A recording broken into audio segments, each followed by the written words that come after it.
I don't know if you guys have heard of Doki Doki Literature Club. I have heard a little bit about it. Quite frankly, it looks too cute to be a horror game, but I guess it's the horror genre, so let's get started. I literally have no idea how to feel about this. This doesn't look like a horror game to me. Hey. Should I act out the voices? Hey. I see an annoying girl running toward me from the distance, waving her arms in the air like she's totally oblivious to any attention she might draw to herself. That girl is Sayori, my neighbor and good friend since we were children. You know, the kind of friend you never see yourself making today, but it just kind of works out because you've known each other for so long. We used to walk to school together on days like this, but starting around high school, she would oversleep more and more frequently, and I would get tired of waiting up. If she's gonna chase after me like this, I almost feel better off running away. However, I just sign idle in front of the crosswalk and let Sayori catch up to me. Okay. Oh, this is Sayori. I'm not gonna voice act this. I can't be a girl, I'm sorry. An excellent narration, thanks. I overslept again. But I caught you this time. Maybe, but only because I decided to stop and wait for you.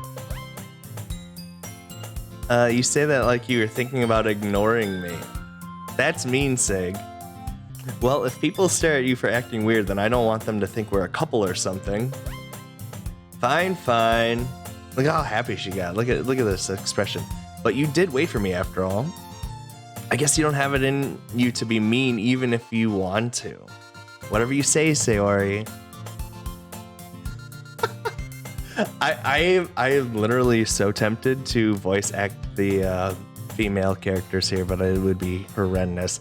We cross the street together and make our way to school. All right. As we draw near, the streets become increasingly speckled with other students making their daily commute. She ain't girly enough? What, Sayori isn't girly enough? She looks a girl to me. By the way, Sig, have you decided on a club to join yet? Oh, here we go. A club? I told you already, I'm not really interested in joining any clubs.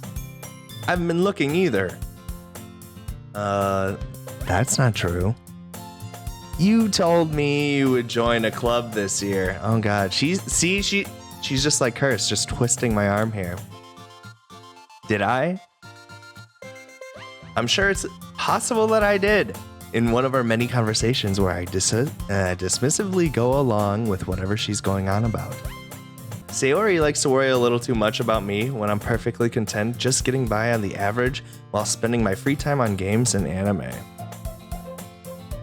I was talking about how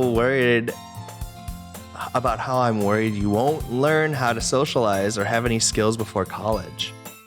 Is this a horror game? It's supposed to be. Your happiness is really important to me, you know. And I know you're happy now, but I die at the thought of you becoming a NEET? What is a NEET? Someone tell me what a NEET is. In a few years because you're not used to the real world. You trust me, right? Don't make me keep worrying about you. All right. I'll look at a few clubs if it makes you happy. No promises, though. Okay. Will you at least promise me you'll try a little? Yeah, I guess I'll promise you that. I have such a desire to try and do like a female voice that's gonna be horrible. Why do I let myself get lectured by such a carefree girl? More than that, I'm surprised I even let myself relent to her. I guess seeing her worry so much about me makes me want to ease her mind at least a little bit, even if she does exaggerate everything inside her head. Okay, the school days is as ordinary as ever, and it's over before I know it. After I pack up my things, I stare blankly at the wall, looking for an ounce of motivation. Oh, that's easy to find. All right, clubs. Sayori wants me to check out some clubs. I guess I have no choice but to start with the anime club. hello? Or, hello? Sayori. Sayori must have come into the classroom while I was spacing out. I look around and realize I'm the only one left in the classroom. Oh, man. Are you cheering because I said hello in a girl's voice? I thought I'd catch you coming out of the classroom, but I saw you just sitting here and spacing out, so I came in. It's so bad. Honestly, you're even worse than me sometimes. I'm impressed. You don't have to wait up for me if it's gonna make you late to your own club. Well, I thought you might need some encouragement, so I thought, Now do the main character's voice like Duke Nukem. I definitely could not do that. No what? Oh, then you could come by my club. Come to my club. I can't go any higher than this. I don't know what you want from me. Sayori. Yeah. There's no way I'm going to your club. I can't.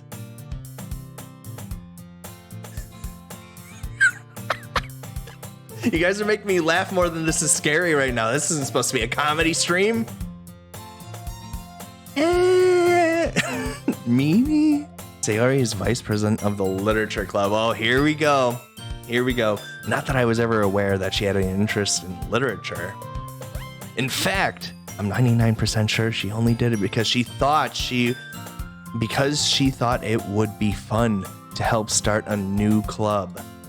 Since she was the first one to show interest after the one who proposed to the club, she inherited the title vice president. What, this pose?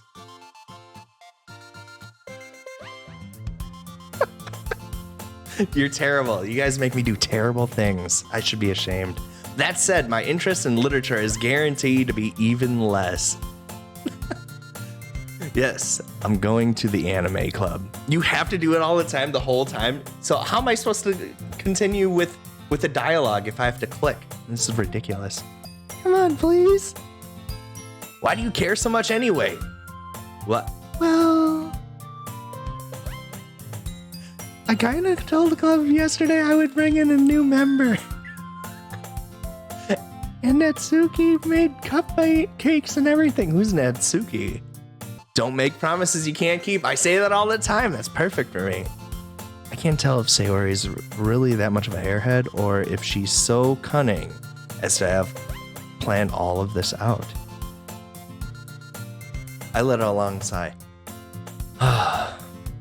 Fine. I'll stop by for a cupcake. Okay. Yes, let's go. 4,000 IQ Sayori. Oh God, I think Romi was gonna burst in here. And thus, today marks the day I sold my soul for a cupcake. I dejectedly follow Sayori across the school and upstairs, a section of the school I rarely visit, being generally used for third-year classes and activities. Sayori, full of energy, swings open the classroom door. Everyone, the new member is here. She assumes that I'm gonna just be a member. Just because I show up one time? I still don't believe this is a horror game. I told you, don't call me a new member. I glance around the room. Girl 1. Look at, she's all embarrassed. I didn't even do anything yet. Welcome to the literature club. It's a pleasure meeting you. Oh, I should say this in a female voice. Sayori always says nice things about you. I don't know what you want from me. I can't do this. Seriously, you brought a boy? Romi is dying in the background here. Way to kill the atmosphere. I'll see. What a nice surprise. Welcome to the club. All words escape me in the situation, literally. Girl 2, you should do the manliest voice you can. Oh, that's easy. This club is full of incredibly cute girls. Well, it looks like I'm winning right now. Oh. What are you looking at? If you want to say something, say it. It's easier to do a high-pitched voice if you put more power into it. I doubt it. Is the oldest? If you want to say something, say it. Sorry. Natsuki. The girl with the sour attitude. Oh, I should talk to my normal voice. The girl with the sour attitude, whose name is probably Natsuki, is one I don't recognize. Her small figure makes me think she's probably a first year. She's also the one who made cupcakes, according to Sayori. You can ignore her when she gets moody. Sayori says that quietly into my ear and then turns back towards the other girls. Anyways, this is Natsuki, always full of energy. And this is Yuri, the smartest in the club. They're gonna sound the same. Don't say things like that. Yuri, who appears comparably more mature and timid, seems to have a hard time keeping up with people like Sayori and Natsuki. Ah, well, it's nice to meet both of you. And it sounds like you already know Monica, is that right? I definitely have not met Monica. It's great to see you again, Sig. When did I meet her?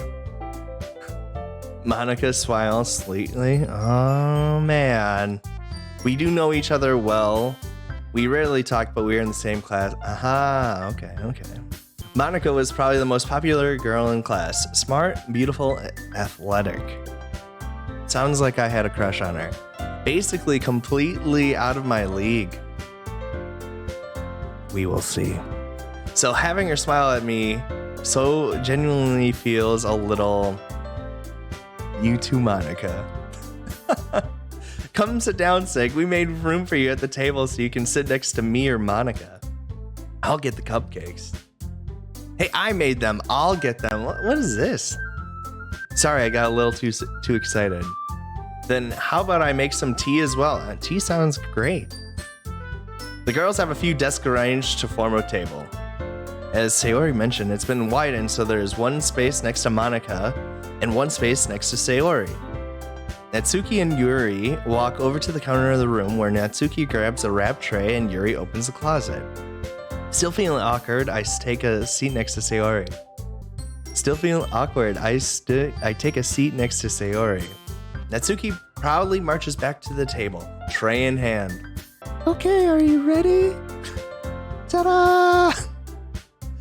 Wah! Natsuki lifts the foil of the tray to reveal a dozen white fluffy cupcakes decorated to look like little cats. That's so cute.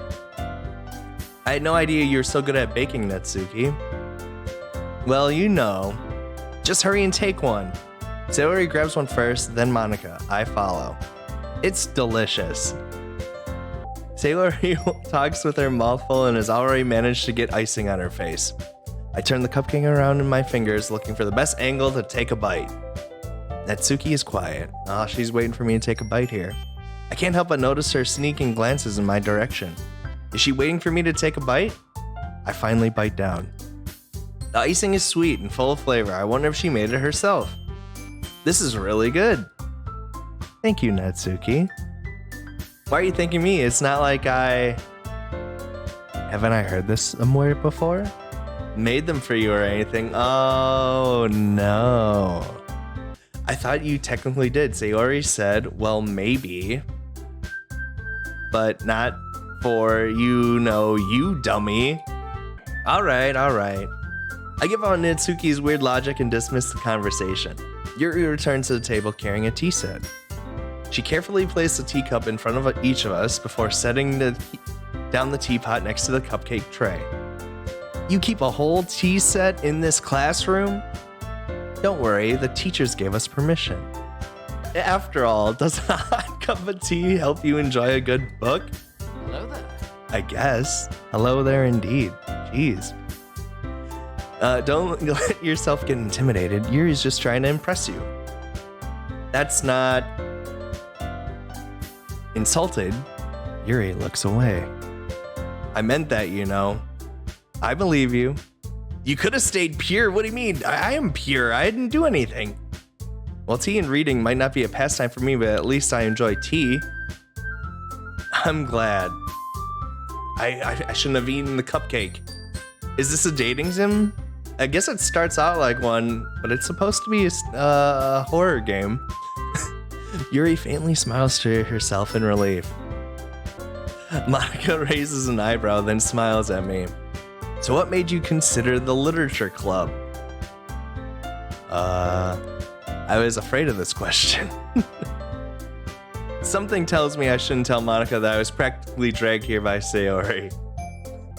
Well, I haven't joined any clubs yet, and Sayori seemed really happy here, so...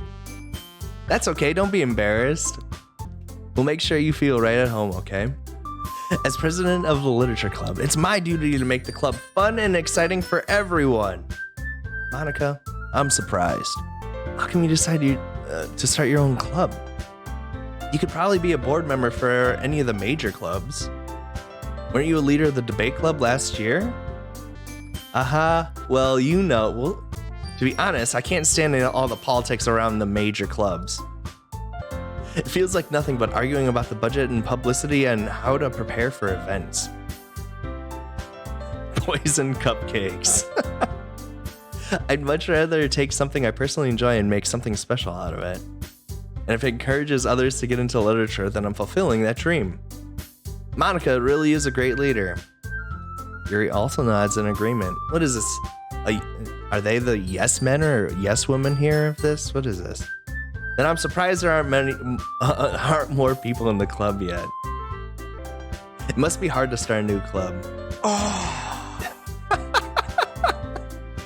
You can put it that way. That was good timing. I like that. Not many people are very interested in putting all the effort to start something brand new. Especially when it's something that doesn't grab your attention, like literature. You have to work hard to convince people that you're both fun and worthwhile. But it makes school events like the festival that much more important. I'm confident that we can all really grow this club before we graduate. Right, everyone? That's exactly what the game wants. It wants you to feel attached to them. Oh, God. Yeah! We'll do our best. You know it! Everyone enthusiastically agrees. Such different girls, all interested in the same goal. Monica must have worked really hard just to find these three. Maybe that's why they're so delighted by the idea of a new member joining. Oh, we're about to flip the script here. Though I don't still really know if I can keep up with their level of enthusiasm about literature. So Sig, what kinds of things do you like to read? Well, considering how little I've read these past few years, I don't really have a good way of answering that. Manga? I mutter quietly to myself, half joking. Natsuki's head suddenly perks up. It looks like she wants to say something, but she keeps quiet. Not much of a reader, I guess. Well, that can change. What am I saying? I spoke without thinking after seeing Yuri's sad smile. Well, she does have a sad smile, you're right. Anyway, what about you, Yuri? Well, let's see. Yuri traces the rim of her teacup with her finger. My favorites are usually novels that build deep and complex fantasy worlds. The level of creativity and craftsmanship behind them is amazing to me. And telling a good story in such a foreign world is equally impressive. Yuri goes on, clearly passionate about her reading. She seemed so reserved and timid since the moment I walked in, but it's obvious the way her eyes light up that she finds her comfort in the world of books, not people. But you know, I like a lot of things. Stories with deep psychological elements usually immerse me as well. Isn't it amazing how a writer can so deliberately take advantage of your own lack of imagination to completely throw you for a loop? Anyways, I've been reading a lot of horror lately. We are definitely world building right now. I read a horror book once. Oh, here we go. Now we're cooking. I desperately grasp something I can relate to at a minimal level. At this rate, Yuri might as well be having a conversation with a rock. Really? I wouldn't have expected that, Yuri. For someone as gentle as you? I guess you could say that. But if a story makes me think or takes me in another world, then I really can't put it down. Surreal horror is often very successful at changing the way you look at the world, if only for a brief moment. Ugh, I hate horror. Well, why is that? Well, Natsuki's eyes dart over to me for a split second. Never mind. Is she trying to say something here? That's right, you usually like to write about cute things, don't you, Natsuki? What? What gives you that idea? Feeling the shame. You left a piece of scrap paper behind last club meeting. It looks like you were working on a poem called Don't Say It Out Loud. And give that back. Fine. Your cupcakes, your poems, everything you do is just as cute as you are. Sayori slides up behind Natsuki and puts her hands on her shoulders. I'm not cute. Natsuki, you write your own poems? Well, I guess sometimes. Why do you care? Why don't you share them sometime? No. Natsuki averts her eyes. You wouldn't like them. Ah, not a very confident writer yet. I understand how Natsuki feels. Sharing that little level of writing takes more than just confidence. The truest form of writing is writing to oneself. You must be willing to open up to your readers, exposing your vulnerabilities and showing even the deepest reaches of your heart. You have writing experience too, Yuri? Maybe if you share some of your work, you can set an example and help Natsuki feel comfortable enough to share hers. She looks worried. Can you see this? I guess it's the same for Yuri. I wanted to read everyone's poems. We all sit in silence for a moment. Remember to do a manly... Alright, I'll give you one good manly voice. Okay. I have an idea, everyone. Nat and Yuri. Natsuki and Yuri look quizzically at Monica. They don't look quizzically. Let's all go home and write a poem of our own. Then next time we meet, we'll all share them with each other. That way everyone is even. Yeah, let's do it. Plus, now that we have a new member, I think it would help us all get a little more comfortable with each other and strengthen the bond of the club. Isn't that right, Sig? Oh man. They're reeling me in here. Here we go. Monica smiles warmly at me once again. Look at this. She's trying to schmooze. Hold on. There's still one problem. What's that? Now that we're back to the original topic of me joining the club, I bluntly come forth with what's been on my mind the entire time. I never said I would join this club. Exactly. I didn't say it. It's blasphemy. Sayori may have convinced me to stop by, but I never made any decision. I feel exactly this way right now. This is a travesty, to say the least. I still have other clubs to look at, and I lose my train of thought. They look so sad, and she looks a little pissed. All four girls stare back at me with dejected eyes. They all look sad. She just looks mad. But I'm sorry. I thought. Sig, you all. I'm defenseless against these girls. Oh man, this guy. I guess I'm soft. Don't make them sad. I don't know what to do. How am I supposed to make a clear-headed decision when it's like this? Yeah, look at this is literally peer pressure. This is bullying. That is, if writing poems is the price I need to pay in order to spend every day with these beautiful. See? The tables are turning. Now we know. Yes, we have to comply. Right. Okay, I've decided then. All join the literature club. One by one, the girls' eyes light up. Yes, I'm so happy. Sayori wraps her arms around me, jumping up and down. Hey! He's helpless to defend himself against all these anime harems. Engaged, dejected eye lasers. Imagine 4 women are in need of you. I mean, I didn't celebrate that. Oh, my wife's gonna kill me. You really did scare me for a moment. If you really just came for the cupcakes, I would be super pissed. Then it makes it official. Welcome to the literature club. Thanks, I guess. Okay, everyone. I think with that, we can officially end today's meeting on a good note. Everyone remember tonight's assignment. Write a poem to bring to the next meeting so we can all share. They're trying to steal Sig from Romi 100%. Yes, I can sense this, and so can she. Monica looks over at me once more. Sig, I look forward to seeing how you express yourself.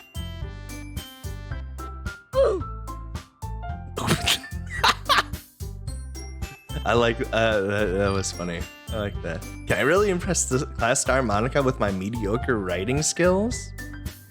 I already feel the anxiety welling up inside me. Meanwhile, the girls continue to chit-chat as Yuri and Natsuki clean up their food. Hey Sig, since we're already here, do you want to walk home together?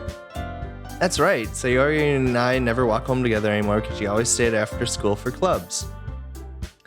Sure, might as well. Yay! Alright, we're walking home, I guess. With that, the two of us depart the club room and we make our way home. The whole way, my mind wanders back and forth between the 4 girls. Oh god, he's already in love. Sayori, Natsuki, Yuri, and of course, Monica. Will I really be happy spending every day after school in a literature club?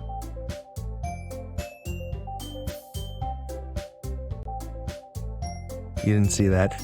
Perhaps I'll have the chance to grow closer to one of these girls. Alright, I'll just need to make the most of my circumstances, and I'm sure good fortune will find me. And I guess that starts with writing a poem tonight. Best poem ever. Here we go! It's time to write a poem. Pick words you think your favorite club member will like. Something good might happen, whoever likes your poem the most.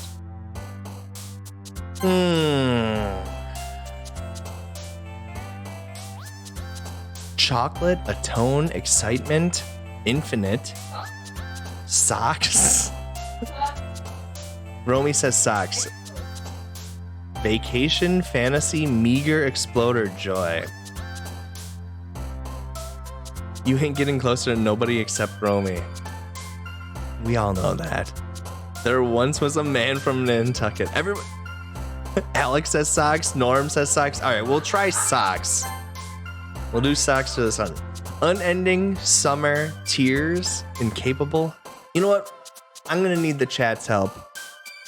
You guys can decide. You guys can decide here. You guys can help me out here. Happiness, variance, daydream, flying, dance, or hurt. Romi says hurt. Dance. We got two for hurt, 2 for dance. Do we have a tiebreaker? Dance it is. Dance it is. All right, next on the list. Do I look like Romi? No. Cry, pure, precious, ambient, desire, disarray, shiny, together, silly, or warm. Alex says disarray. Desire, disarray. I'm feeling disarray. I like disarray. Vibrant, dazzle, shame, pain, fickle, lazy, suicide. Oh god, it's getting dark. Marshmallow, rainbow, or question. All right, suicide it is. Fester, philosophy, wonderful, music, insight, lust, broken, vanilla, marriage, or jumpy. Blessed it is. Breathe, aura, bubbles, frightening, holiday, heaven sent. I like heaven sent. I get to choose one now too. Actually, Kawaii is here as well. Oh man, that's tough. I mean, we all know how to get Kawaii. Okay, I'm done. Just disqualify me, please. Disqualify. Headphones and flee. Take Kawaii. All right, Kawaii it is. All right, we got whistle, sugar, uncanny, not uncammy, contamination, treasure, effulgent. What does that even mean? Agonizing, hop, imagination, or blanket. I don't even know what this means. I'm not choosing that. What does effulgent mean? All right, I guess effulgent. Whatever. Misery, determination, essence, comfort, inferno, clouds, Valentine, fireflies, cage, or hopeless. I think misery. I'm digging misery. Fireflies is also good. Because I like fireflies. Determination fits me perfectly though. No, I'm choosing determination. I have to have a little bit of say in this. Captive, intellectual, climax. Oh God, I know you guys. Peaceful, vivid, empty, melody, skirt, papa, or clumsy. All right, vivid it is. I was surprised you guys didn't say climax. Skipping, bliss, sadness, swirl, sunny, starscape, whirlwind, sticky, secretive, or jump. Twirl, sticky, sticky. Portrait, poof, forgive, infallible, fun, existence, giggle, pink, cute, or play. What? This poem feels horrendous. What was the last one? Sticky. Some words are very sus. Infallible? Alright. Prayer, graveyard, promise, loud, whisper, awesome, heart, kiss, family, unstable. Kiss. I'm just choosing it. Too late. Extreme depression. Oh. What a pairing. Extreme depression. Pleasure with wrath. A sunset with milk. I pout because I'm wearing a crappy swimsuit, but I'm laughing because there's no heartbeat left in my chest. Depression it is. Horror games. We're playing horror games as I clap cheeks with friends. But I'm feeling grief and sensation while finding some inner peace, while experiencing vertigo as I wear lipstick that gives me anxiety. Feathered, unrequited, love, fireworks, bed, lucky, vitality, party, hope. Hope again? Lollipop. Lucky. Extraordinary. We gotta get this done here. Extraordinary, puppy, vivacious, kitty, dream, rose, fluffy, raindrops, romance, eternity. Vivacious. Yo, depending on what word you choose, the chicas are freaking out. She's hype about this. Yuri loves the dark stuff. Judgment. Oh, okay, judgment it is. Death, amazing. Parfait, dark, disoriented, rain cloud, unrestrained, candy, time, or special. Parfait. All right, we'll do parfait. Well, she seemed excited about that. Just an ordinary game about a poetry club and socks. All right, we got 2 more words. Oh, Doki Doki for sure. Yes. 20th word here. Cheer alone, destiny, despise, mouse, sparkle, analysis, covet, disown, or disaster. Despise or disaster. This is the last word. Make it count. All right, disaster it is. I think this poem was a disaster. What? We didn't even have school. Hi again, Sig. Glad to see you didn't run away on us. Don't worry. This might be a little strange for me, but at least I keep my word. This poem is horrendous. Well, I'm back at the literature club. I was last to come in, so everyone else is already hanging out. Thanks for keeping your promise, Sig. Of course. I hope this isn't too overwhelming of a commitment for you, making you dive headfirst into literature when you're not accustomed to it.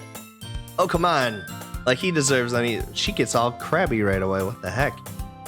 Sayori told me you didn't even want to join any clubs this year. And last year, too.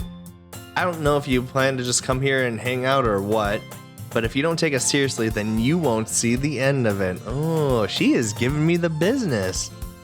Natsuki, you certainly have a big mouth for someone who keeps her manga collection in the club room. Ooh, Monika's throwing some shade. She's pissed. Natsuki finds herself stuck between saying Monika and manga. Manga is literature. Swiftly defeated, Natsuki plops back into her seat. Don't worry, guys. Sig always gives it his best as long as he's having fun. That's very... How do you know me? He helps me with busy work without me even asking. Like cooking, cleaning my room. How dependable. Sayori, that's because your room is so messy it's distracting. And you almost set your house on fire once. Ha! Ha! Is that so? You two are really good friends, aren't you? I might be a little jealous. How come you and Sig can become good friends too? Sayori? As usual, Sayori seems oblivious to the weird situation she just put me into. Yuri even brought you something today, you know.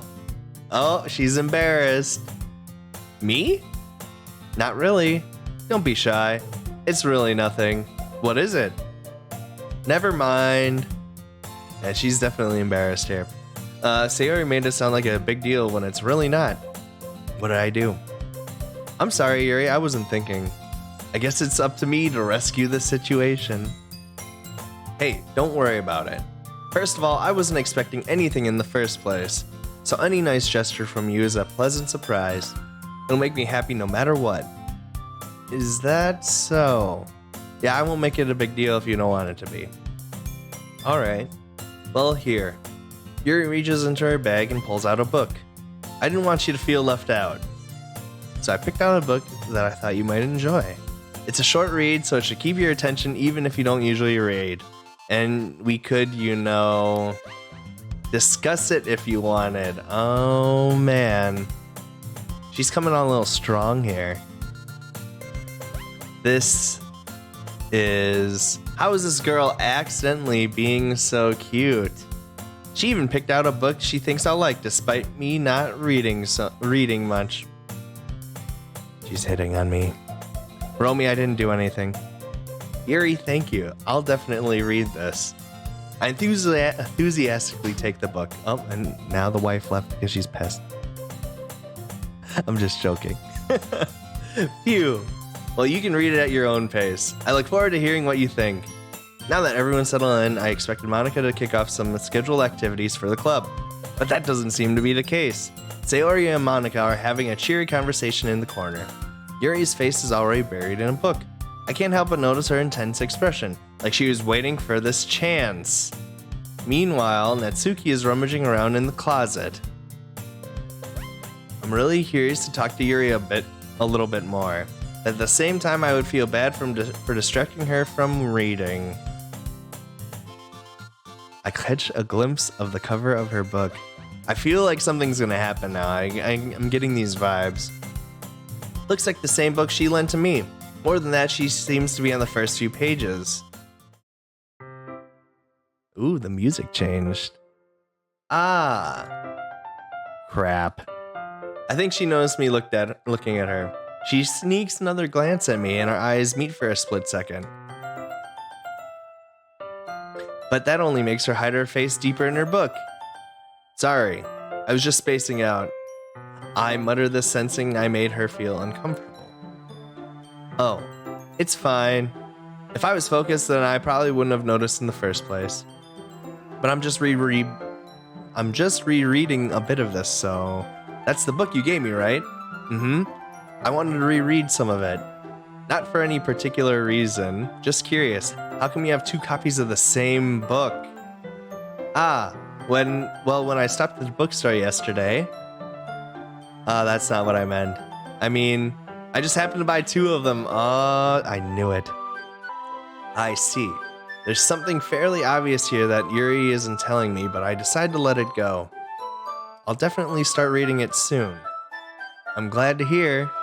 Once it starts to pick up, you might have a hard time putting it down. It's a very engaging and relatable story. Is that so? What's it about anyway? Well, Yuri closes the book and scans her eyes over the back. The book is titled Portrait of Markov. There's an ominous looking eye symbol in the front cover. Alright, I just wanted to make sure I don't accidentally give anything away. Basically, it's about this girl in high school who moves in with her long-lost younger sister, but as soon as she does so, her life gets really strange. She gets targeted by these people who escaped from a human experiment prison. And while her life is in danger, she needs to desperately choose who to trust. No matter what she does, she ends up destroying most of her relationships and her life starts to fall apart. That's kind of the what? That's not the plus. That's kind of dark, isn't it? Yuri made it sound like it was going to be a nice story, so that dark turn came from nowhere. Yuri gently giggles all of a sudden. Are you not a fan of that sort of thing, Sig? No, it's not that. I mean, I can definitely enjoy those kinds of stories, so don't worry. I hope so. Yeah, I totally forgot that Yuri is into those things. She's so shy and reclusive on the outside, but her mind seems to be completely different. It's just that those kinds of stories, they challenge you to look at life from a strange new perspective. When horrible things happen, not just because someone wants to be evil, but because they have their own goals, their own philosophy that they believe in. Yuri's into the wild stuff. Nothing wild's even happened. I didn't even get a cupcake this time. Then suddenly, when you thought you related to the protagonist, they're made out to be the naive one for letting their one-sided morals interfere with the villain's plans. I'm rambling, aren't I? A little bit. Not again. I'm sorry. Hey, don't apologize. I haven't lost interest or anything. Well, I guess it's alright then. But I feel like I should let you know that I have this problem. When I let things like books and writing fill my thoughts, I kind of forget to pay attention to other people. So I'm sorry if I end up saying something strange. And please stop me if I start talking too much. I really don't think you need to worry. That just means you're passionate about reading. The least I can do is listen. It's a literature club after all. That's true. In fact, I might as well get started reading, right? You don't have to. What are you saying? Just a minute ago, you said you were looking forward to it. Let me just get the book. I quickly retrieved the book that I put in my bag. Alright, it's fine if I sit here, right? I slip into a seat next to Yuri's. Yeah. Are you sure? You seem a little apprehensive. Yeah, she looks nervous. She looks even more nervous now. I'm sorry. It's not that I don't want you to. It's just something I'm not very used to. That is reading in company with someone. I see. Well, just tell me if I end up distracting you or anything. Alright. I open the book and start the prologue. Alright, here we go. This could be good. I soon understand what Yuri means about reading in company. It's if I can feel her presence over my shoulder as I read. It's not a particularly bad thing, maybe a little distracting, but the feeling is somewhat comforting. Yuri's in the corner of my eye. I realize she's not actually looking at her own book. I glance over. It looks like she's reading from my book instead. Sorry, Yuri, you really apologize a lot, don't you? I do? I don't really mean to. Sorry. I mean, here, this should work, right? I slide my desk until it's up against Yuri's and then hold my book more between the two of them. I suppose so. Yuri timidly closes her own copy.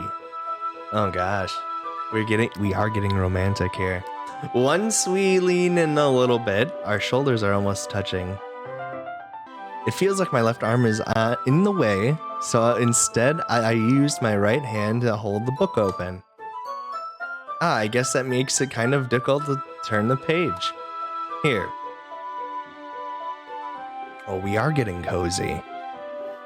Yuri takes her left arm and holds the left side of the book between her thumb and forefinger. I do the same with my right arm on the right side of the book. That way I turn a page and Yuri slides under her thumb after it flips to the side. But holding it like this, we're huddled even closer together than before. Oh man. Do it like me, buy plenty, and never open a side. Yeah, that's true. You do that. It's actually kind of distracting me. It's as if I can feel the warmth of Yuri's face and she's in the corner of my vision. This is getting too romantic. I don't know what you want from me. This is how the game is playing out. To turn the page. Sorry. I think I got a bit distracted for a second. I glance at Yuri's face again and our eyes meet. I don't know how I'll be able to keep up with her. That's okay. You're not as used to reading, right? I don't mind being patient if it takes you a bit longer. It's probably the least I can do, since you've been so patient with me. Thanks. We continue reading. Yuri no longer asks me if I'm ready to turn the page. Instead, I just assume she finishes the page before me, so I turn it by my own volition. We continue the first chapter in silence. Even so, turning each page almost feels like an intimate exchange. My thumb gently letting go of the page, letting it flutter over to her side as she catches it under her own thumb. Hey Yuri, this might be a silly thought, but the main character kind of reminds me of you a little bit. Oh man, I'm laying down the moves. You think so? How does she? Well, I guess she's more blunt in a lot of ways, but she also second guesses all the things she says and does. Like, she's afraid she'll do something wrong. It's not like I can see into your head or anything, but they're kind of reminiscent of some of your mannerisms. I see. Yuri remains silent for a moment. But Sig, that's probably a terrible thing to have in common with her. That's so embarrassing that you think that. Wait, I didn't mean it in a bad way or anything. Sorry, I really didn't know you were self-conscious about that sort of thing. I guess I more meant that it's kind of cute. What are you saying all of a sudden? Okay, everyone. I think it's about time we share today's poems. Oh, we get to read the poem? We might not have enough time if we wait too long. Poem time. Yuri exhales, spared from finishing her thought. Is that alright, Yuri? You look kind of down. I'm sorry if you haven't been looking forward to this. It's not. It's fine. Yuri releases her hand from the book, causing it to close on top of my thumb. I guess I'll do some more reading tonight. Why can't we read the poem? Or would you prefer I only read it with you? I guess I don't have too much of a preference either way. In that case, I'll read a little bit more tonight. It'll be more fun to read with you after it picks up a bit, you know? That's good reason. In that case, feel free to finish the first 2 chapters in your own time. Alright, I stand up. I make a mental note of where I left off in the book and then slip it back into my bag. By the way, did you remember to write a poem last night? Yes, please. Can we recite the poem? Yeah? My relaxation ends. I can't believe I agreed to do something so embarrassing. I couldn't really find much inspiration since I've never really done this before. Well, now that everyone's ready, why don't you find someone to share with? I can't wait. Sayori and Monica enthusiastically pull out their poems. Sayori is on a wrinkled sheet of loose leaf from a spiral notebook. On the other hand, Monica wrote hers in a composition notebook. I can already see Monica's pristine handwriting from where I sit. Natsuki and Yuri reluctantly comply as well, reaching into their bags. I do the same myself. Okay, here we go. Who should I show my poem to first? I'm pretty sure Sayori is the one that was really excited about it. If I remember correctly. We're gonna do Sayori. I'm definitely most comfortable sharing it with Sayori first. She's my good friend after all. This is a good poem, Sig? Are you sure it's your first time? Yes. I'm not gonna make dirty jokes here. Of course! It's not that good. Am I the kind of guy who would be writing poems in his spare time? I guess you're right. But that's why it impressed me. Well, to be honest, I was afraid that you wouldn't do it seriously. Or that you wouldn't write one at all. I'm just really happy that you wrote one. Why can't I read it? I want to see it. It just reminds me of how you're really part of the club now. Not to mention the fact that I'm standing in front of you in the club room. Well, of course. I'm not really into it yet. That doesn't mean I'll break my promise. See? It's like I said before, Sig. Deep down, you're not selfish at all, you know? Trying new things like this for other people. That's something that only really good people do. Thanks, Sayori. I'm not sure if Sayori sees the full picture of my motive here. Oh no. Then again, I can't deny that she's part of the reason I joined. Knowing how much this means to her and all. Yeah. And I'm gonna make sure you have lots of fun here, okay? That will be my way of thanking you. Alright, I'm gonna hold you to that then. Yay, now you'll read my poem too, right? Don't worry, I'm really bad at this. We'll see about that. Alright. Dear sunshine, the way you glow through my blinds in the morning, it makes me feel like you miss me. Kissing my forehead to help me out of bed, making me rub the sleepy from my eyes. Are you asking me to come out and play? Are you trusting me to wish away a raining day? I look above, the sky is blue. It's a secret, but I trust you too. If it weren't for you, I could sleep forever. But I'm not mad. I want breakfast. Sayori, this is just a guess, but did you wait until this morning to write this? No, just a little bit. You can't answer just a little bit to a yes or no question. I forgot to do it last night. Here's the pose again. Well, at least that makes me feel a little bit better about myself. Don't be mean. I still tried my best. Oh yeah. I didn't mean to say it was a bad poem. It came out nice, or how should I put it? It sounds just like you. Really? Yeah. Especially that last line. I made eggs and toast. Even though you're late to school, it's bad to skip breakfast. I get all cranky. I guess there's no point in arguing. Anyways, thanks for showing me. This was so much fun. Monica's the best. Yeah, but next time, I won't forget. And I'm gonna write the best poem ever. Well, I guess I look forward to it. Alright, who should I show my poem to? I just want to read my own poem. Let's show Yuri. Alright, Yuri. As Yuri reads the poem, I notice her eyes lighten. Exceptional. What was that?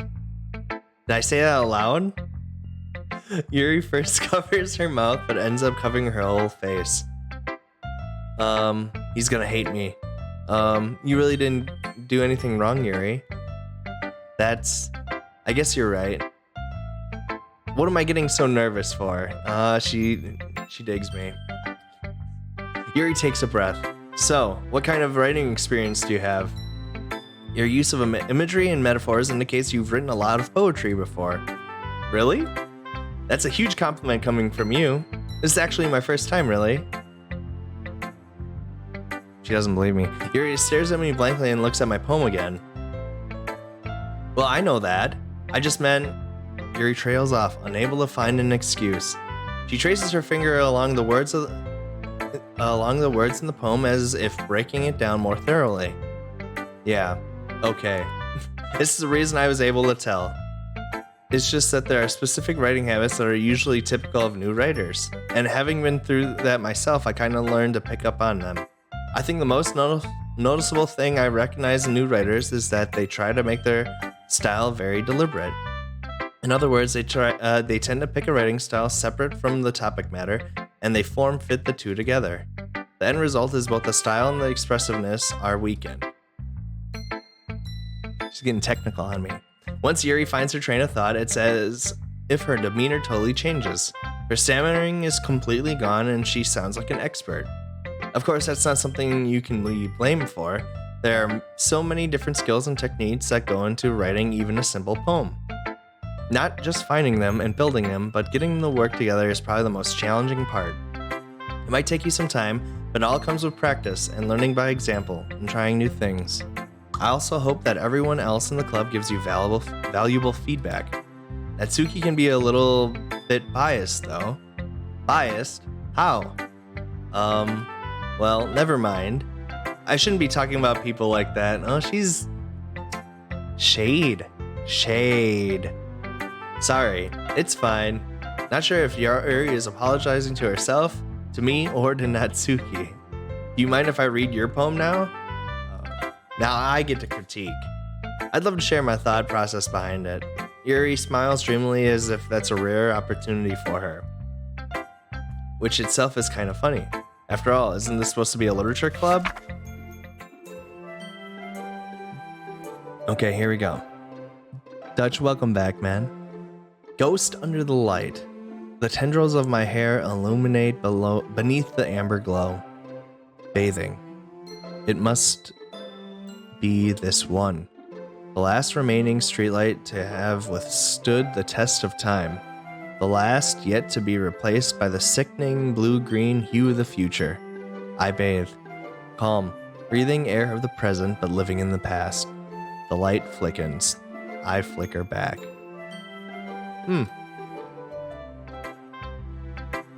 I'm sorry I have such terrible handwriting. What? I wasn't thinking that at all. But it took you a long time to read. Does it matter how long I take to read the poem? Ah, well, I just don't read script very often. I actually think your handwriting is pretty. That's a relief. I also like the poem. Even though it's short, it's really descriptive. It wasn't too short? I usually write longer poems. Not at all. I'm really glad you like it. I'll be honest, since it's our first time sharing, I wanted to write something a little more mild. Something easy to digest, I suppose. Are you into ghosts, Yuri? Actually, the story isn't about a ghost at all, Sig. Really? I must have totally missed the point. I suppose you did only glance over it after all. But remember that poets often express their own thoughts, feelings, and experiences in their work. They usually do more than tell a simple story or paint a picture. In this case, perhaps the subject of the poem is only being symbolically compared to a ghost, lingering in her last remaining place of comfort, unable to let go of the past, and soon to be left with nothing. And that's a lot more solemn putting it that way. I hadn't even thought of that. That's impressive. Huh? It's nothing really. Yours was impressive too, so nah.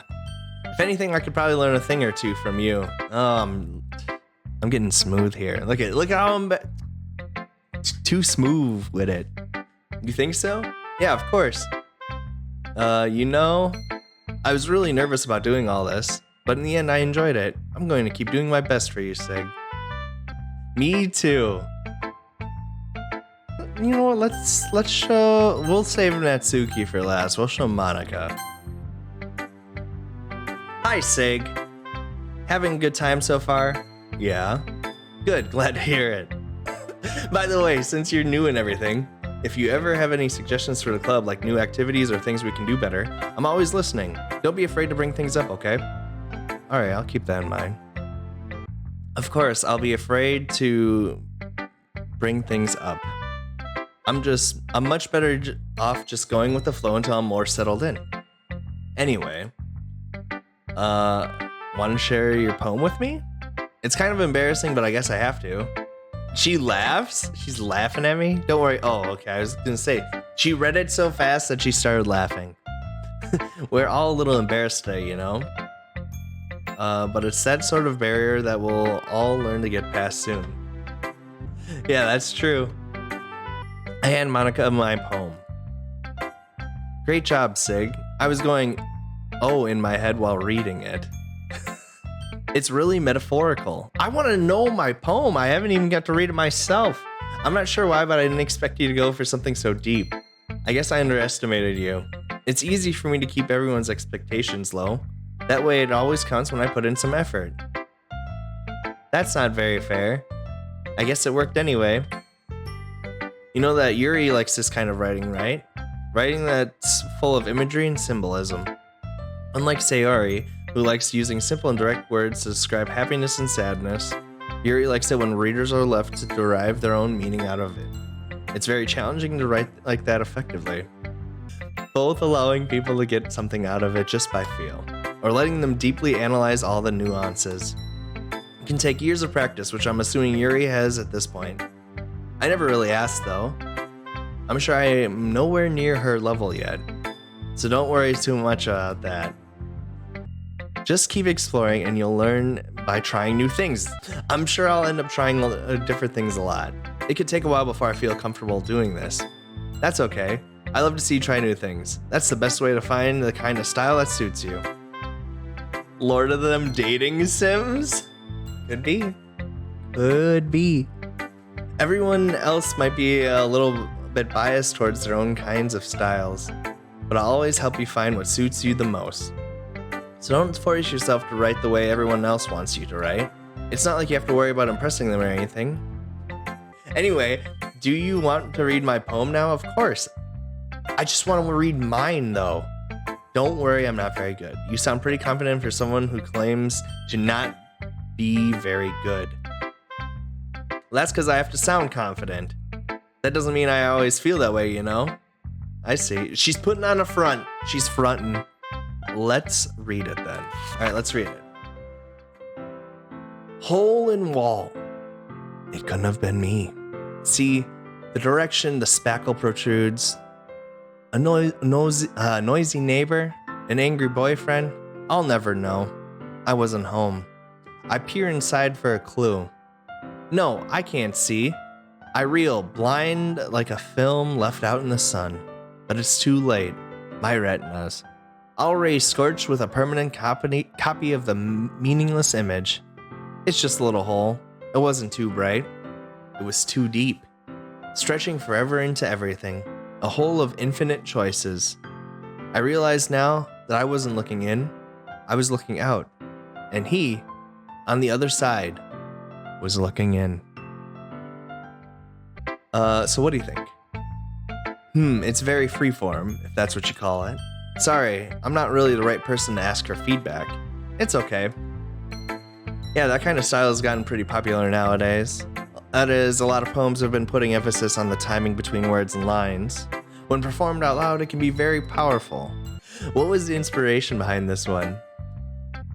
Well, I'm not sure how to put it.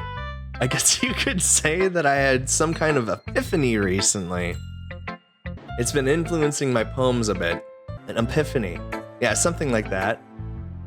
I'm kind of nervous to talk about deep stuff like that because it's kind of coming on strongly. Maybe after everyone is better friends with each other. Anyway, here's Monica writing tip of the day. Sometimes when you're writing a poem or story, your brain gets too fixated on a specific point. If you try so hard to make it perfect, you'll never make any progress. Just force yourself to get something down on paper and tidy it up later. Another way to think about it is this. If you keep your pen in the same spot for too long, you'll just get a big dark puddle of ink. So move your hand and go with the flow. Okay, that's some good advice. That's my advice for today. Thanks for listening. All right, Natsuki's the last one. Natsuki. She better not hate on this poem, which I still haven't been able to read. I've been waiting for half an hour to read my own poem, and they have yet to show me what I've written. Well, it's about what I expected from someone like you. Natsuki is unimpressed with my poem. That's a little blunt. Well, she's giving me the business. It's not like I said it was bad. It just didn't evoke any emotions. She's roasting me. So basically, it's not cute enough for your taste. Do you want to get smacked? I'll pass. Well, anyway, I guess I need to show you mine. Not that you'll like it. She hates on my poem, and then she hates on her own poem. She's just a hater. She's just a hater in general. Eagles can fly. Monkeys can climb. Crickets can leap.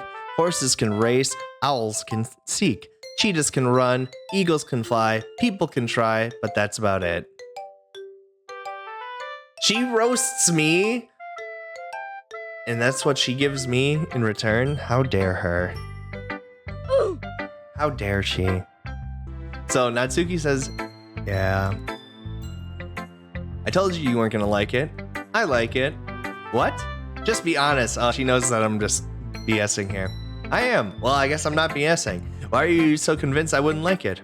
Well, because everyone in high school thinks that writing has to be all sophisticated and stuff. So people can't even take my writing seriously.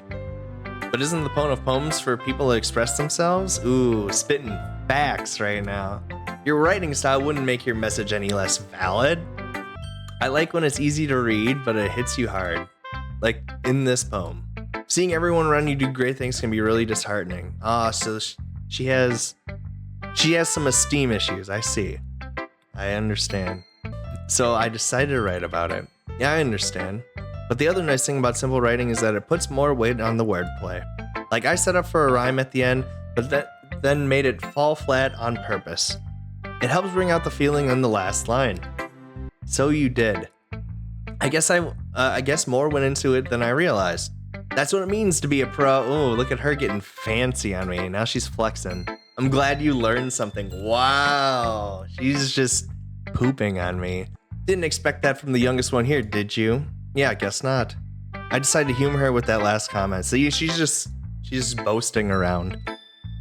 I don't really care how old everyone is, but if Natsuki is feeling proud, then I won't take that away from her. Phew, I guess that's everyone. I glanced around the room. I didn't even get to read my own poem yet still. That was a little bit more stressful than I anticipated. It's as if everyone's judging me for my mediocre writing abilities. Even if they're just being nice, there's no way my poems can stand up to theirs. This is a literature club after all. I sigh. I guess that's what I ended up getting myself into. Across the room, Sayori and Monica are happily chatting. My eyes land on Yuri and Natsuki. They gingerly exchange sheets of paper, sharing their respective poems. As they read in tandem, I watch each of their expressions change. Natsuki's eyebrows furrow in frustration. Meanwhile, Yuri smiles sadly. Smiles sadly? What's wrong with this language? Did you say something? Oh, it's nothing. Natsuki dismissively returns the poem to the desk with one hand. I guess you could say it's fancy. Thanks. Yours is cute. Wow, they are hating on each other. Did you completely miss the symbolism or something? It's clearly about the feeling of giving up. How can that be cute? I know that. I just meant the language, I guess. I was trying to say something nice. You mean you have to try that hard to come up with something nice to say? Thanks, but it didn't really come out nice at all. Well, I do have a couple suggestions. If I was looking for suggestions, I would have asked someone who actually liked it. Which people did, by the way. Sayori liked it, and Sig did too. So based on that, I'll gladly give you some suggestions of my own. Oh, they are hating on each other. This is a cat fight. Let's go. First of all, excuse me. I appreciate the offer, but I've spent a long time establishing my writing style. I don't expect it to change anytime soon, unless, of course, I come across something particularly inspiring. Which I haven't yet.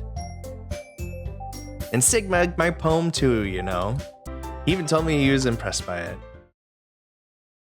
Natsuki suddenly stands up. Oh, I didn't realize you were so invested in trying to Impress our new member, Yuri. Ooh, the shade. The shade is here. That's not what you're just... Yuri stands up as well. Maybe you're just jealous that Sig appreciates my advice more than... Ooh, let's go! It's getting fancy. Huh? How do you know he didn't appreciate my advice more? Are you that full of yourself? No. If I was full of myself, I would deliberately go out of my way to make everything I do overly cutesy. Ooh. Is everyone okay? Well, you know what? I wasn't the one whose boobs oh, wow. The hate.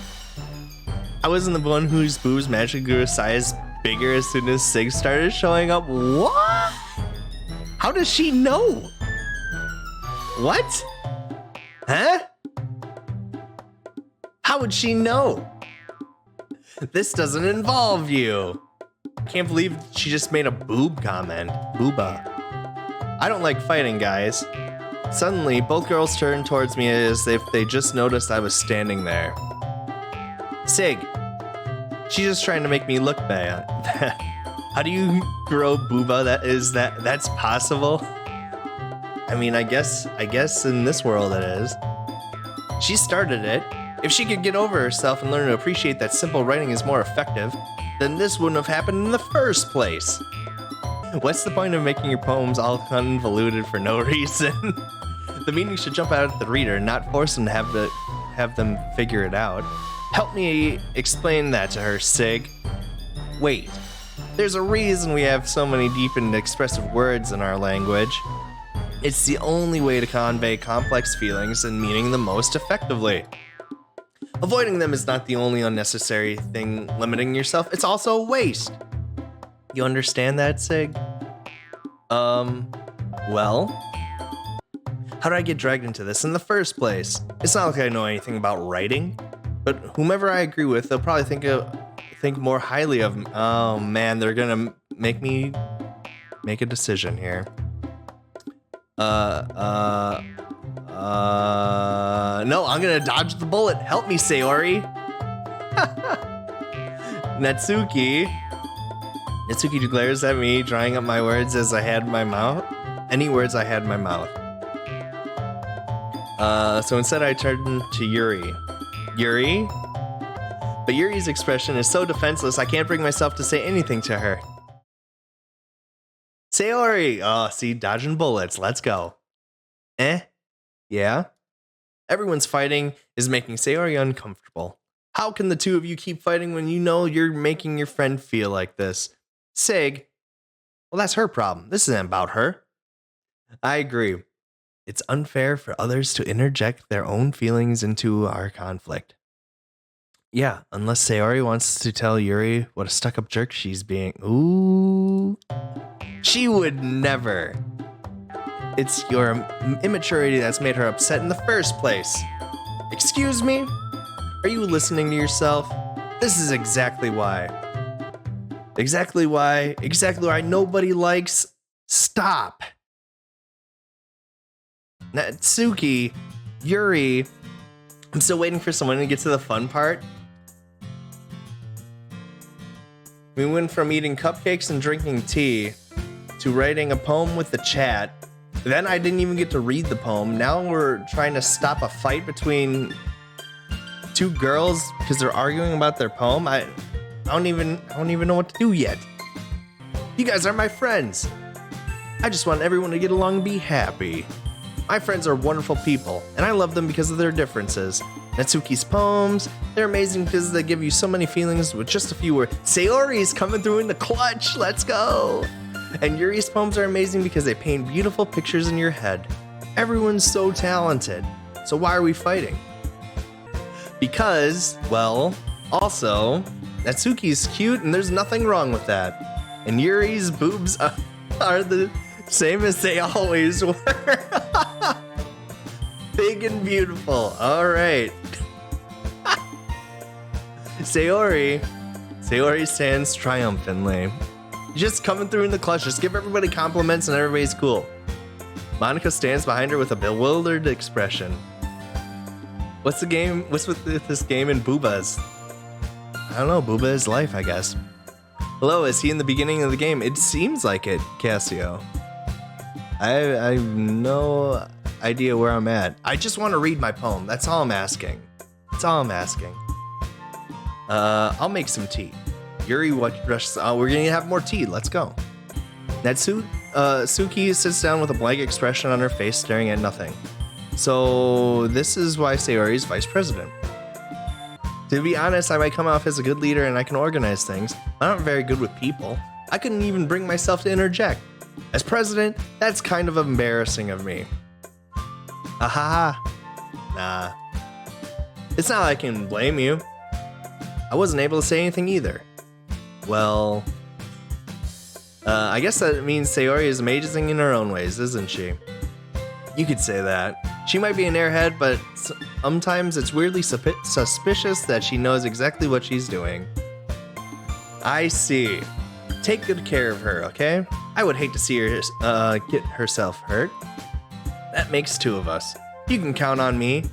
Monica smiles sweetly at me, causing my stomach to knot. She's, such a genuine person, really does make a good president, regardless of what she says.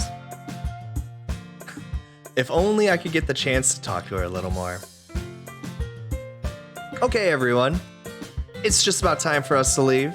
How did you all feel about sharing poems? It was a lot of fun.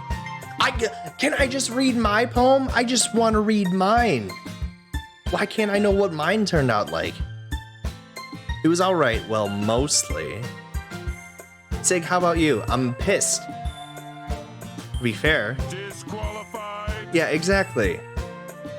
I'd say the same. It was a neat thing to talk about with everyone. Just accept the fact that you'll never see your poem. I'm getting pissed about it. Awesome. In that case, we'll do the same thing tomorrow. Not if I can't read my poems. And maybe you learn something from your friends too. If we have to write another poem, I'm asking the chat to help. You guys are helping me out again. Oh, we are definitely writing another poem. So your poems will turn out even better. I think to myself, I did learn a little bit more about the poems kinds of poems everyone likes. With any luck, that means I can do I can at least do a better job impressing those I want to impress. I nod to myself with a newfound determination. Sig, ready to walk home. Sure, let's go. Sayori beams at me. It truly has been a while since Sayori and I have spent this much time together. I can't really say I'm not enjoying it either.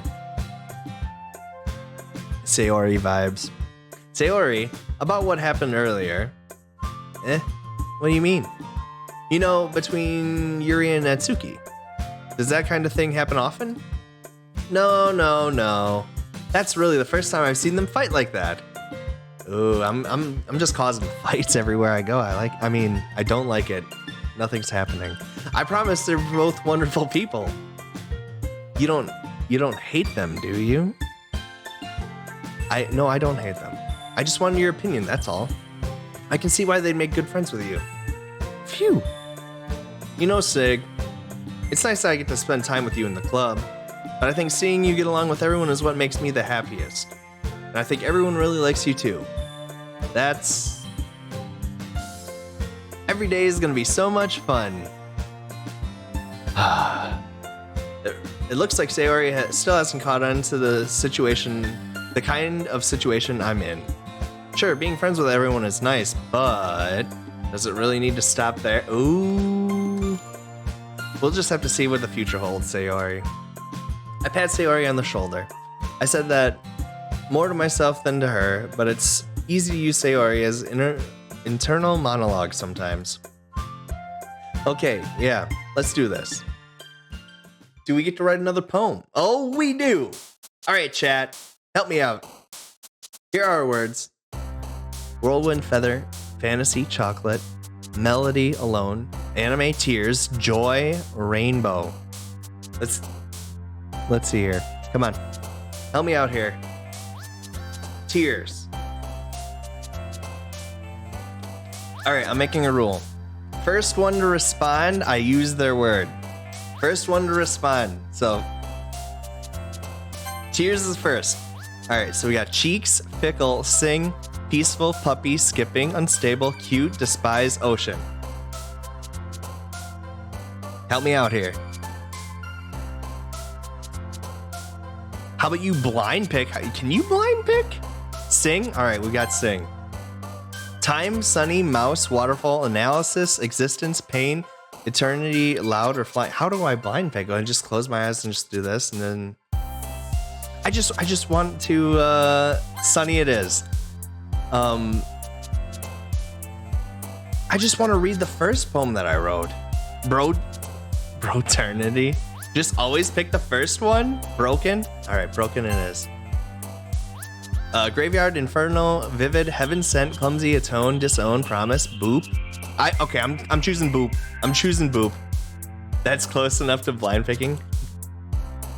These two are upset. Sayori is fine with this. Rose, disoriented, shiny, fluffy, universe, wonderful, captive, forgive, unending beauty. Rose, okay, got it.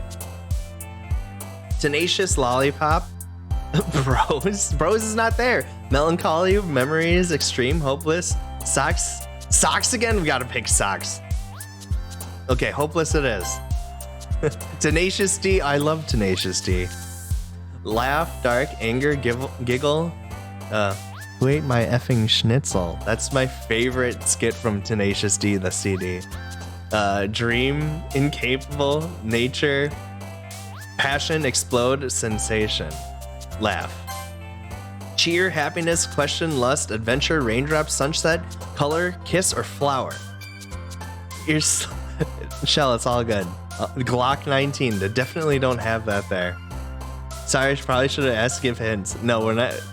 The words you pick affects your relationships based on their vibes. We're going with kiss. Blanket, vivacious, effulgent, effulgent again, hop, hair, restrained, games, marriage, sparkle, or bed. I'm going marriage. Kawaii again as well. Let's go. Insight, dance, silly, email, bliss, smile, depression, flee, pout, and childhood. I had to get kawaii again. I had to. Depression, massacre, fester, special, precious, climax, whistle, romance, poof, unrequited. What a word. Fireworks. Poof. Poof it is. Oh, the wife is here. Calm, portrait, sweet, vibrant, amazing, crimson, landscape, judgment, meager, essence. We're almost done. I think 7 more words. I think portrait. Okay, we'll go with portrait. I'm gonna choose this one. Holiday, vanilla, summer scars, sugar, lucky. Ooh, horror. We'll do horror. Yeah. Can we make everybody happy? Is there a way we can make everybody happy? Vertigo, marshmallow, awesome, starscape, Papa, wrath, nightgown, misfortune, shame, jump. Papa. Daddy issues. Journey, rain cloud, vacation, cage, sadness, dazzle, after image, pure, uncanny, or peace. I'm gonna choose Yuri likes dark stuff, Sayori happy, and Natsuki no clue. She seems like everything. She's about everything. We're gonna go with sadness. Well, she likes sadness. Choose what you would make would make everybody happy. We're going Doki. Actually, wait. That makes her happy. We gotta make her a little bit happier here. Misery. What? That doesn't make any sense. Natsuki is more happy and Sayori is in the middle. Natsuki likes cute stuff. Well, I guess I was wrong.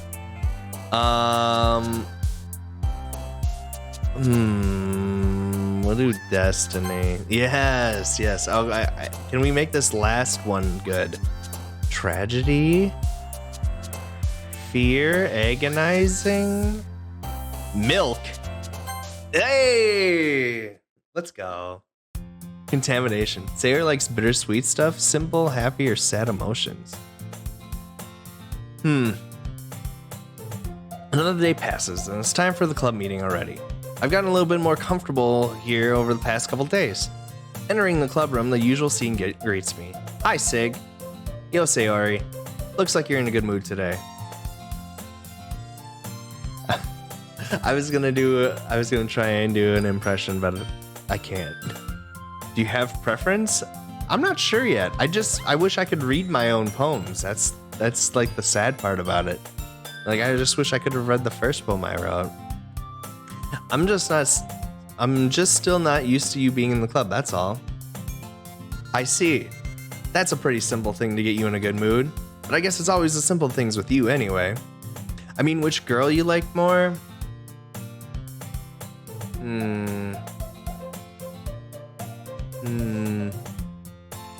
I mean, Sayori did come through in the clutch this last little argument. To be fair, and I know her the best. I'm vibing with Sayori just because she came through in the clutch and helped me alleviate the tension in the room. So I'm vibing with Sayori, to be fair. I mean, okay, yes, I mean my wife. I mean I like Romi the most. Speaking of which, I'm kind of hungry. Will you come with me to buy a snack? No thanks. Huh? That's not like you at all. I have my reasons. Why don't we take a look at your purse, Sayori? Oh? Hiding some stuff. Why that all of a sudden?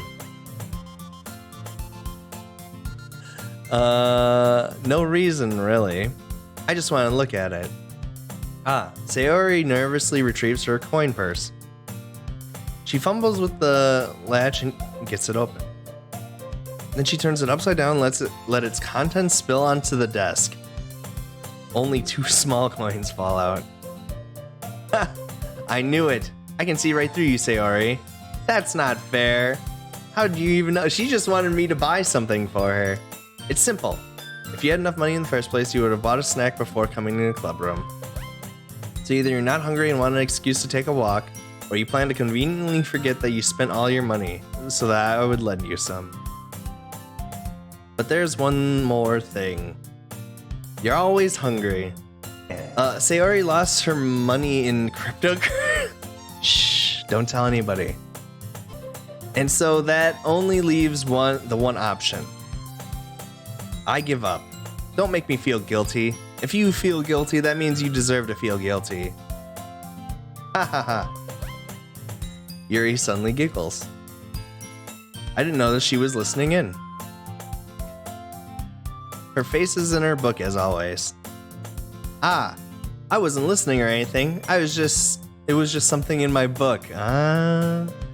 Yuri, tell Sig to let me borrow some money. Don't get me involved like that, Sayori. Besides, you should only buy what you can responsibly afford. And frankly, after pulling a mischievous little stunt like that, your suffering is fair enough for retribution. I didn't mean that. I got too absorbed in my book. Aha! Or, ahaha. I really like when you speak your mind, Yuri. It doesn't happen much, but it's the fun side of you. There's no way you could think that. You were right, though. I did something bad and I have to accept the retribution. That. Still coming from you. Did it say revolution or did I screw that up? Still coming from you, Sayori. I guess there's a little devil inside of all of us, isn't there? Don't let her fool you. Sayori knows exactly what she's doing. After all, she told you guys she was bringing me to the club before she even told me. But you wouldn't have come if it weren't for the cupcakes. So I'm back to the cupcakes. So I had to trick Natsuki into making them. Well, I would... Come on, give me more credit than that, Sayori. So she just gets slapped? Out of nowhere, something smacks Sayori in the face and tumbles onto the desk. What was, a cookie. A giant cookie wrapped in plastic. Sayori glances around. Is this a miracle? It's because I paid my restitution? Retribution? Actually, that one almost worked.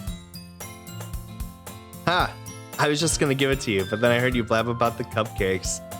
It was totally worth seeing your reaction, though. Ha! Natsuki! That's so nice of you. I'm so happy. Sayori hugs a cookie. Geez, just eat it. Sayori rapidly tears open the wrapper and takes a big bite. So good. So good. Sayori suddenly clasps her hands over her mouth. I bit my tongue.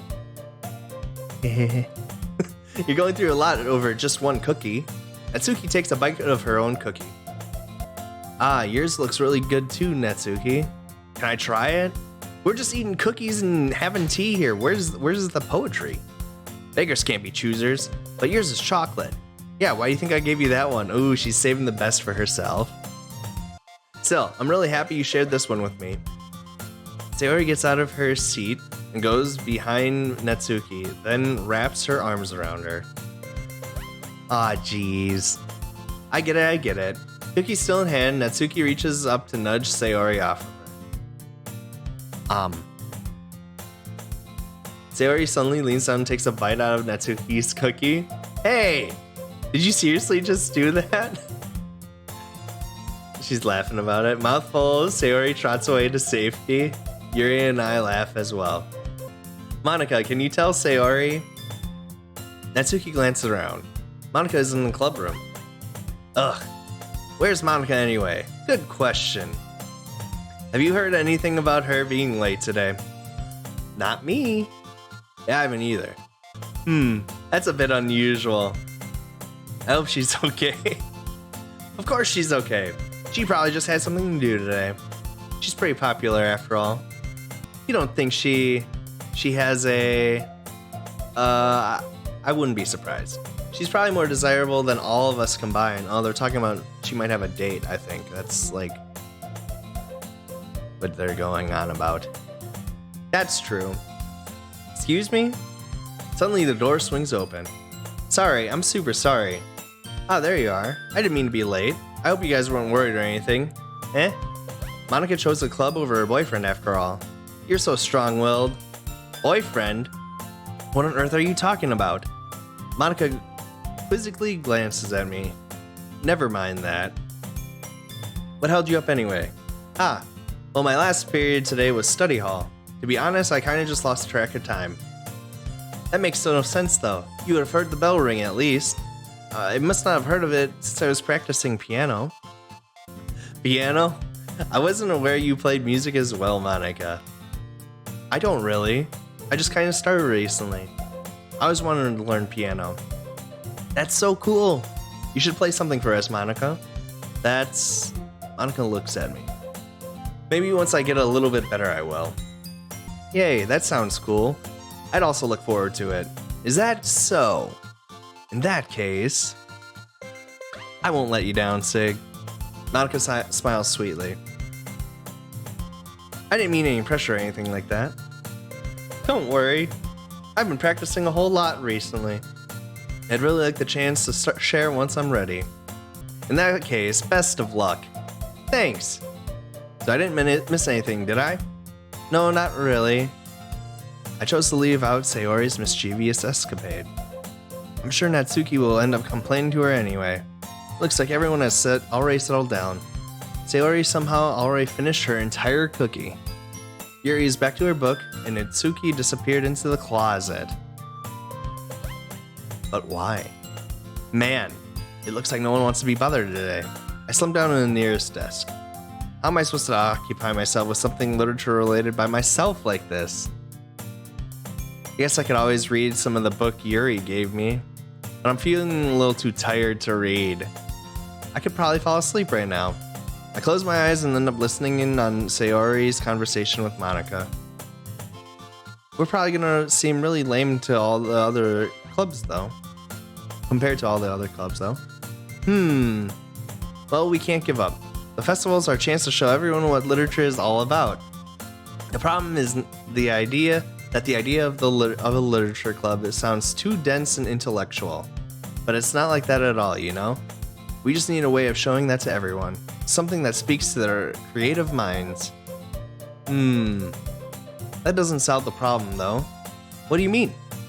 Even if we come up with the most fun thing ever, nobody will come in the first place if it's a literature event. So it's more important to figure out how to get people to show up in the first place, you know? And after they come, we can do the thing to speak to their creative minds. Do the thing. What's this? Sayori's taking this really seriously. It's rare to hear her deliberating like this. Huh. That's a good point. In that case, do you think food will do the trick? What kind? Well, I guess we could. She gets hype about cupcakes again. Cupcakes! Good thinking. Natsuki would love to do that. Ah, you're right. Natsuki makes the best cupcakes. That works out perfectly. That wasn't why you suggested it? Cupcakes speak to my creative tummy. Cupcakes it is then. I'm hungry. Anyway, we still need to work out the details of the event itself. The game is suggested for 18 and over, says the internet. You rules. Well, I have not seen anything to make me believe this. I find myself smiling. In the end, Sayori is still her usual self. But therein lies the unexpected reason I admire her. Unlike me, who has trouble finding any motivation at all, Sayori can put her mind to things and make them come to life. I suppose that's why I end up letting her get on my case about things. I can't help but wonder what it would be like to see the world through her eyes. Whoa. I opened my eyes to find Sayori's face filling my vision. I nearly fall on my chair. Sorry. Wait, actually I'm not sorry at all. It's your fault for sleeping like that. This isn't the napping club. Does our school have a napping club? You're staying up late again, aren't you? Now that you're in a club, you're gonna have less time for anime, you know. You need to get used to it. Don't say that so loud. I glance over my shoulder to see if Monica overheard. It's true though. Yeah, I know. You're always looking out for me, Sayori. It's what I do best. That's a problem. What about you? You look out for me better than you look out for yourself. Not every day. That's not very convincing. How many days this past week have you gotten up on time? It's a secret. I knew it. Come on. At least give me the benefit of the doubt. I can't even do that. Here, we do this. Sayori glances around at herself. How is it written all over me? You were clearly in a rush this morning. Look, your hair is sticking out all around here. I run my fingertips down the side of Sayori's hair, trying to straighten it out. Man, you really need a brush for this. Oh, he's brushing her hair. I'm brushing her hair. What? My hair is just really hard to get right. I won't fall for that. There's more than just your hair. Look, your bow isn't straight either. And there's a toothpaste stain on your collar right there. I try to wipe off the stain with my finger. But nobody would ever notice that. Of course they would. Nobody's gonna tell you about it because they don't want to embarrass you. Unfortunately, I really don't care about that. Hey, you meanie. And you don't even keep your blazer buttoned up. Seriously, Sayori. Why do you think you don't have a boyfriend yet? Oh, wow. I'm just roasting. That's super mean. Sorry, but you'll thank me later? Wow. I'm mean. That is mean. I start to button her blazer from the bottom. Once you see how much better it looks, you'll change your mind.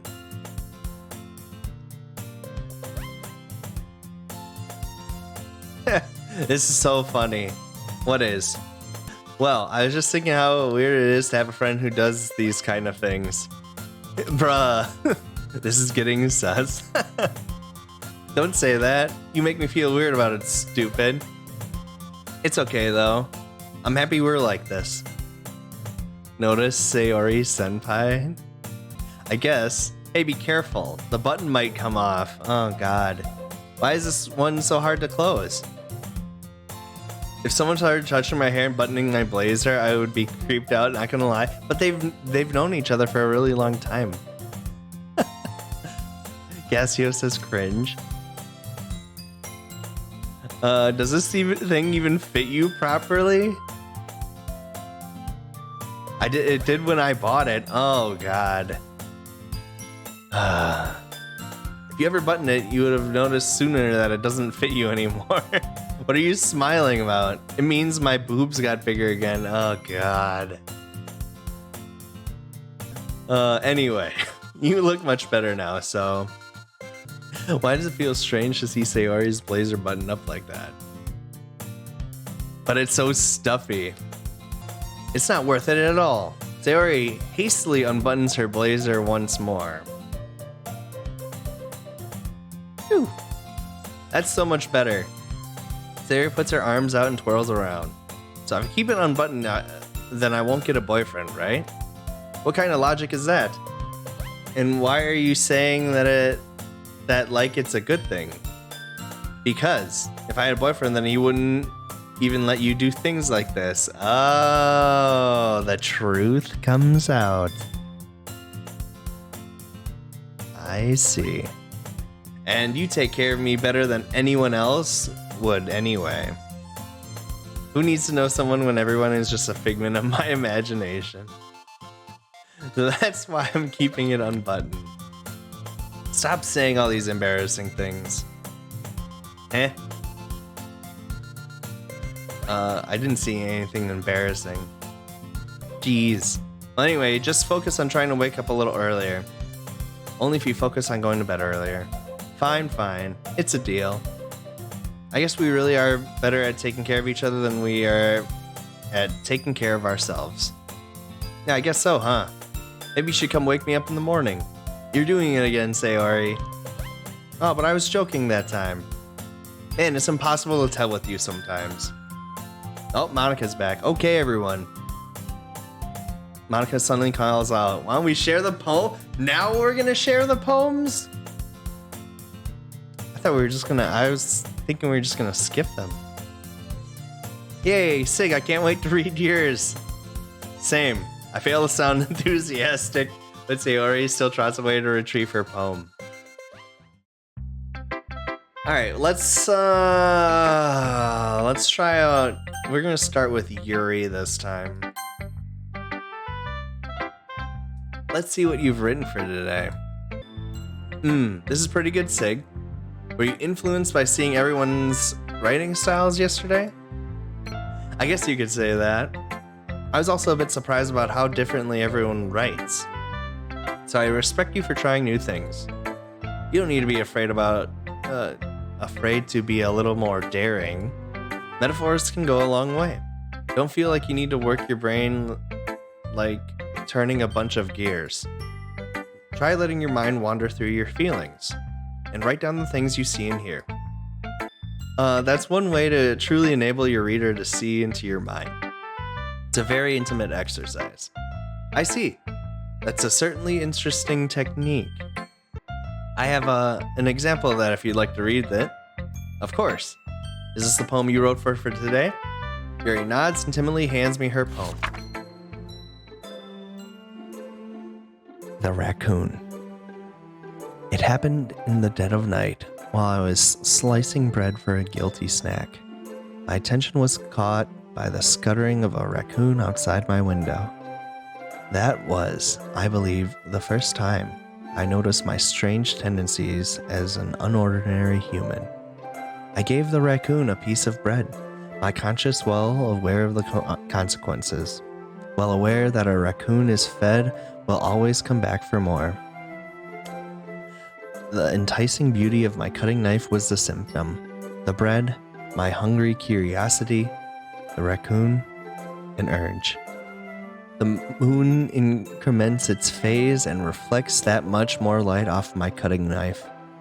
The very same light that glistens in the eyes of my raccoon friend. I slice the bread, fresh and soft. The raccoon becomes excited. Or perhaps I'm merely projecting my emotions onto the newly satisfied animal. The raccoon is taken to following me. You could say that we've gotten quite used to each other. The raccoon becomes hungry more and more frequently, so my bread is always handy. Every time I brandish my cutting knife, the raccoon shows me its excitement. A rush of blood. A classic Pavlovian conditioning. Oof. I slice the bread, and I feed myself again. I was a little more daring with this one than yesterday's. It's a lot more metaphorical. I don't know if it's my fault, but I can't begin to imagine what this poem is about. That's right. It's a bit closer to my preferred writing style, using the poem as a canvas to express vivid imagery and conveying emotions through them. Yeah, if I take it at face value, then I can't even figure out what it's supposed to mean. I think it's something that different people can relate to in their own way. I want to express the way that it feels to me to indulge in my more unusual hobbies. So sometimes I enjoy writing about them. Why do you keep them to yourself? Because they're embarrassing, and people would make fun of me. Don't you have anything like that, Sig? Well, I guess I do. I feel like everyone has a little something like that. The best we can do is respect each other in our individualities, even if it's difficult sometimes and some things make us uncomfortable. After all, if I hadn't learned to embrace my own weirdness, I would probably hate myself. I might be ranting a little bit now, but I'm glad you're a good listener.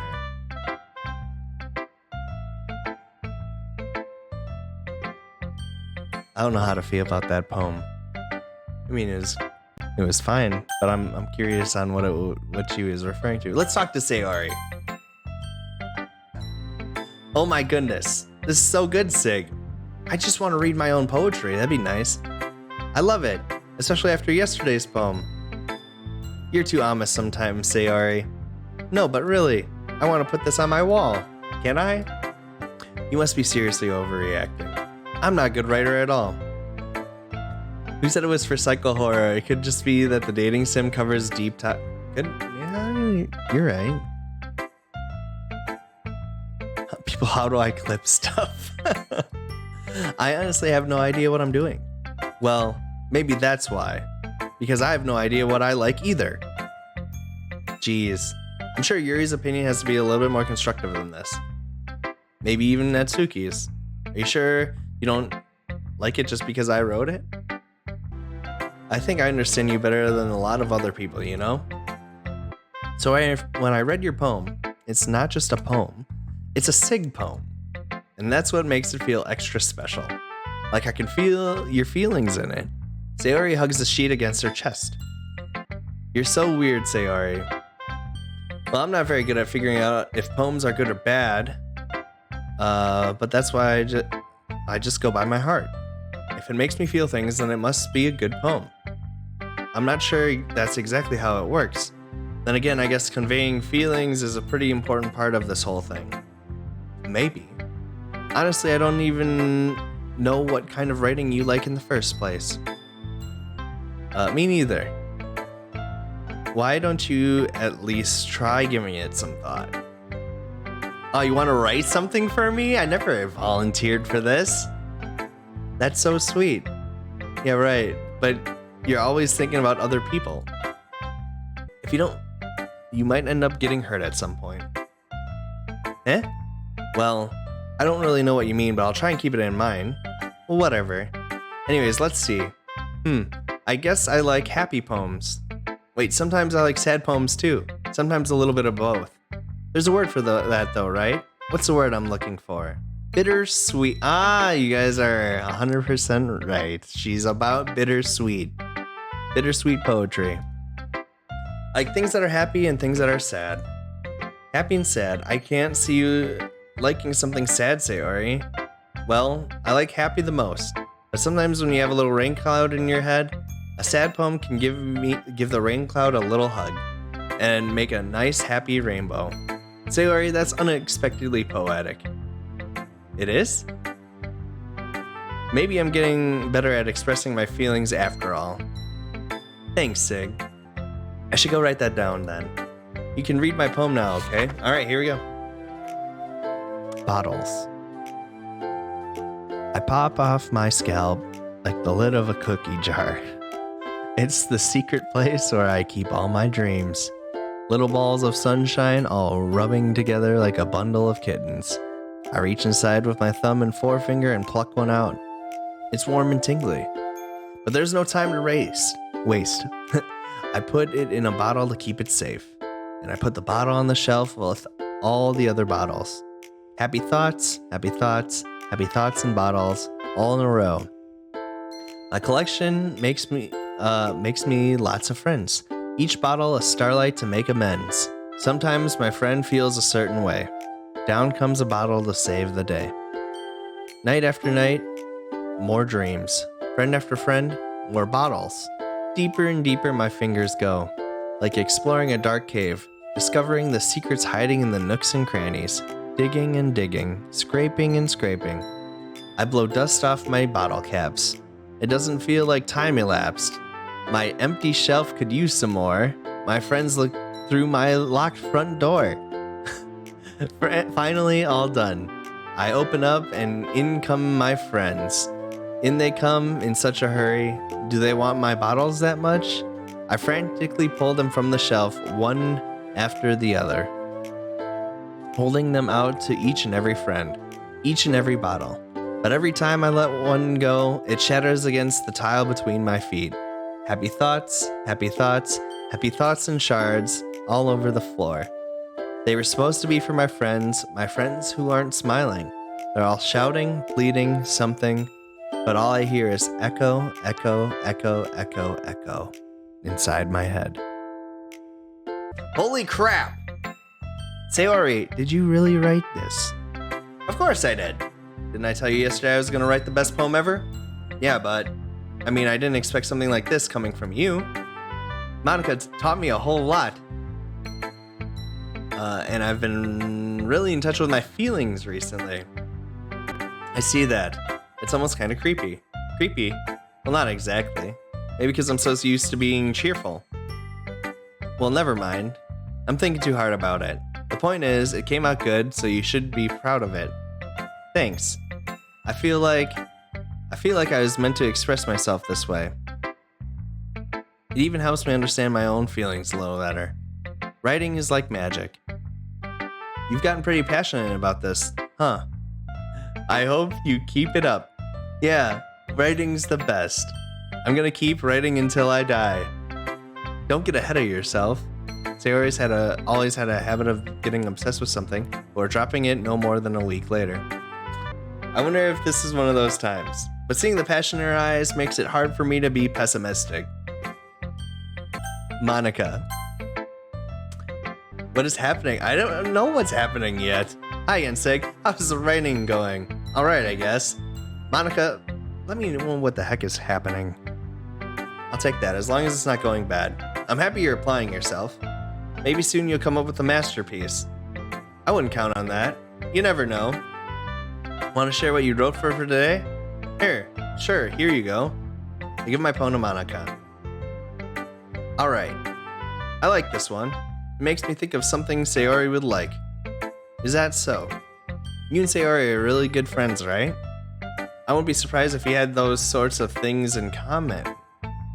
That's assuming too much. We may be good friends, but Sayori and I are actually really different. Well, that may be the case, but maybe there are also some similarities that you wouldn't expect.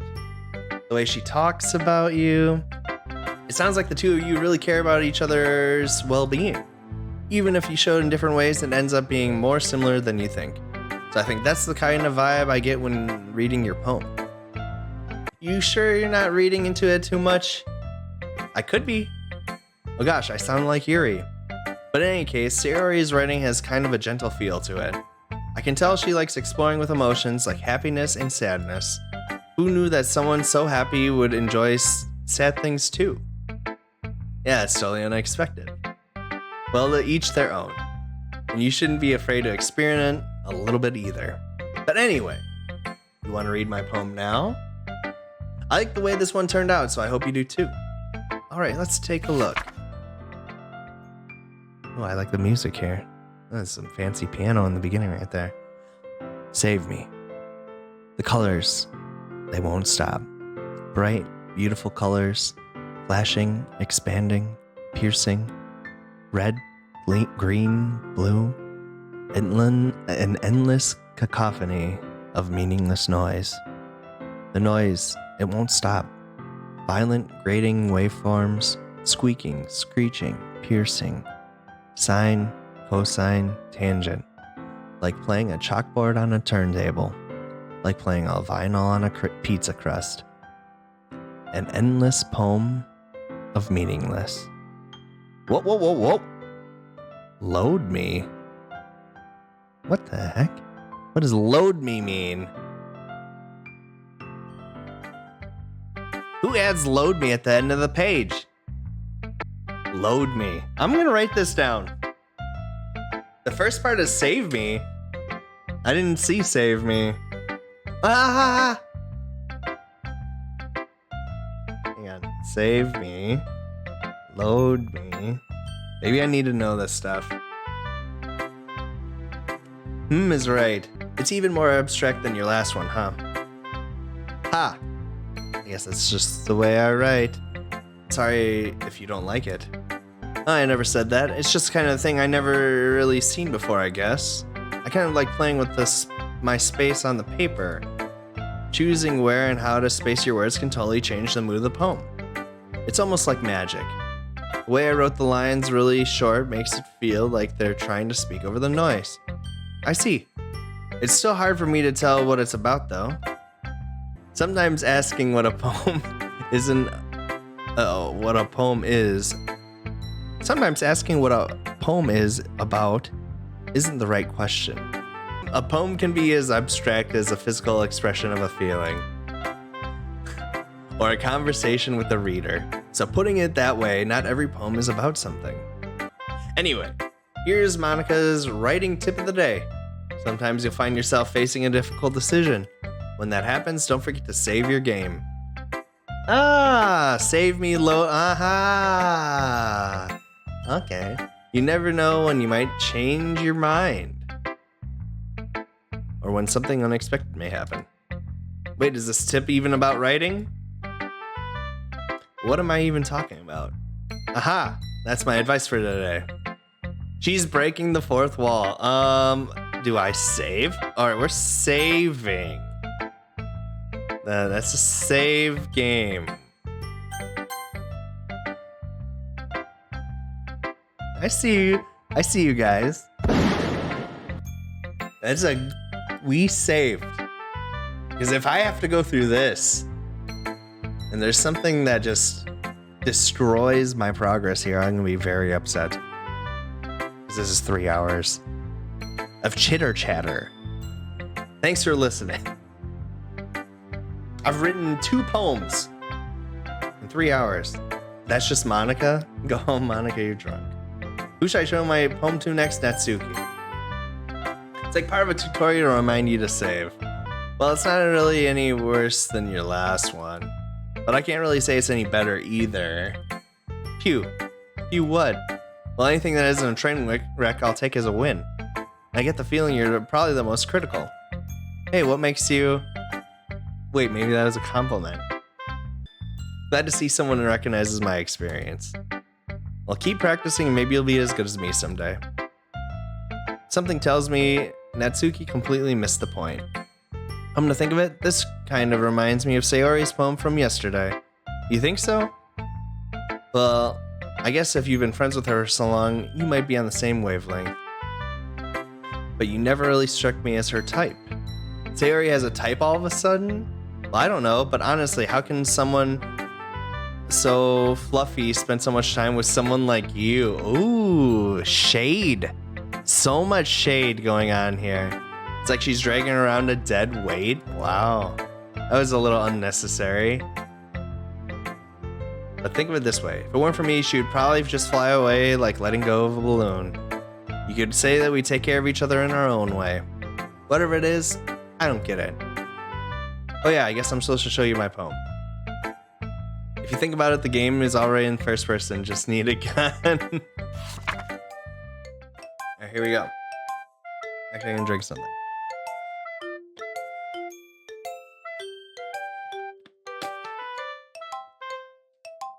Amy likes spiders. You know what I heard about Amy?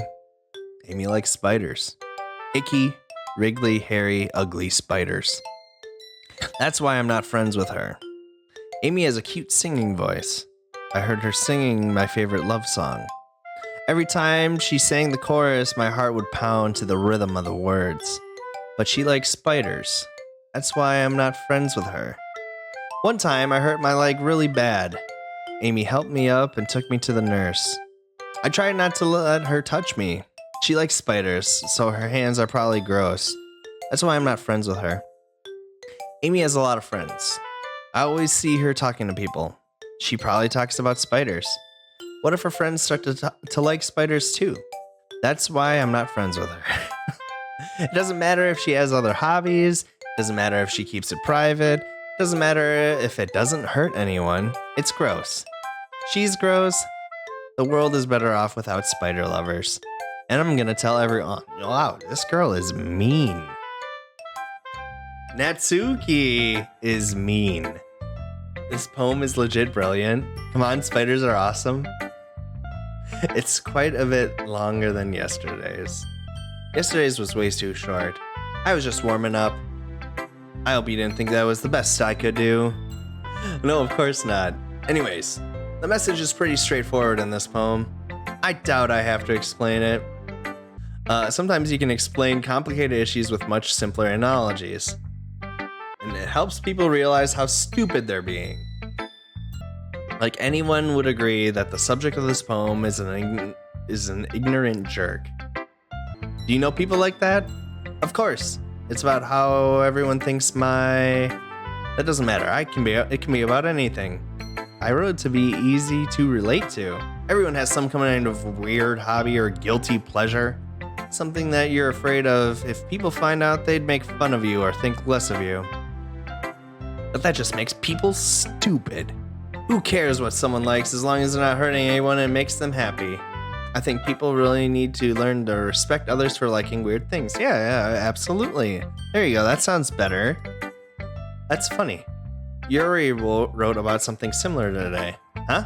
Did you say Yuri? Yeah. She said her poem was about an unusual hobby of hers. I didn't really get it, but she said something similar to you. That people shouldn't make each other feel insecure about those things. Really? Well, I mean, Yuri's pretty weird, so I wouldn't doubt that she has some weird hobbies. Wow, she just immediately starts roasting people. It's not like I would judge her or anything. Natsuki has trouble finding words. I guess I should try not to be so mean to her. If she feels insecure about her weird behaviors and stuff, I mean, I always hate people who make me feel insecure, and Yuri made me feel insecure yesterday. But the way you put it, it sounds like she's learned her lesson. Well, I would say so. Even if her writing style is really different, I'm sure she'll appreciate the message in your poem. It's what I do best after all. I don't like writing unless there's a good message to take away from it. Like conveying emotions is important, but I want to make people think, not just feel. Touché. Remember that. I'm remembering it. I'm gonna write a good one for tomorrow, so look forward to it. Alright, I guess we're writing more poems. Okay, everyone. We're all done reading each other's poems, right? I have something extra planned today, so if everyone could come sit at the front of the room. Is this about the festival? Well, sort of. Do we have to do something for the festival? It's not like we can put anything good and just put together anything good in a few days. We'll just end up embarrassing ourselves instead of getting any new members. That's a concern of mine as well. I don't really do well with last minute preparations. Don't worry so much. We're gonna keep it simple, okay? We won't need much more than a few decorations. Sayori's been working on posters, and I've designed some pamphlets so we can give out during the event. Okay, that's great and all, but that doesn't tell us what we're actually going to be doing for the event. Oh, sorry, I thought you heard about it already. We're going to be performing. Performing? Heh. Monica. Yeah, we're going to be having a poetry performance. Oh, dear. Each of us are going to choose a poem to recite during the event. But the cool part is, we're also going to let anyone else come up and recite poems too. Sayori is putting it all on all the posters in case anyone wants to prepare ahead of time. Sayori, who's been coloring a poster, holds it up for us to see. Are you kidding me, Monica? You didn't already start putting those posters up, did you? Well, I did. You really think it's a bad idea? Well, no. It's not a bad idea. But I didn't sign up for this, you know. There's no way I'm going to be performing in front of a group of people like that. I agree with Natsuki. I could never in my life do something like that. Imagining it, Yuri shakes her head in fear. Guys, no, Sayori. I understand where they're coming from. Okay, alright, I'm saving. Remember that Natsuki and Yuri have never shared their poems with anyone until just a couple days ago. It's a lot to ask for them to recite their poems out loud to a whole room full of people. I guess I kind of overlooked that.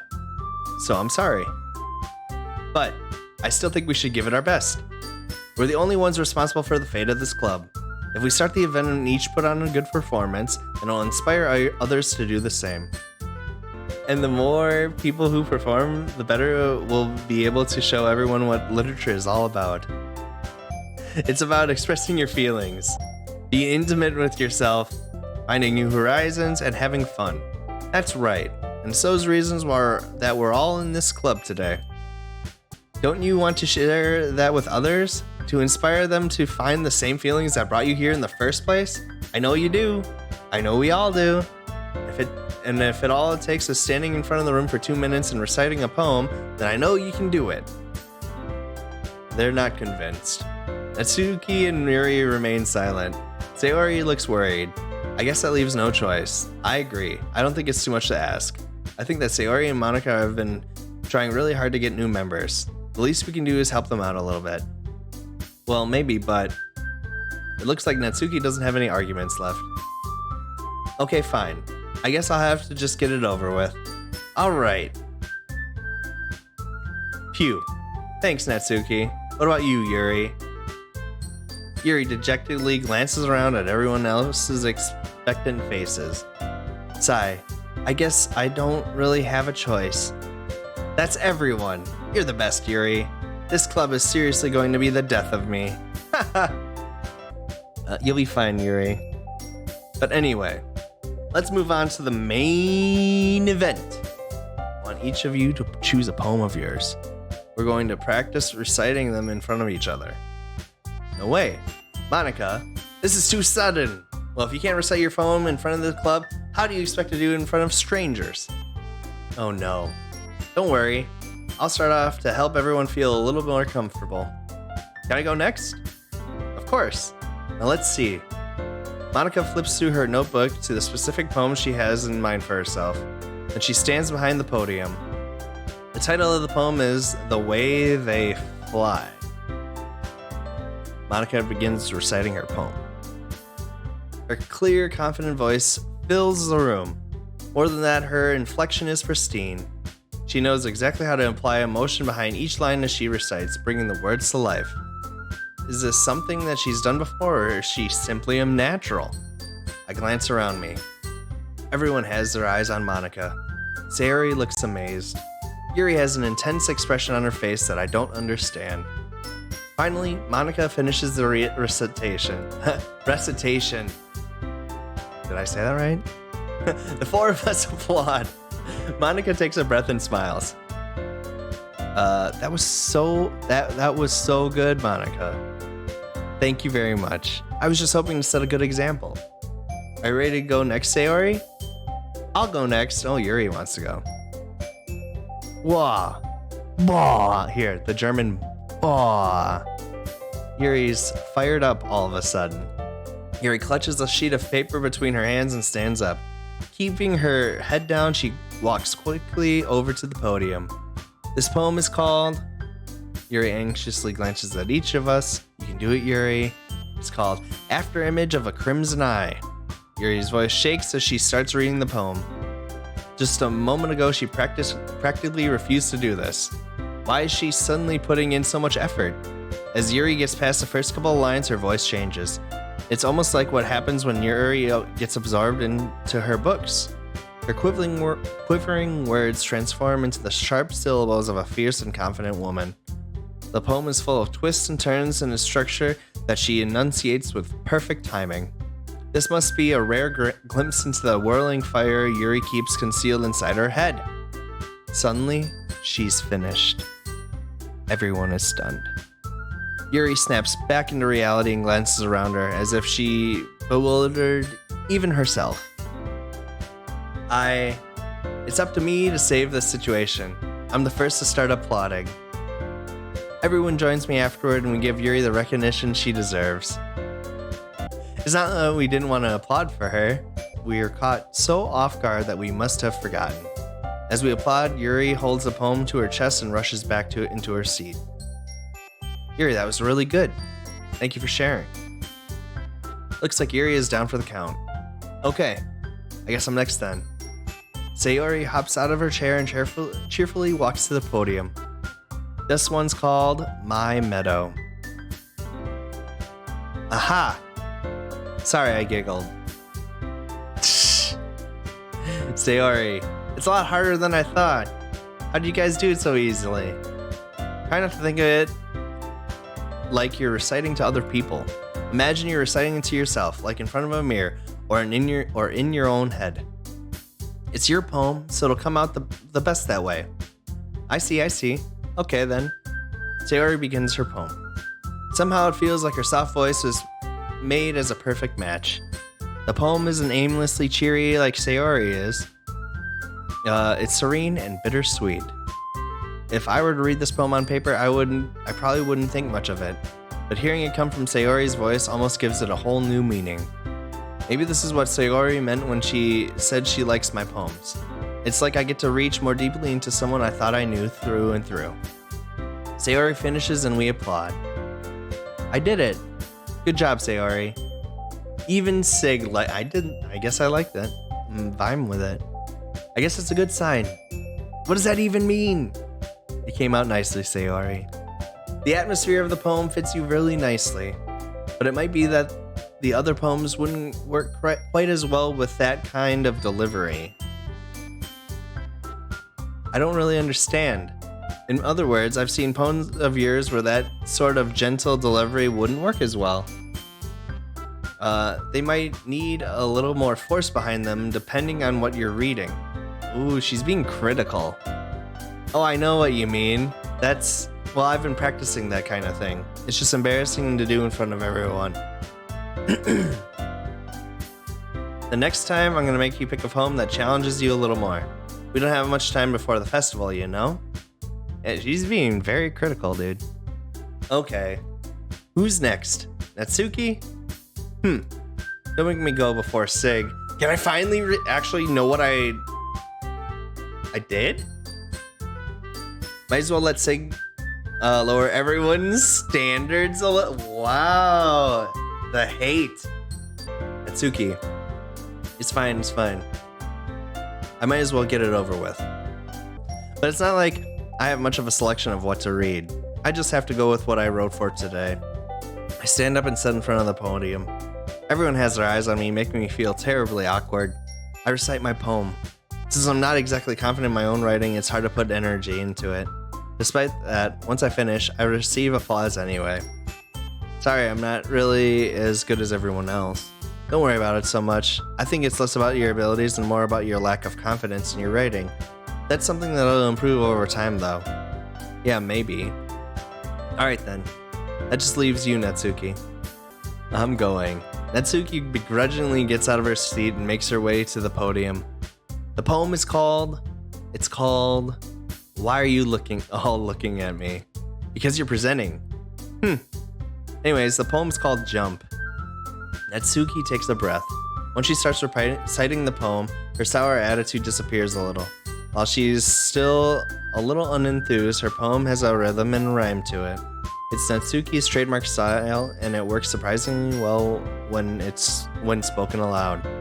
The words feel like they bounce up and down, as if giving life to the poem. Natsuki finishes, everyone applauds. She huffs back to her seat. That wasn't so bad, was it? Easy for you to say. You better not make me do that again. Ah, well. Do you at least feel prepared enough to recite a poem in front of other people? I mean, doing it in front of other people will be way easier. Imagine if someone finds a grammatical error in this game. It is a lot of reading, to be fair. I can put on whatever face I want for other people.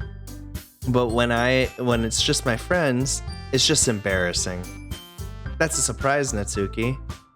I think it would be the other way around for me. Well, that's just how it is, so. I guess in that case, you won't have much to worry about for the festival. That said, I want to thank everyone for coming through. It might be hard, but I hope you have an idea of what it's like now. Make sure you pick a poem and get enough practice before the festival, okay? I'll be making pamphlets, so let me know ahead of time what you'll be reciting. Jeez. I should probably find some other poem to recite instead. That's fine too. It doesn't have to be your own. I'm already pleasantly surprised that you're putting in all this effort for the club. It makes me really happy. That pose. Yeah, no problem. Okay, everyone. I think it's about it for today. I know the festival is coming up, but let's try and write poems for tomorrow as well. God, I want to know what's going to happen. I need to know. It's been working out really nicely so far, so I'd like to continue that. As for the festival, we'll finish planning tomorrow, and then we'll have the weekend to prepare. I can't wait. I can do this. I can do this. All right. I stand up. There's no way I'll be able to find the same enthusiasm as Sayori and Monica. I'll do my best to get through it. If it's for the sake of the club and impressing Monica, then I'll have to do my best. Ready to go, Sayori? Let me save. It's kind of adorable, isn't it? Geez, guys, don't make such a big deal out of it. It must be a little nice, though. Well, how am I supposed to respond to that? It's okay, Sig, you don't have to say it. Whatever, let's go already. Her spine is so crooked. Maybe she has back problems, who knows? I walk home with Sayori once more. Even though it's only been a few days, a lot of things have already changed. She's just popping her spine. She needs a chiropractor. She has scoliosis. But today, Sayori is being a little quieter than usual on the way home. Hey, Sayori. Sorry, I was spacing out. No wonder. I was thinking about something from earlier, like how we get to... Sayori fumbles with her words. Let's just say that one day Yuri asked to walk home with you. Huh? What would you do? What kind of question is that? You're kind of putting me on the spot here. Oh, God. Now I have to choose? Ugh. I got loyalty inside my DNA. We're going with Sayori.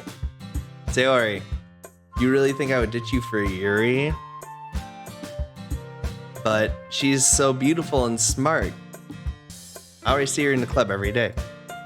Besides, you seem to really like going home together. I wouldn't just ruin that for you. You're so silly, Sig. You think about me too much sometimes. Yuri would deserve it if she wanted it, so... Sayori, I've already made up my mind. I really can't figure out sometimes. Sorry.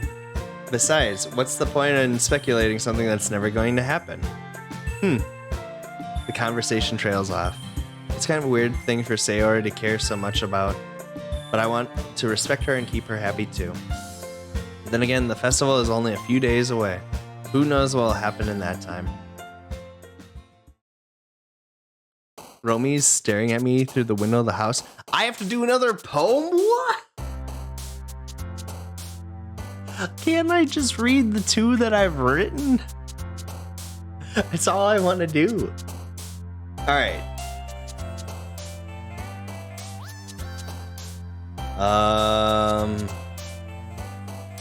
Bittersweet stuff. Since I'm pot committed to Sayori here, we're gonna do bittersweet. So we're gonna do aura. Oh, it just says parfait. Dang it! All right, I'll take you guys' help here. I wanna lean towards Sayori here. What is she? Bittersweet. Friends? Yes.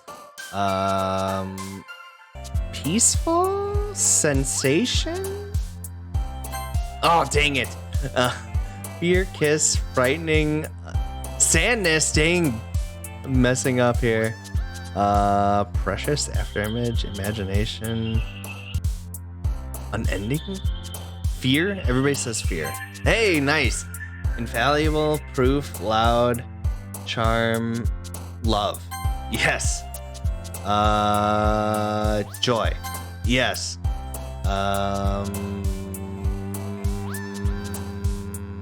Ambient? No. That would be empty. Nice. Smile? Promise? I was vibing with promise. I was thinking that.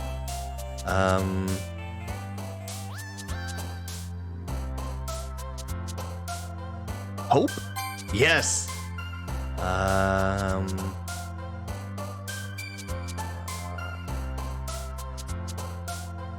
Not Papa. Is it Papa? No. Rain cloud. Hey. Shopping, bunny, sing, atone, pink, jump, dream. Oh, dang it. Grief, beauty, portrait, socks, horror, journey, anger. Dang. Bouncy, lucky, skipping, special. Yes. Pain, analysis, skirt, death. Awesome. Nice. Excitement. Extreme? Nah.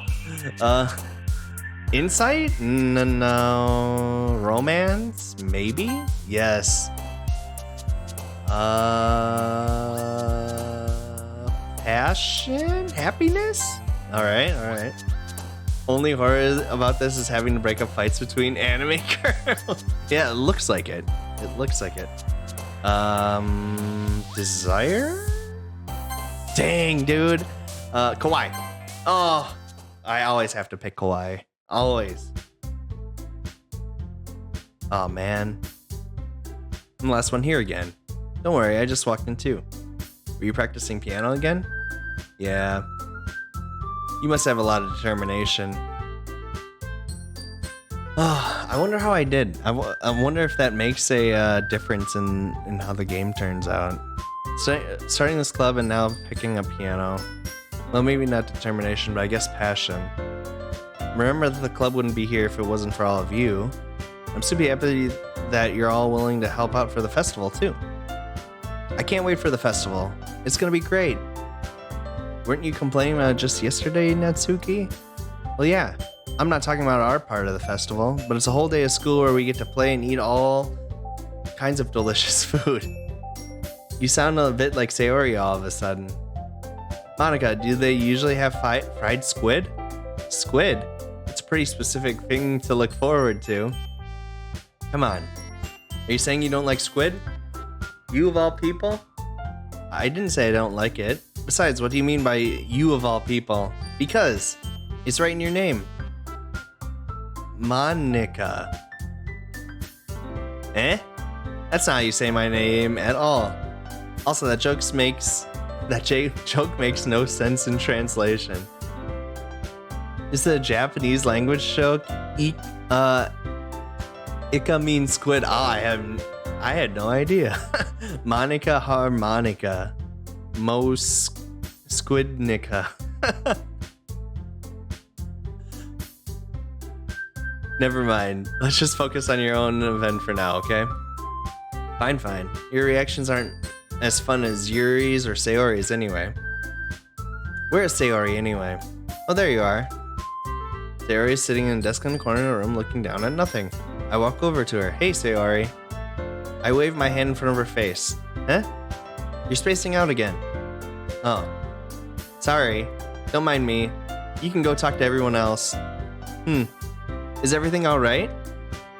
Of course. Why wouldn't it be? It just feels like you're a little off. Sorry for assuming things. You worry too much about me.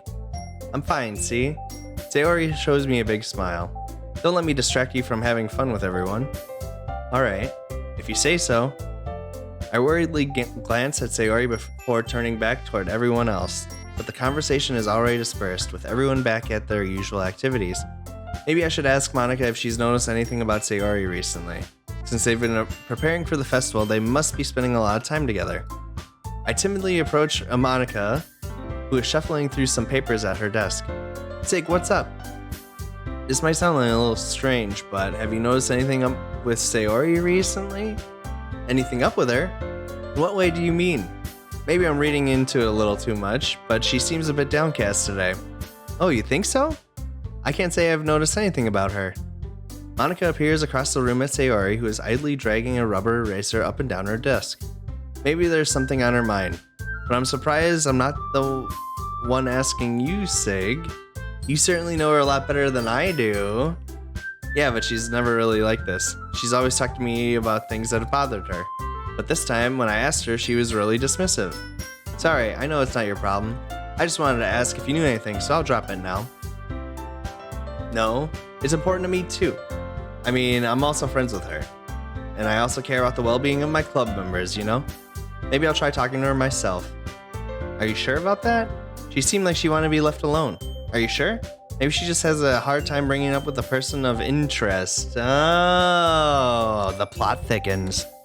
Person of interest? What do you mean by that? I'm saying maybe the thing on her mind is you, Sig. How on earth would you come to that conclusion? Well, I probably shouldn't say too much, but Sayori talks about you more than anything else, you know? We just charmed it.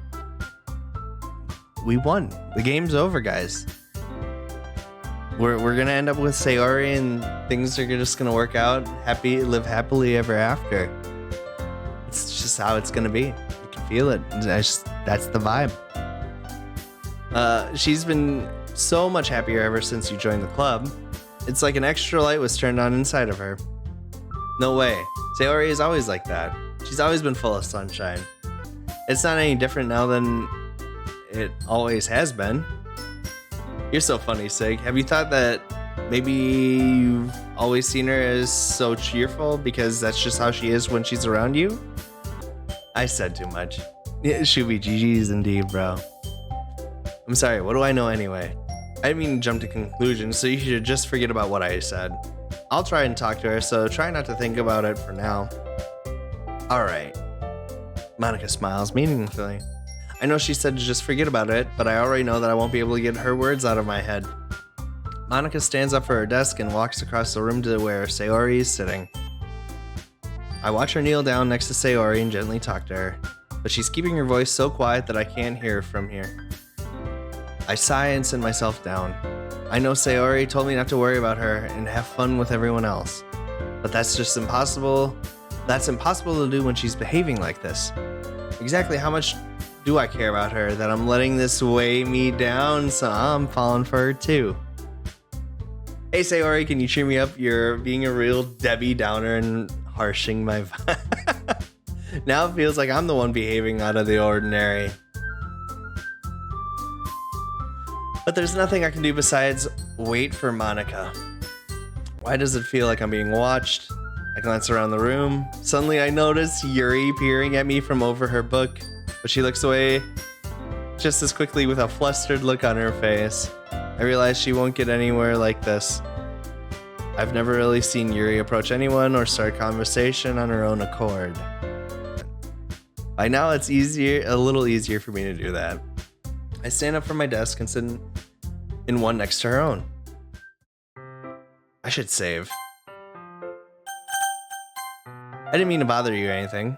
Relax, you didn't even do anything. But I could tell that you wanted to be alone with your thoughts. Alone with my thoughts? How are you even able to tell I was thinking like that? Well, it's something I do a lot, so it wasn't hard for me to spot based on your posture and expression. Not that I was staring or anything. I didn't do anything creepy like that. In any case, I guess you were right. I'm sorry if I caused you any concern. Don't apologize. Your troubles are the only concern of those who willingly share in that concern. Of course, there are certainly those who find the most comfort in keeping to themselves. But if you'd prefer to share what's on your mind, then I would be glad to listen. This is my other trauma song. Mentioning trauma in this song is probably not good. Something's coming, isn't there? It's really not that big of a deal. I was just feeling a bit uneasy about Sayori. Sayori? Yeah, she seems a little off today, but when I asked her about it, she didn't want to admit it to me. So I can't help but wonder if something happened to her. Oh, that's quite romantic. Sorry, I didn't mean to say something stupid. It's not that, I just didn't want you to misunderstand. Sayori and I have just been friends for a long time, that's all. I see. Then perhaps it's unusual for her to be dismissive to you about her feelings. Sayori's not feeling well after being bit by a... Get out. Or maybe I'm just reading into it a little too much. Sig, the world is full of meaning, often hidden deep beneath plain sight. And there are many untold mysteries behind every person, no matter how well you may know them. So you think that there might be something behind it after all? I think that Sayori is a very complex person. Her mannerisms on the outside don't always match what may be going on inside her head. And she may not always know what she wants. I noticed her strange behavior today too, and I also feel some concern for her. But in your case, it looked like she was fully occupying your thoughts, wasn't she? How does she know? I guess that was the case. Sayori, she really means a lot to you, doesn't she? I guess. But you don't need to put it that way. We're just good friends, that's all. Yuri suddenly looks deeply into my eyes. Her expression is gentle and curious, as if she was searching for something. Embarrassed, I avert my gaze. Sometimes, a person's mysteries are untold even to themselves, and to you, as someone honest and caring, may uncover feelings you weren't aware were in you. That is, I think that she would be a very fortunate person to have you feel that way about her. Yuri's saying too much. Yuri, you're giving me too much credit. I'm a pretty simple guy, so I think I'm pretty good at understanding my own feelings. I'm not nearly as sophisticated as you. Ah, that's not a compliment, is it? It is what it is. Oh wow, now I'm getting feisty? What? Anyway, as long as we're here, why don't we do some reading? Well, as long as you're okay with it. Oh, she's okay. I guess she didn't take that as an insult. Yeah, I should be taking my mind off this whole thing anyway. Well, I guess I was forgiven. Okay, everyone. Is this a horror element of this game, the Care Bear? I mean, could be. I don't know yet. I don't know how to feel yet. We haven't had any scares, that's for sure. After some time passes, Monica calls out to the club room. Why don't we share our poems now? Before I know it, everything is back to normal.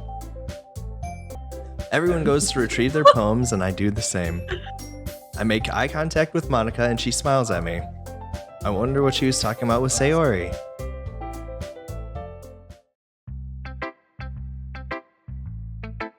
So, who should I show my poem to first? Was it always 4 girls? It's always been 4 girls. Alright, Sayori's first. Because that's my bae. Okay. This is your best one so far. It's really, really nice, Sig. Thanks. Mm-hmm. Sayori, you've been a little quiet today. Is everything alright? course. Everything is fine. Maybe I'm just a little tired today. Do you want a nap or something? No, that's silly. Don't worry about me, okay? I only want to see smiles on your face. Oh, that's what it says. She turned manly again. Well, alright. Hey, Sig. I'm still a little surprised. I really thought that you would try writing your poems like the way Yuri does. Or even Natsuki. Romi can go a little lower. Stream quality went up by 200%. What a start. My gamer immersion is bigger than ever. We're here to help. Little lower. A deeper voice, he means. Okay, I can do this. But in the end, Yeah. I guess you're the one. Hey, Oh, that's oops. me. I guess you're the one who likes this one the most. Why? You don't want to get closer with everyone else? Wait. Of course I do. But that doesn't mean I need to try so hard to impress them. I still understand you the most, Sayori. I know you have to sometimes put up with me, and sometimes put up with you. But we have a wavelength or something, and this is how the poem came out. Sometimes it feels like you're the only exciting thing in my life. So sometimes it's just easier to write when thinking about you. Sayori. No. Sig. I don't deserve this. You're too nice to me. Sayori has trouble keeping her voice steady all of a sudden. If you had fun with everyone else instead, this would be so much easier. Sayori. I glance around the room to make sure everyone has noticed this. Sayori, I've probably never said this before, but I don't understand what you're feeling right now. Tell me what will cheer you up. Sayori shakes her head. She sniffles and keeps shaking her head. Finally, she gathers herself and puts on a smile. Where is it? It's nothing, Sig. It's just a little rain cloud. I'm sorry you had to see that. I promise it won't happen again. Just smiles from everyone, okay? Amen, Roman, but... Roman, no more Robert. That's all that No more matters. Robert. Go play with everyone else. I'm gonna go home a little bit early today. Sayori. Tell Monica I wasn't feeling well, okay? I'll see you tomorrow. Before I can say anything else, Sayori cheerfully walks out of the classroom humming to herself. Oh god, Natsuki, what should I give her? This one is alright. Alright. Well, yeah. About as good as yesterday's anyway. I see what you're going for, but it's just not really my style. I mean, that's fine. I'm mostly just glad that you're trying a little bit. Well, of course. I'm at least trying. Why are you so emotionally invested in my poems anyway? Isn't that more of a compliment to me? No. Gross. It's not like I care.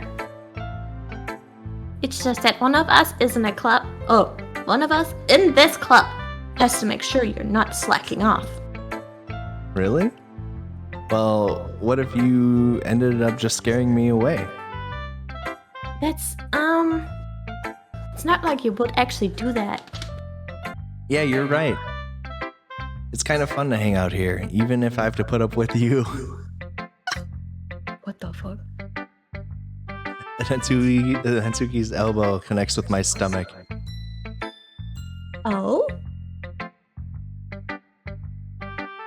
Maybe I won't mind scaring you away after all. I was just joking. Oh, I know. don't worry, I was too.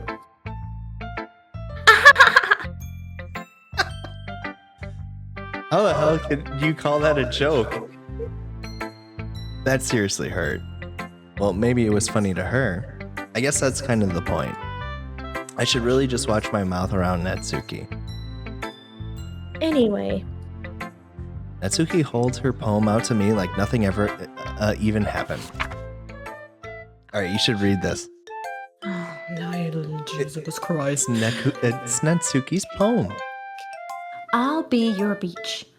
Your mind is so full of troubles and fears that diminished your wonder over the years.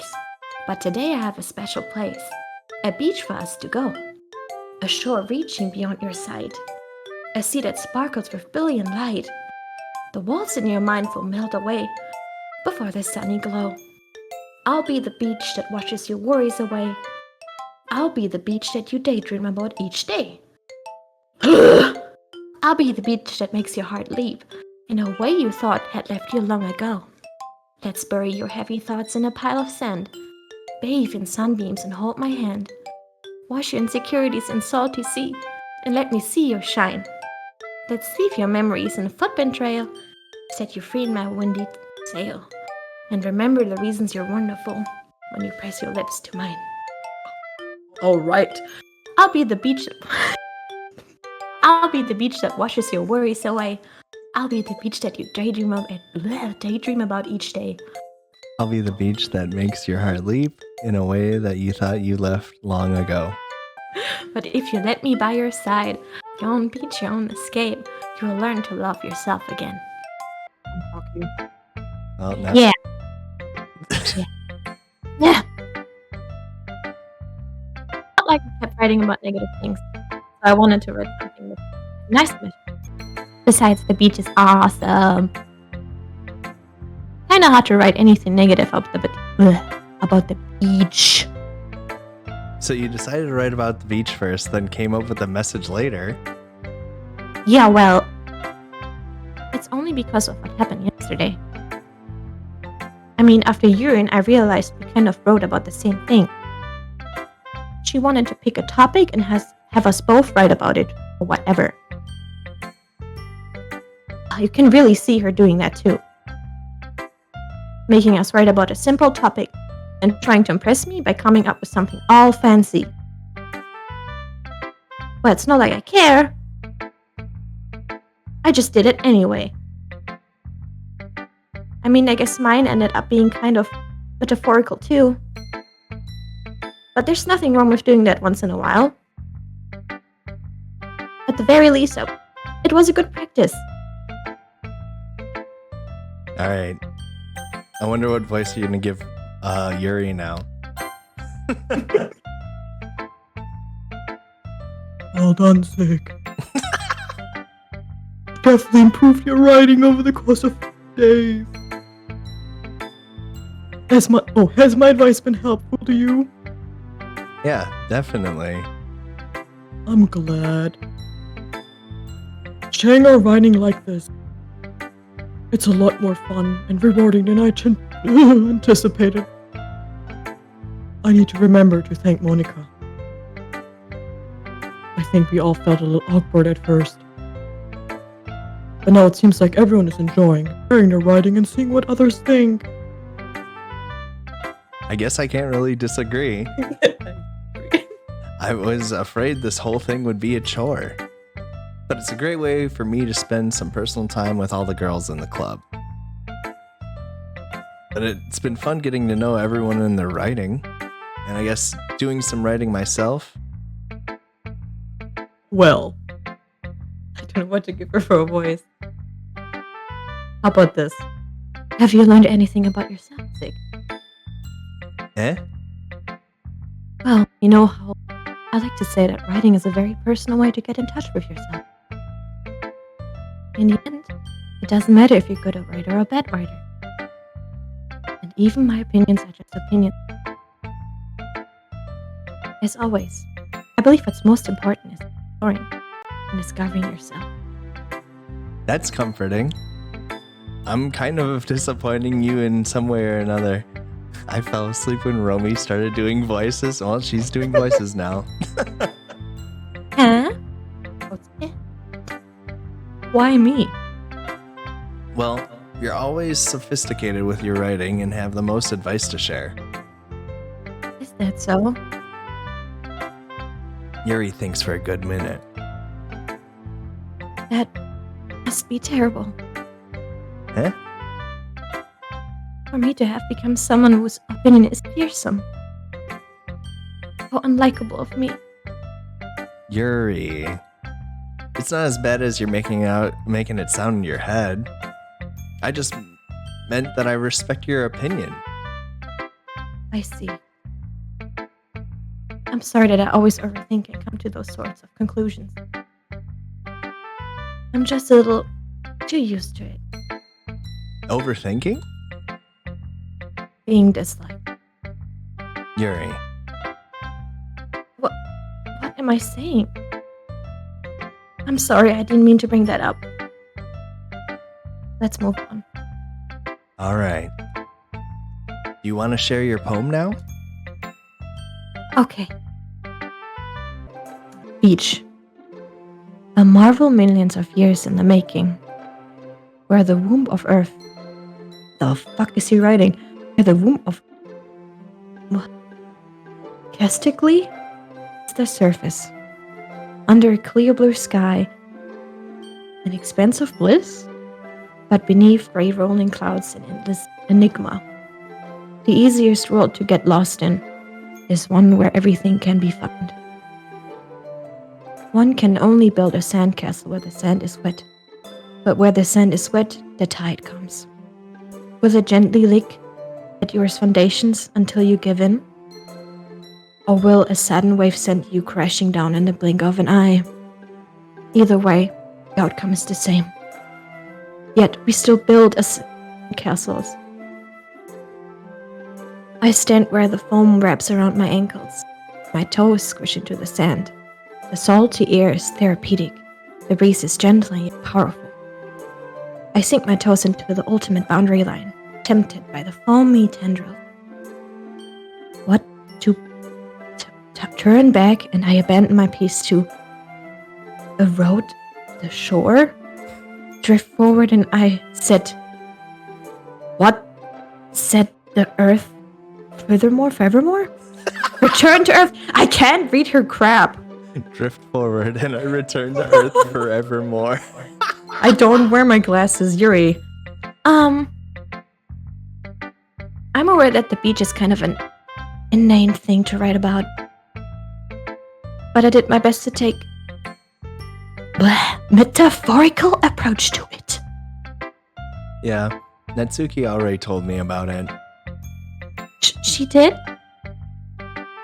She didn't say anything weird, did she? She just wanted us to write about the same topic again. I suppose we better compare the differences in our writing styles. Or thought processes. Anyway, it was her idea.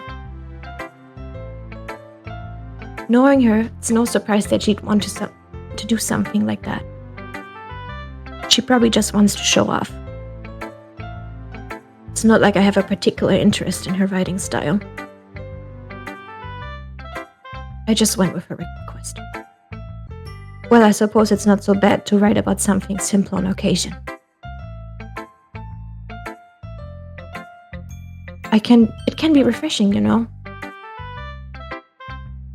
It's good for me to calm my thoughts once in a while.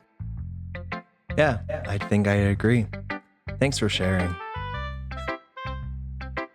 Alright, Monica's last. Hi, Sig.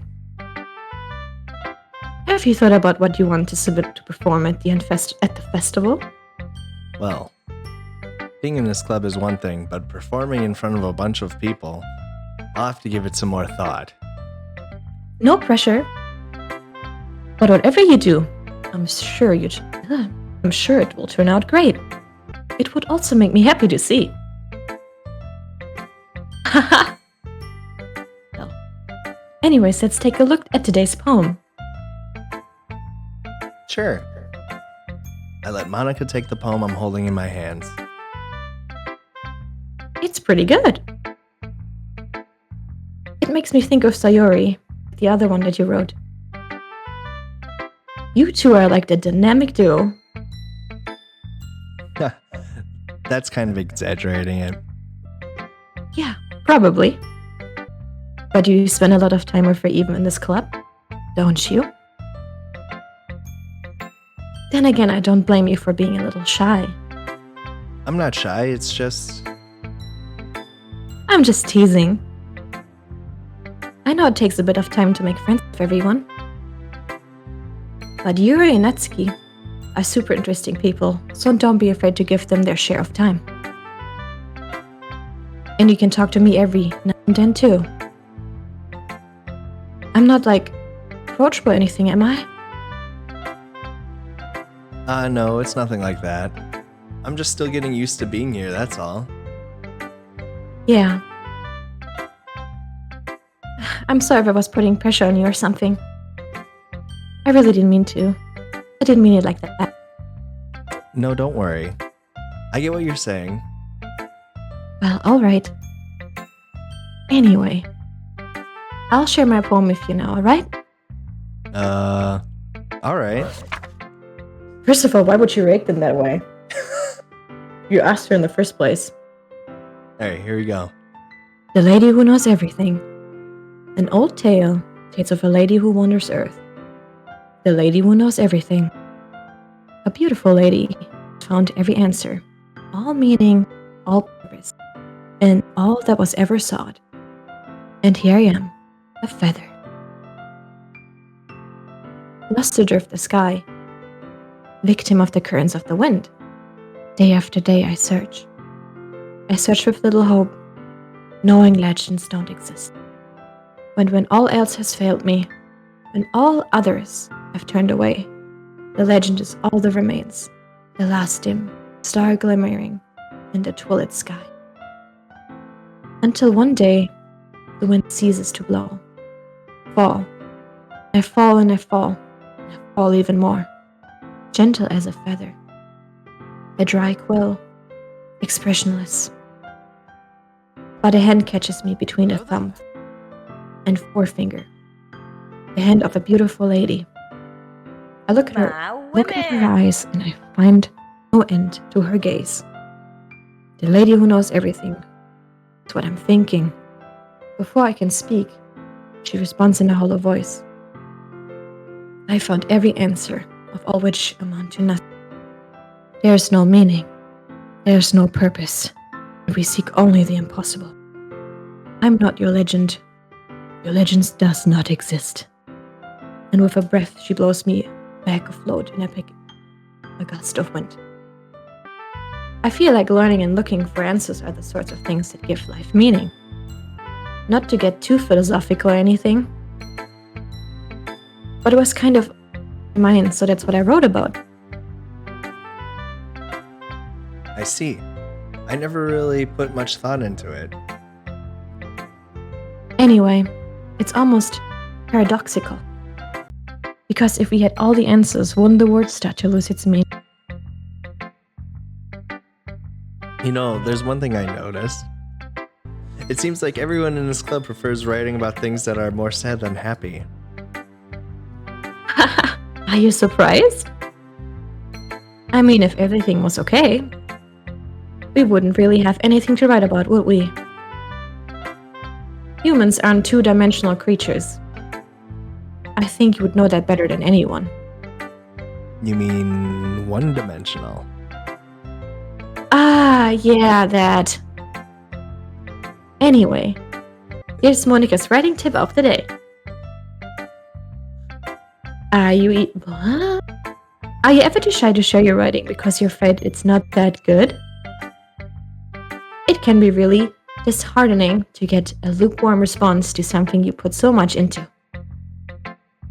But if you find other people enjoying writing, then sharing becomes a lot easier. Because instead of just telling you that your writing is good, okay, or bad, they will want to focus more on everything that went into it and the things you can work on. It's much more encouraging that way. Make you want to continue improving. It's almost like having your own little literature club, don't you think?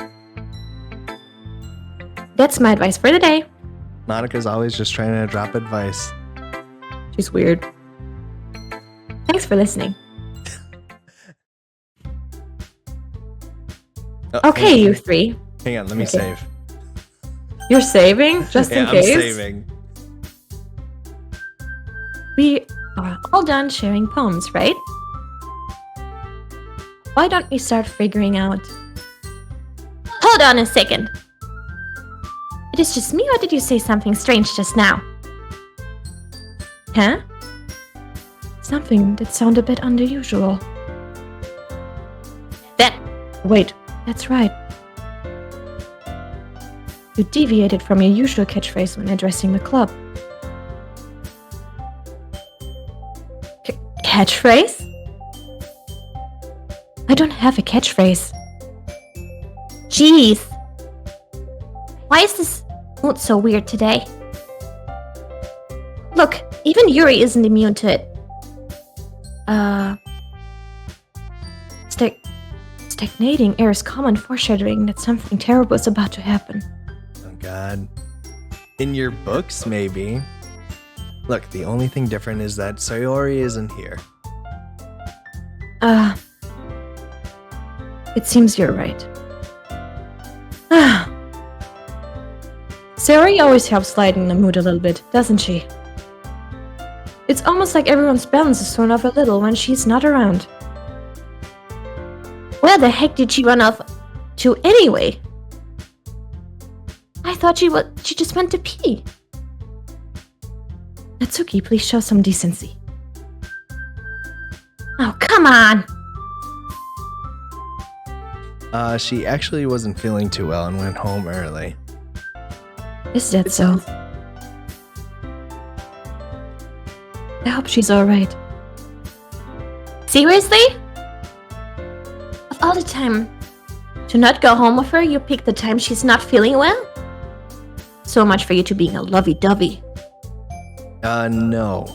First of all, stop misunderstanding my friendship with Sayori. And second, she's kind of been avoiding me today, so I didn't want to force it. The fuck is that word? Huh? That curious expression coming from Yuri of all people. Calm down, guys. I talked to her earlier and everything is fine. What did she say? Anyway, we need to figure out the rest of the festival preparations, so... let's decide what everyone will be doing this weekend.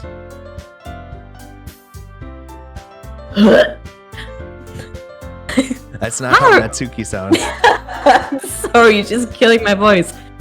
I already know what I'm doing. That's right. Natsuki will be making cupcakes, who would have fucking thought? But we might need a lot of them in different flavors. Can you handle that all by yourself, Natsuki?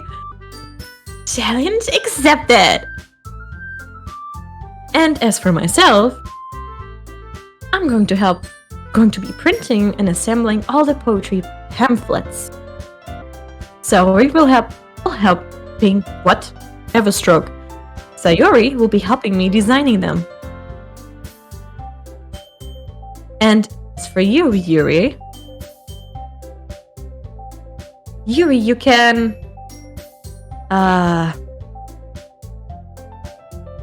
Guys, hard pose. Can you help me come up with something for Yuri? I'm useless. No! That's not... No, that's not it at all. Why would you phrase it like that? You're the most talented person here, you know. Now, Natsuki, pouting too? Jeez, even I can tell now.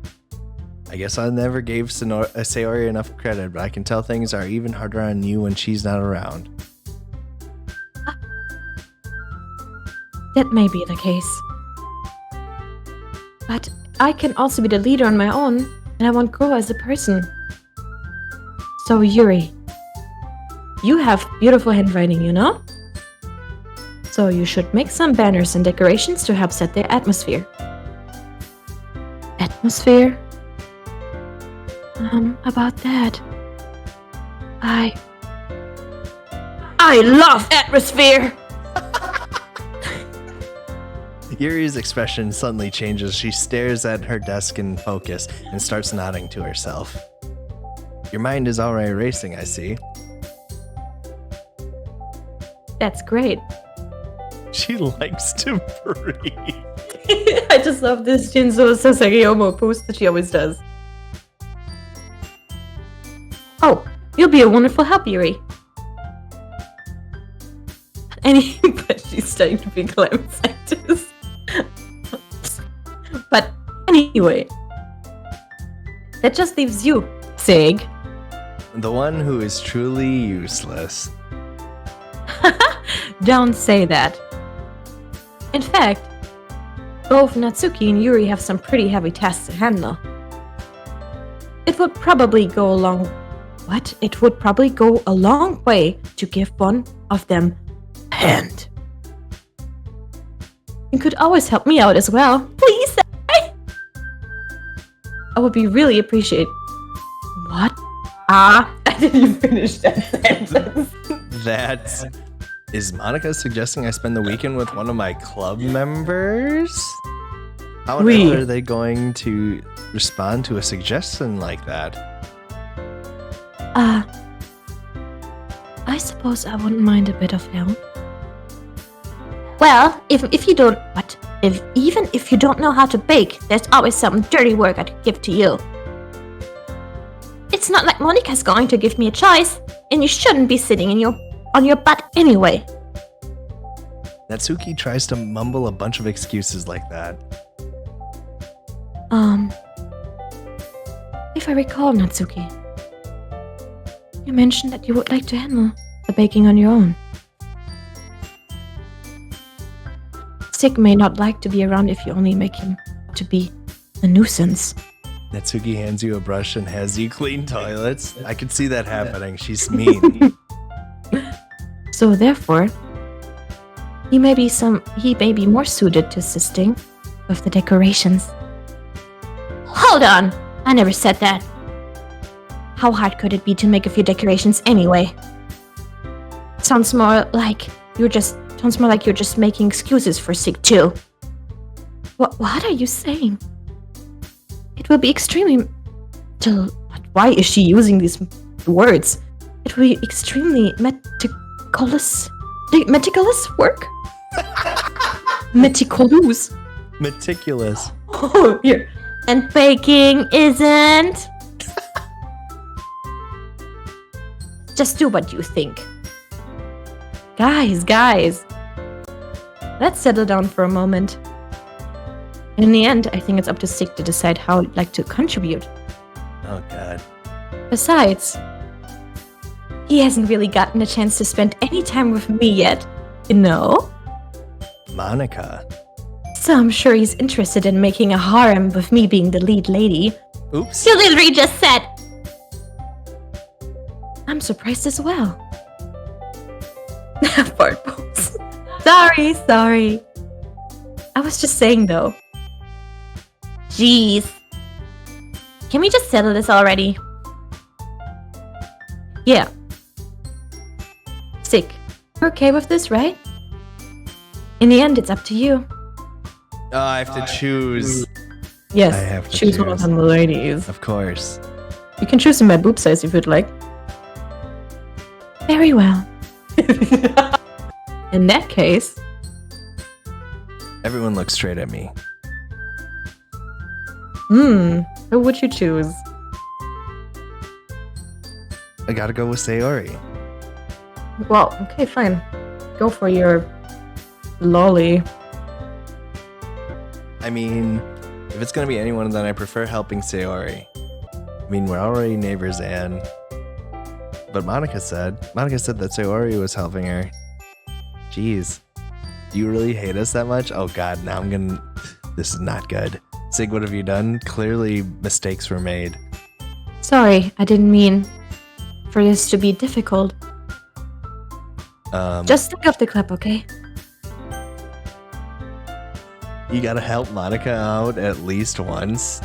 Alright, fine.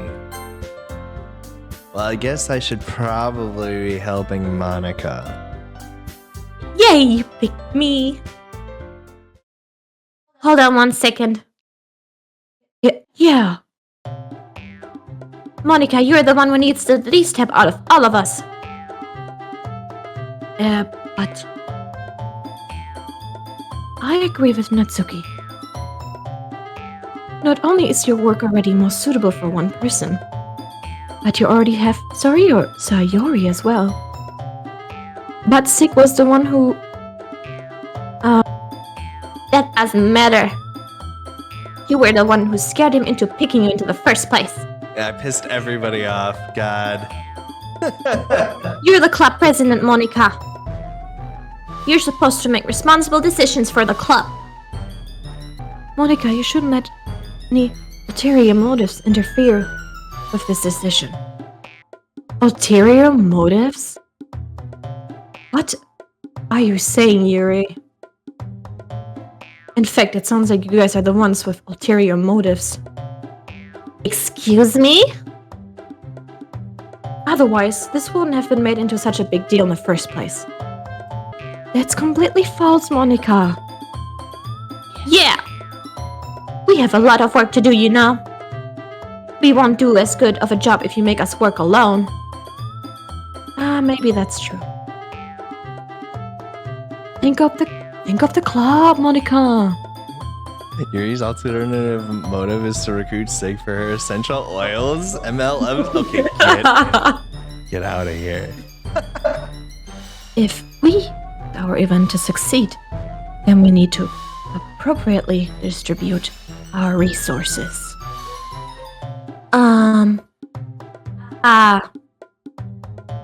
So are you going to do the right thing, President? Okay. I get it. It's technically most logical for Sig to help one of you two. So, I guess that's what we will do. Do you have a preference, Sig? I'm gonna have to go with Yuri because Natsuki's really mean. Definitely going with the Yuri. Well, I'll probably be most useful helping out Yuri. Me? Are you serious? Why would you? Natsuki? I can already tell you're about to say something really mean. I don't want to clean toilets. And I don't want another argument. I don't know what to say anymore. No. I was just saying. So be helping Yuri then, Sig. Yeah. That's what I'm gonna do. I'm glad. I have a bad habit of overthinking these sorts of things. So I think your assistance will be very useful.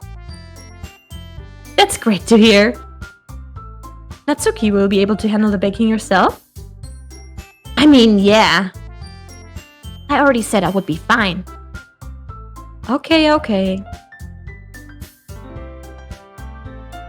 Everyone can tell that Natsuki is feeling a little sour.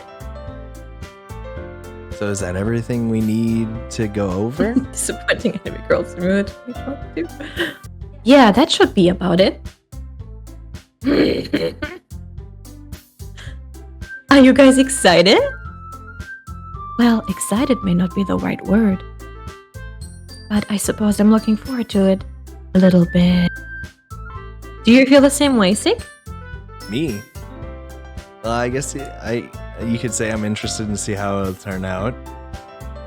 That's good enough for me. What about you, Natsuki? Natsuki. What? Why is everyone yelling at me? I didn't even do anything. No. That's not what I meant at all. Yuri anxiously glances between everyone in their room. Sorry for this. I don't really know why Sig picked me. And also, your cupcakes are the best cupcakes I've ever had. They go really well with my tea. And nothing that I do for the event will compare So, I get it. I'm kinda surprised though. why? Why are you laughing? Well, I'm the one acting immature. I already know that. But you're trying to cheer me up all of a sudden. I know I'm not very good at that. I'm sorry if I said something bad. Natsuki isn't the only one surprised. Monica and I are also taken back by Yuri's words. When she already has trouble with words, trying to cheer someone up must be far out of her own comfort zone. Yuri was trying to sound like Sayori. I'm waiting for the jump scares. But even if it didn't work perfectly, I can tell that she tried to say something Sayori would say at a time like this. Because Sayori always helps everyone smile and feel good about themselves. No. I kinda appreciate it. I'm sorry for making a big deal out of nothing, but I'm going to say this. Question mark? You better bet that my cupcakes are going to be the best part of the whole event. I believe you. Yeah. I hope to see everyone do their best. There's nothing more for today. So I guess it's time for us to head out. Alright, let's get out of here then. Everyone packs up their things. I start to follow Monica and Natsuki out the door as they chat between each other. Eh? I turn around. Sorry. I realized I don't have any way of contacting you this weekend. Oh, you're right. I can't believe that slipped my mind. Should I give you my phone number? I think that would be the best way, yes. Alright then. Yuri and I exchange phone numbers. Okay. Then I'll be stopping by your house on Sunday. My house? Is that a problem? Not at all. I just thought I'd be the one going to your house since I'm the one helping you. I suppose that makes sense. But if you don't mind, I think I would prefer going to your house. Ooh. Hmm. Alright. In that case, it won't be a problem. I decided not to press Yuri for a reason. It's not like it should... Women! My woman indeed.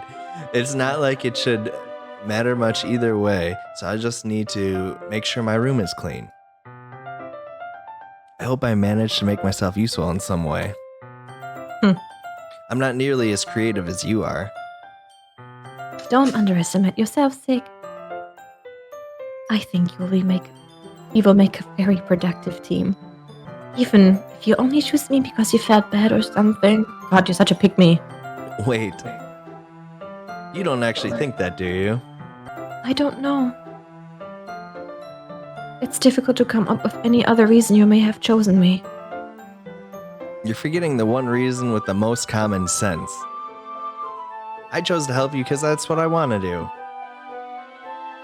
It's our game. Sayori went home early because, yes, she felt tired.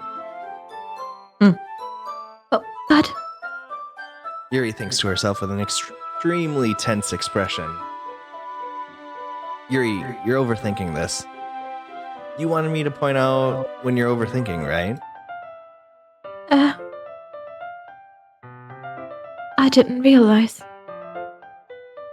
I'm telling you, I want to. That's all there is to it. Do you believe me? Yuri thinks really hard again. She looks straight into my eyes for a long while. I believe you. As if it took her tremendous effort, Yuri finally says that and relaxes her expression. I'm really looking forward to Sunday. Yeah, I am too. After that exchange, I make my way out the door and Yuri follows. I can't believe this. Yuri's gonna be coming to my house on Sunday? Even though I would have preferred to do this with Sayori. My anxiety still shoots through the roof. I guess I've gotten pretty used to handling her at this point. But who knows what might end up happening when we're outside of school. She even told me she was looking forward to it. My man. I shake my head. Why do I feel nervous that Sayori finds out about this? It's not like we feel that way about each other. Besides, like Monica said, this is about the club. I have nothing to worry about. If I just go with it, then I'll have a good time. It's already Sunday. I've been getting increasingly anxious about Yuri's upcoming visit. I keep telling myself there's no reason to be nervous, but it doesn't help much. Yuri is clearly an introvert and also an intimate person in general. There's no doubt that she'll open up a little bit when it's just the two of us. Meanwhile, we've been texting occasionally. She was extremely apprehensive at first, but it wasn't long before I already was already learning more about her. But putting Yuri aside, I haven't heard a thing from Sayori since she left club early the other day. It's not like we text each other all the time or anything, but I've been worried about her in the back of my mind. Between what Sayori said, what Monica said, is it really okay for me to put Sayori's feelings aside when she might need me? I decide to visit Sayori before Yuri comes over. Called a pregame. Rather than asking, I simply tell her that I'm coming over, much like we've done in the past.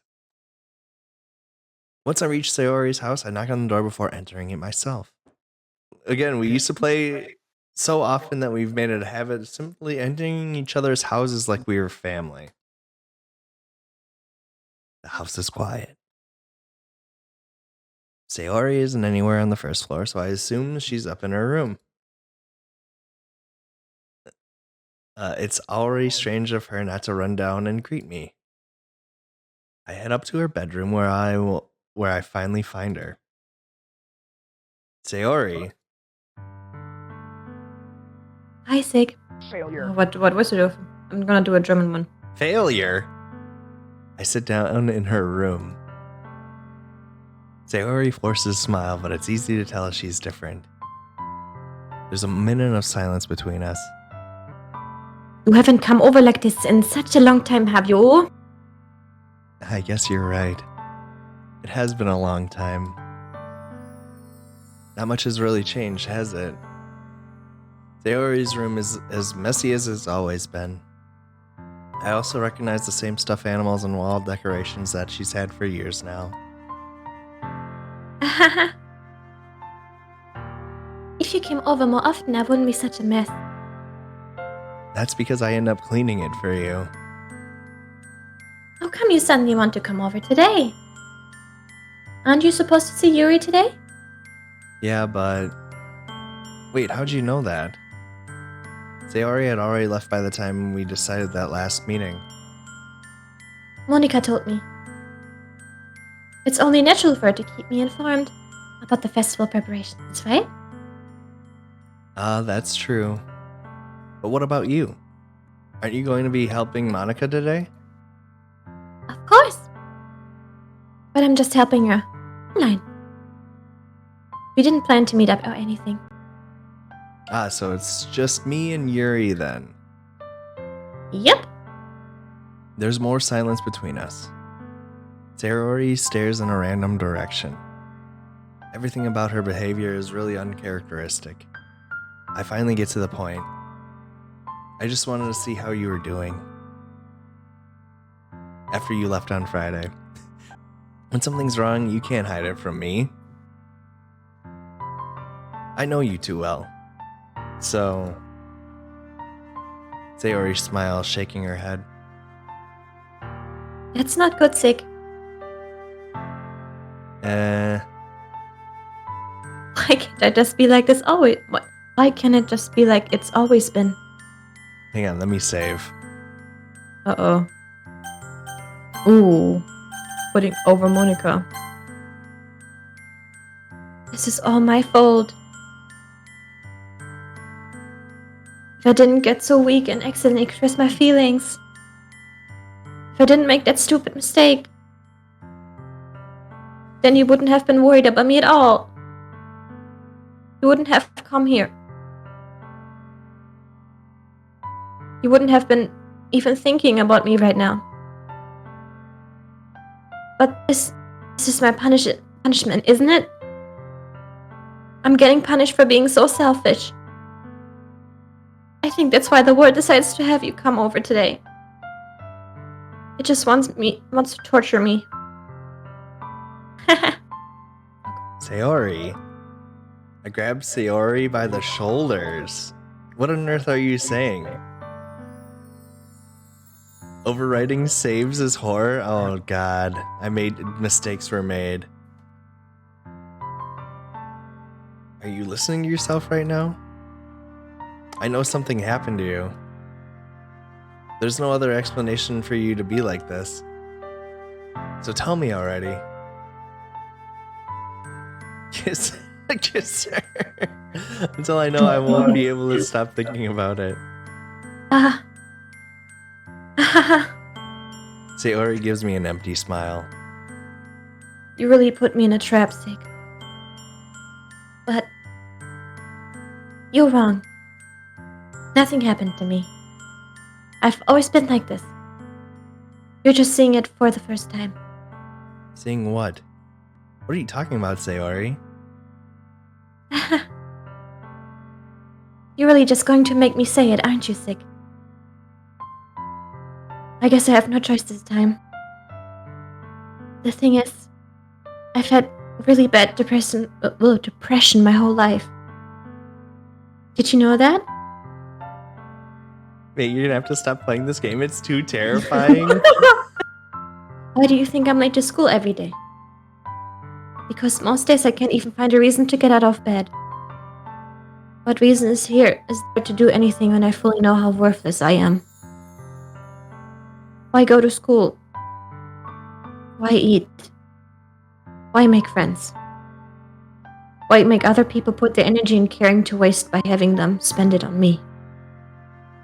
That's what it feels like. And that's why I just want to make everyone happy. Without anyone worrying about me. I'm in shock. I can't even figure out how to respond. How is it possible that Sayori kept this from me that entire time that I've known her? Did she really want so badly for me to just not think about her? Why, Sayori?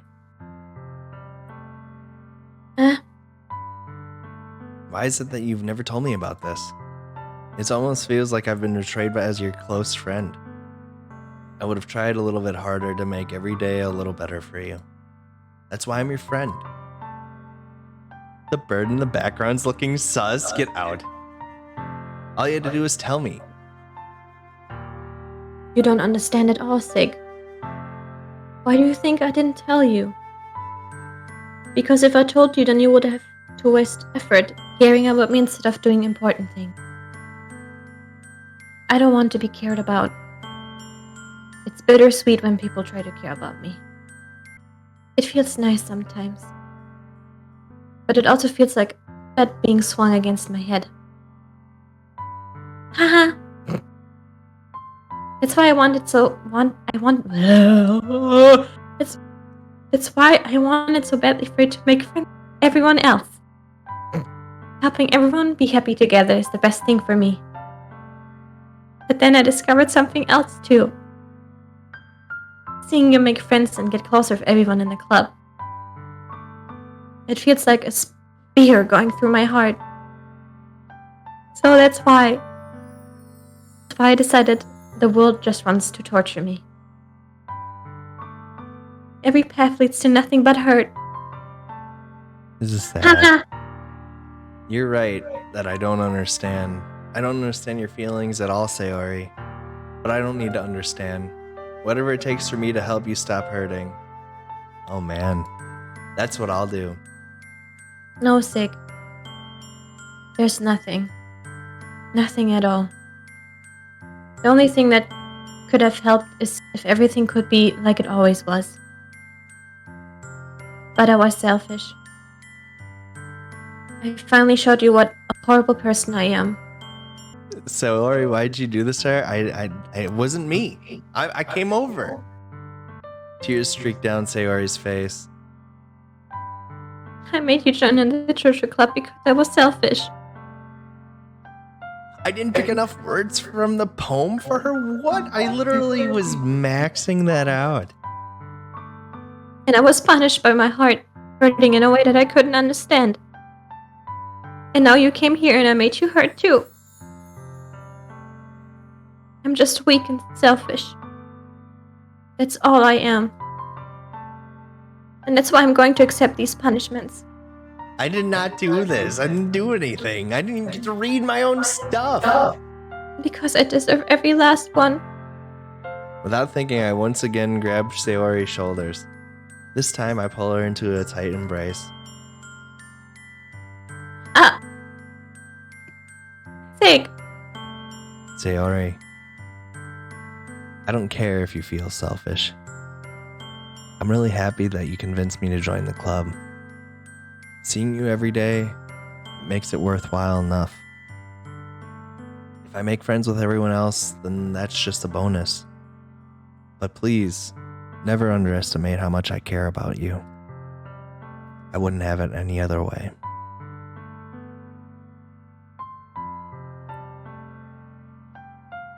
Sig. Sayori isn't hugging me back. Ooh.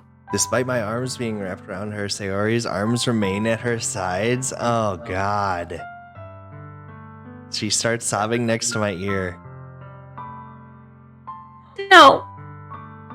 Don't do this to me! Please don't do this. Sig. I did get friend-zoned. Hi.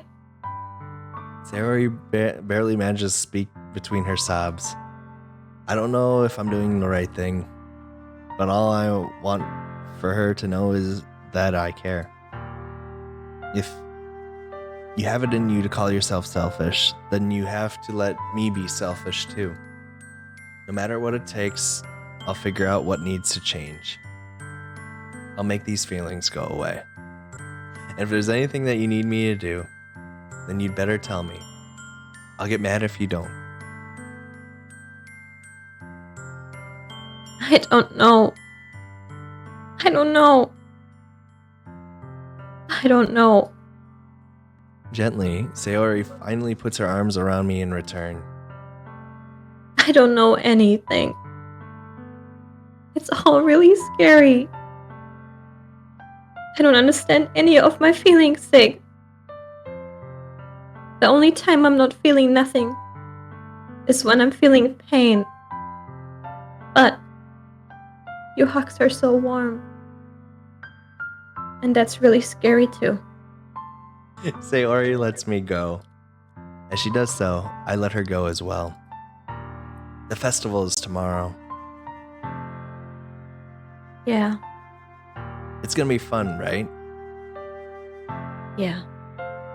How would you like for me to spend it all with you? Ah, It's what I want. I promise. I think that would be nice then. Yeah. Sayori wipes her eyes. If I could spend the whole day here, I would. Of all days, this has to be the one where I have other plans. Maybe I should cancel. No, don't. Please don't. If you did that, then I really wouldn't forgive you. But it's almost time for Yuri to meet me at my My house. man. You better be there for Sayori this time. The poor girl doesn't deserve. I've been there every time. I don't know what else to say. At the very least, you want to come along and help out? It would be fun. To my surprise, Sayori shakes her head. I'm sorry. I don't know if that would be very good for me today. You understand, right? It's kind of hard for me to fully understand, but I'm trying my hardest. It's okay. Don't worry too much about it. I'll see you tomorrow, okay? Alright, I look forward to it. I say goodbye to Sayori and exit her house. But it's hard for me to keep thinking about it when Yuri is about to come over too. I think Sayori is right. I shouldn't be worrying too much, and we're definitely going to have a great time tomorrow. I should just focus on what's ahead of me. As I approach my house, I see something that makes me feel a moment of panic. Yuri?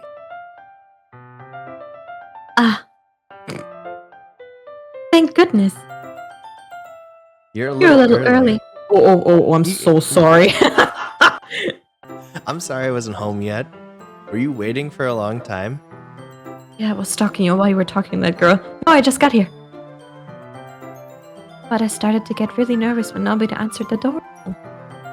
You always could have texted me. You always oh could my have gosh. texted me. Yeah, Romi's trying to take my lines, I guess. Sorry.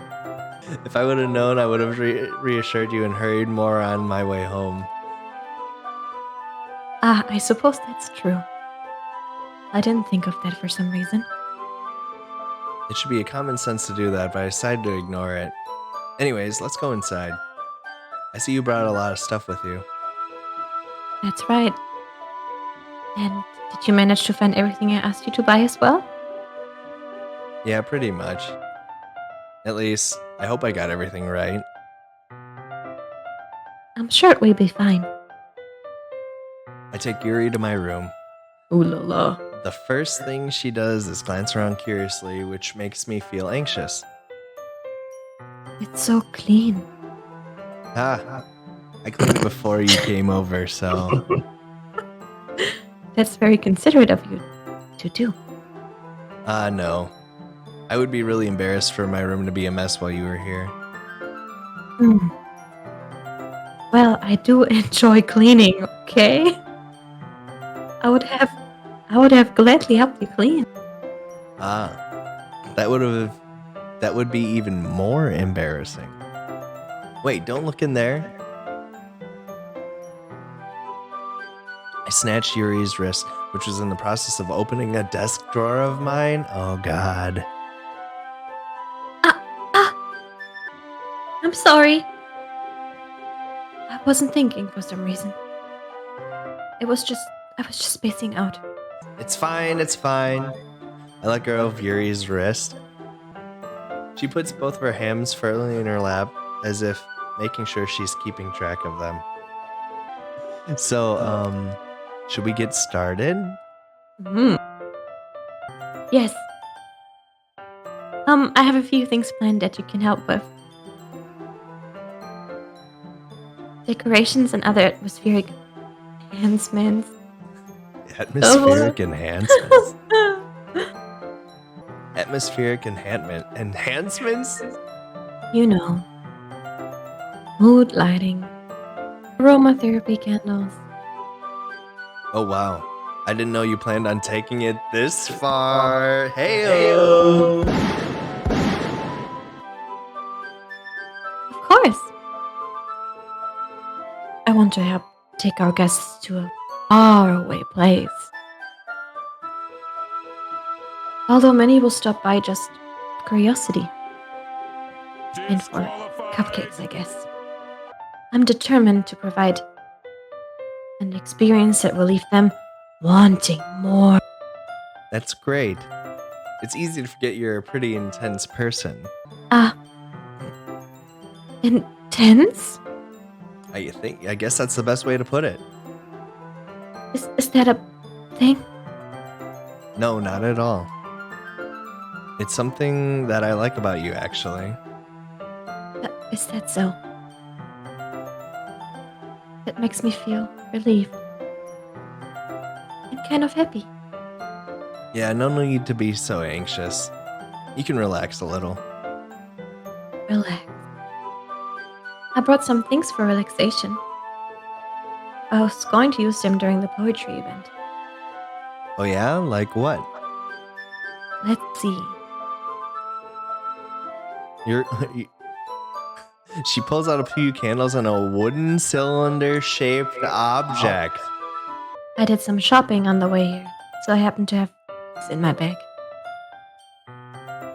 I plan to cover the windows in black paper and use the candles to light the room. I think that would be amazing, don't you? Yeah, that would be really neat. What's that wooden thing, though? Oh, this? It's a diffuser for essential oils. Not familiar at all. Ah, is that so? It's one of my favorite contributors to a positive atmosphere. Depending on the oils or herbs you choose, you can change the mood of the air itself. You can even feel it permeate through your body. Relaxation, positive energy, romance, reflection. It's almost like magic. Yuri takes the cylinder and pushes a switch to the bottom. In just a moment, a thin ray of vapor begins to spout through a small hole on top. What kind of mood is that one for? This is a jasmine essential oil. It smells a little sweet and flowery, right? I chose jasmine for the event because it provides more than relaxation. Jasmine enhances your emotions and helps you feel them through your body. You feel warmer and your heart pounds more heavily. We get it, Yuri. You vape. She's definitely about that vape life. Don't you think that would be perfect for sharing our home? It does sound suitable, but you seem to know a lot about this. Oops. So I'll trust your opinion with anything. Yuri smiles gently, clearly enjoying herself. She again reaches into her bag and pulls out several spools of thin ribbon. What are those for? Well, did you purchase the origami paper I asked you to get? Yeah, I have it over here. We won't be using my paper for folding origami. What I would like to do is write a different word on each paper. We will need about 100 of them. Oh yeah? What will those be used for? Well, I'm going to cut pieces of ribbon to hang from the doorway of the classroom. Then we can fasten the paper onto the ribbons to create a doorway curtain. Wouldn't that be beautiful? It would also catch the eye of those passing by the room. It may attract some to peek inside. That's really creative. I had no idea you'd be so good at this, Yuri. Is that so? Well, I suppose I do get a little tense, as you'd put it. The next time she reaches in the bag and pulls out a Glock 19, then I'll get scared until Ow! Yuri The hell? giggles with red cheeks. Is it just me, or is she more relaxed when it's just the two of us?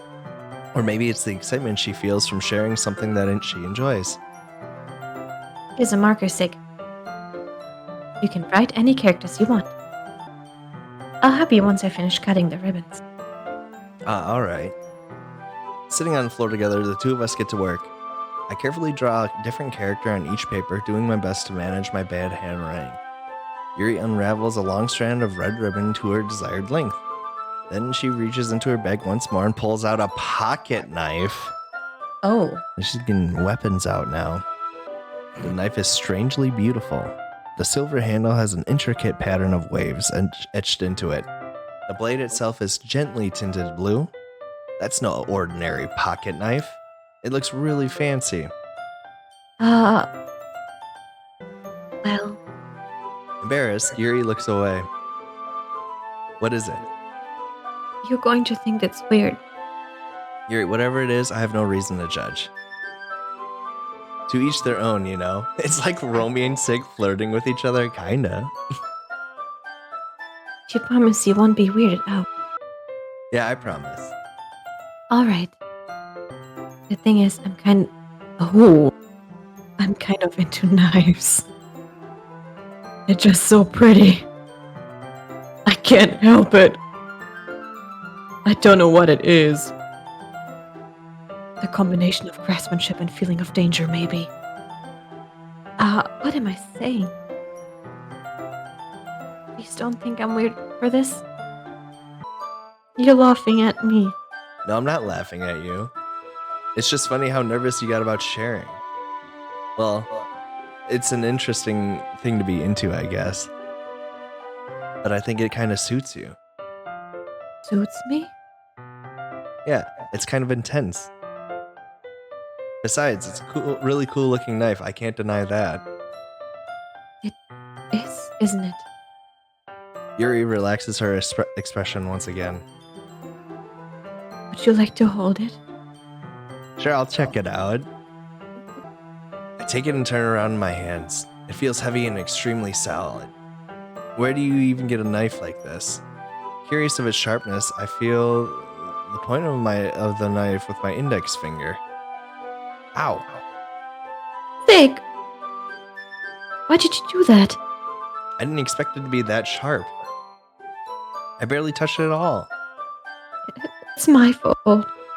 I should have warned you. This knife is extremely sharp. It can cut through skin like it's paper. No. A small drop of blood trickles down the side of my finger. Yuri takes my hand and gives the wound a closer look. Ah. Well, She stares at it and noticeably fidgets. If you're squeamish, I'll go wash it off now. Ah.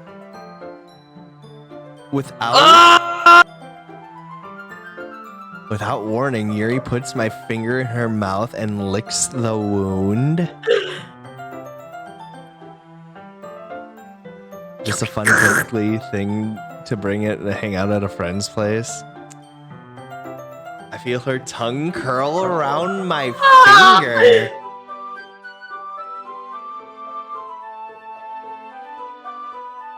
and before the finger deep throat.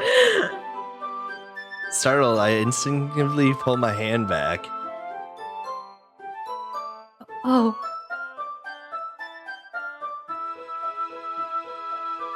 Please forgive me. I wasn't thinking.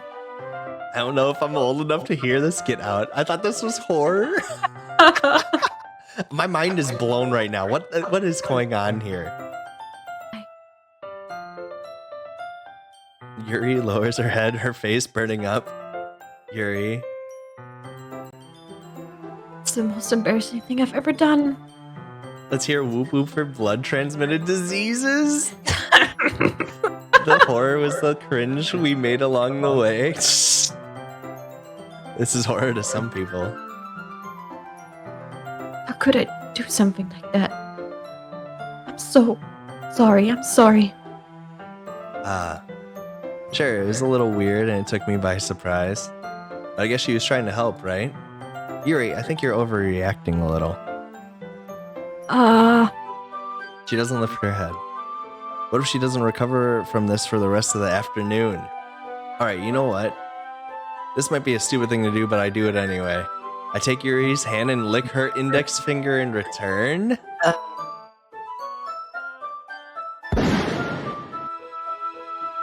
Sig! Did you really just do that? Now we're even. I love how you express it so confidently after just licking a girl's Man. finger. Yuri just looks at me like I did something wrong. Ha! I knew that would be a bad idea.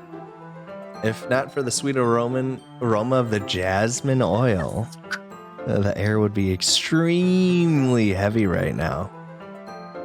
You're so weird, Sig. Yuri giggles shyly. Huh? Yuri's calling me weird. I have no response. Now we both have COVID. Get out. At least it's not her feet. Where do you keep your bandages? Bandages. Now it's the heavy and smelling of jazz. I don't think I need one actually. It was a tiny cut. Look, it already stopped bleeding. These two are just actually bonding over their shared red flags now. I see. That's relieving. The tension is quickly lifted. We each resume our respective activities. I watch Yuri's knife cut through the ribbon like it's nothing but air. Meanwhile, I continue to make progress on the paper. After we finish attaching the paper to the ribbons, we lay them all out side by side. It looks better than I expected and will be very effective as a door curtain. It looks great. Good thing coming up with this, Yuri. Thanks. It's just something I saw online, really. Are you ready to move on to the next task? Yeah, let's do it. What do you have in mind? I'd like to create a banner. That's why I asked you to buy me the paint tablets. Ah, that's right. One of the items Yuri had asked me to buy was a kit of watercolor paint tablets. What? We will need about 6 cups of water to put each of the tablets in. Do you mind fetching those for us? Of course not. 6 cups of water. I'll be right back in a minute. Thank you very much. Oh, and just a little bit of water is okay. If you fill the cups too much, it will be too diluted. Taking Yuri's advice, I decided to use small plastic bathroom cups rather than full-size glasses. I put them on a plate to catch any paint that drips, then bring it back into my room. Yuri? Yes? I come in to see Yuri quickly unrolling her sleeve, pulling it back over her arm. Nothing. Your face is a little red. Is it too hot in here or anything?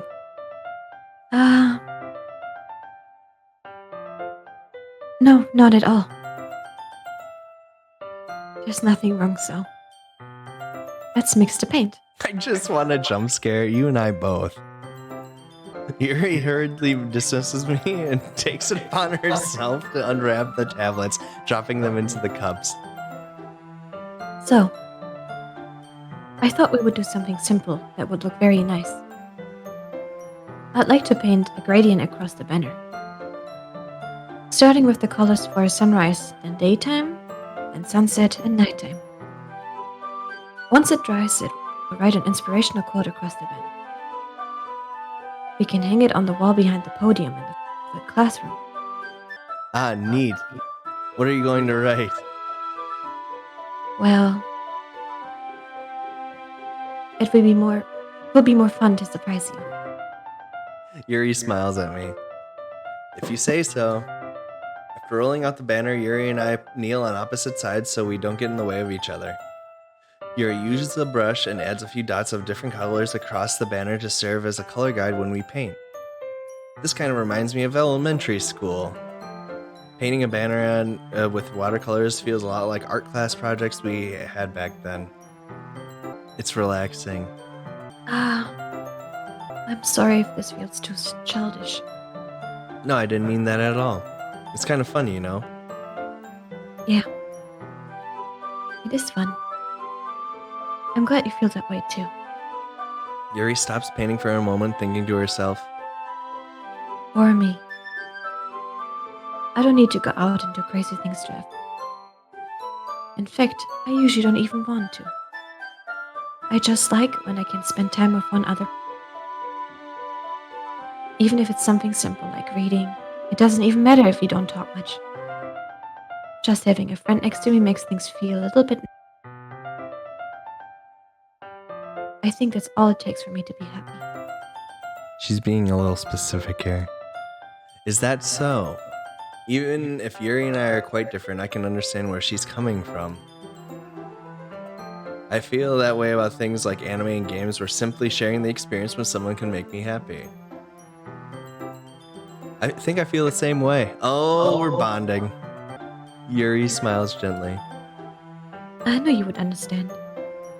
Yuri leans over the banner to grab an unused paintbrush, but I move at the same time, causing my head to bump into hers. Oh, what? Okay. Yeah! Yuri wheels back and I quickly lift my hands in surprise. Are you hurt? No, I'm not hurt. Just startled me, that's all. Sorry, I should have asked you to get it for me. It's not your fault. There are droplets of paint on Yuri's face and neck. Is there something on my face? Yeah, I accidentally got paint on you. Mhm. Sorry, it's totally my fault. I'll get a towel right away. I rush out and fetch a small towel and then I dampen it with hot water. I return to my room and kneel back down in front of her. Oh. Here. I pat down Yuri's face and neck with the towel. Ah, Is something wrong? it's hot. I didn't expect it. Sorry. I didn't want to use cold water. Having finished, I start to retract my hand. But Yuri suddenly holds my wrist. Wait, Huh? just for a little longer. Now things are hot. It feels really nice. Ah, I keep my hand still against Yuri's neck. I usually skip these parts. This is Doki Doki. She looks into my eyes. It's the intense expression that I recognize from when she reads her books, almost as if she's lost in a daze, enveloped by her own thoughts. She breathes gently, half through slightly parted lips. What is happening? Is it the aroma of the jasmine oil giving me this dizzy feeling? Yuri's gentle fingers wrapped around my wrist, sending tingling sensation through my arm. And suddenly her face seems to be much closer to mine than it was just a moment ago. Ah, Yuri slowly pulls away. Just sorry. do it! I've been feeling a little lightheaded today. I didn't mean to space out. It's fine. The moment is over as soon as it began. Yeah, we just got friend zoned hardcore right there. Yuri picks up her brush again, but her movements seem clumsier, like she's unable to focus. I remain silent, forced to ignore the event that just transpired. I hesitantly retrieve my own brush and continue following Yuri's example. That should do it. I finish filling the night sky with white dots that look like stars. Looking at the banner as a whole, it's very pretty and natural looking. It came out better than I expected. I'm really happy with the result. Yeah, me too. Are you going to add the lettering now? Not yet. It needs to dry first. That's true, but won't that take a while? Well, perhaps it will be best to leave it here tonight. You bring it in the morning. I can do the lettering in the classroom before our event starts. Is that okay? That's totally fine. Wonderful. In that case, I don't think there's anything more for us to do here. Ugh. How uneventful. Phew. You say that like you're glad it's over. Was I wrong to assume that you were at least enjoying yourself a little bit? No, it's not that. I'm just glad we managed to get everything done. I see. I am too. I was a little concerned about time. I need to start making dinner soon. So you don't have any time left. I was secretly hoping we would have extra time. Oh my gosh, I'm just playing the field right now. Friend zone is fine. You should be thinking of Sayori and yeah, there you go. Well, Yuri thinks to herself, I think it would be too irresponsible for me to wait much longer. I'm sorry. I was hoping there would be more time as well. It's probably my fault. Sorry for being such a slow worker. No, it's not your fault at all. And the important thing is that we got everything done, right?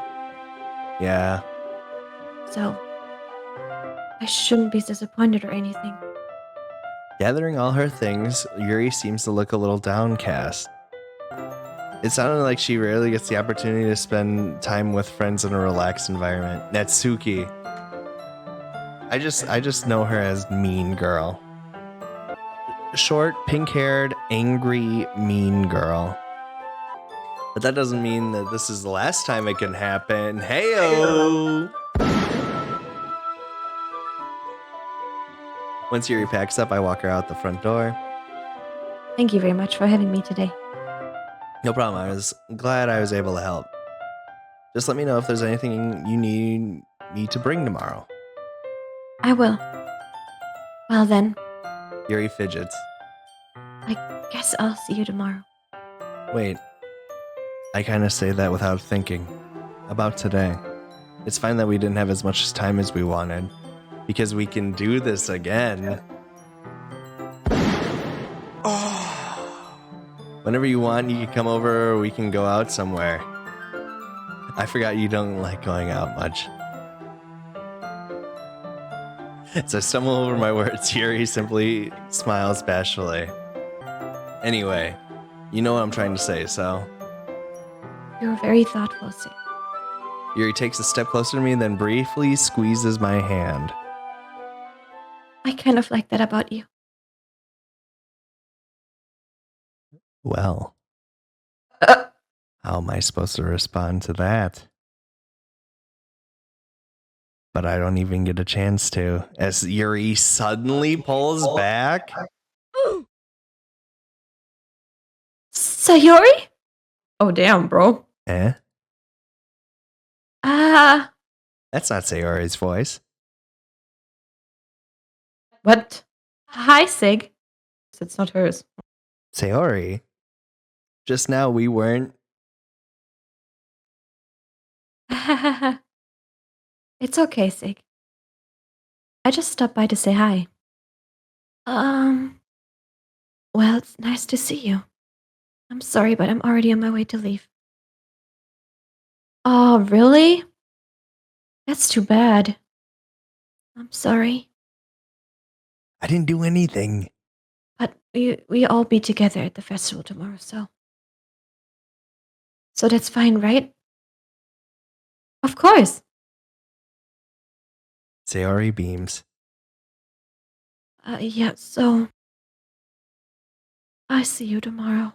I didn't do anything. Nothing happened.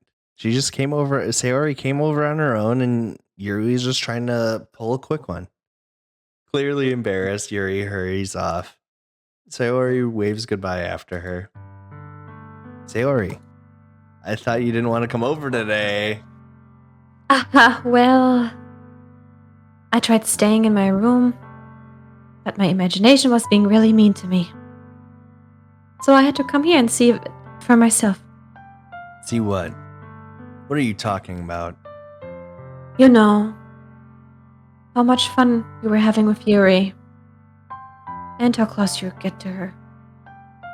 It makes me really happy that you've made such a good friend. Oops. I did F up. She smelled the blood from your finger and came running. Get out. That's all that matters to me. Tears start to fall down Sayori's face. That's all that matters to me. You did suck on her finger. How accurate her grinding of the micro bevel was? No. Why am I feeling this way, Sig? I'm supposed to be happy for you. Why does it feel like my heart is splitting in half? I didn't even do anything. It hurts so much. Everything hurts so much. This would be so much better if I could just disappear. Sayori, don't say that. It's true, Sig. If I wasn't there, then you wouldn't have to waste your sympathy on me. You wouldn't have to put up with me being selfish. Should have been thinking of Sayori instead of twirling your tongue on Yuri's. How could you? I didn't do anything. I'm innocent. Monica was right. I should just... Monica? Monica was right about what? Sayori, what I said before is true. I'm not going to let this continue. Caring about you like this isn't the burden your mind is making it out to be. It's something that makes me happy. It's something that I wouldn't trade for anything else. So even if it takes an entire lifetime, I'm going to be by your side till you don't feel any more pain. But... Sayori looks away. I put a hand on her shoulder to reassure her.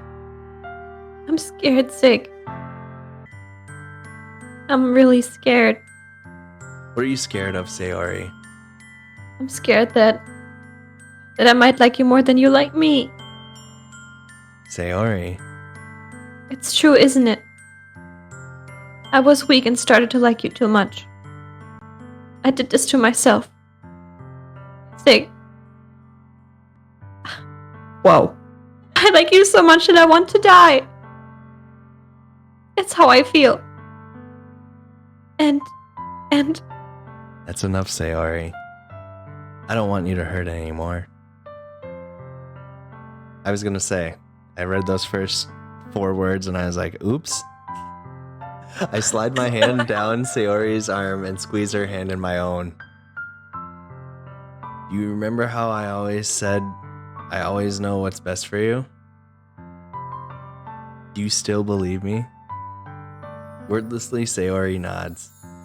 Even if you don't understand at all of your own feelings, I know what you need the most right now, and that's what I'm going to give to you. Say it! Say it! Imagine thinking this isn't Sig's fault. I'm gonna have to just drop the 3 words.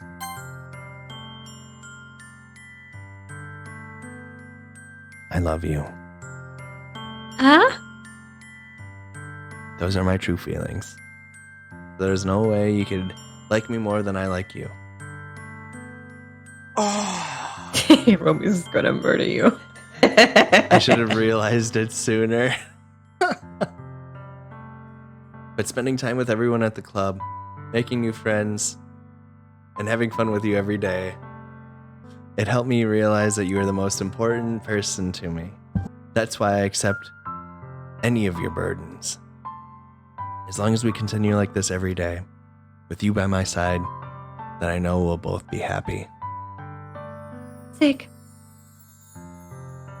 Suddenly, Sayori wraps her arms tightly around me. Sig. Is this really okay? Yeah. Not gonna lie, she's cute. I hold Sayori in my arms and pull her closer. You'll never have to let go of me again. I love you, Sig. New CG. So that finger licking sing with Yuri means nothing.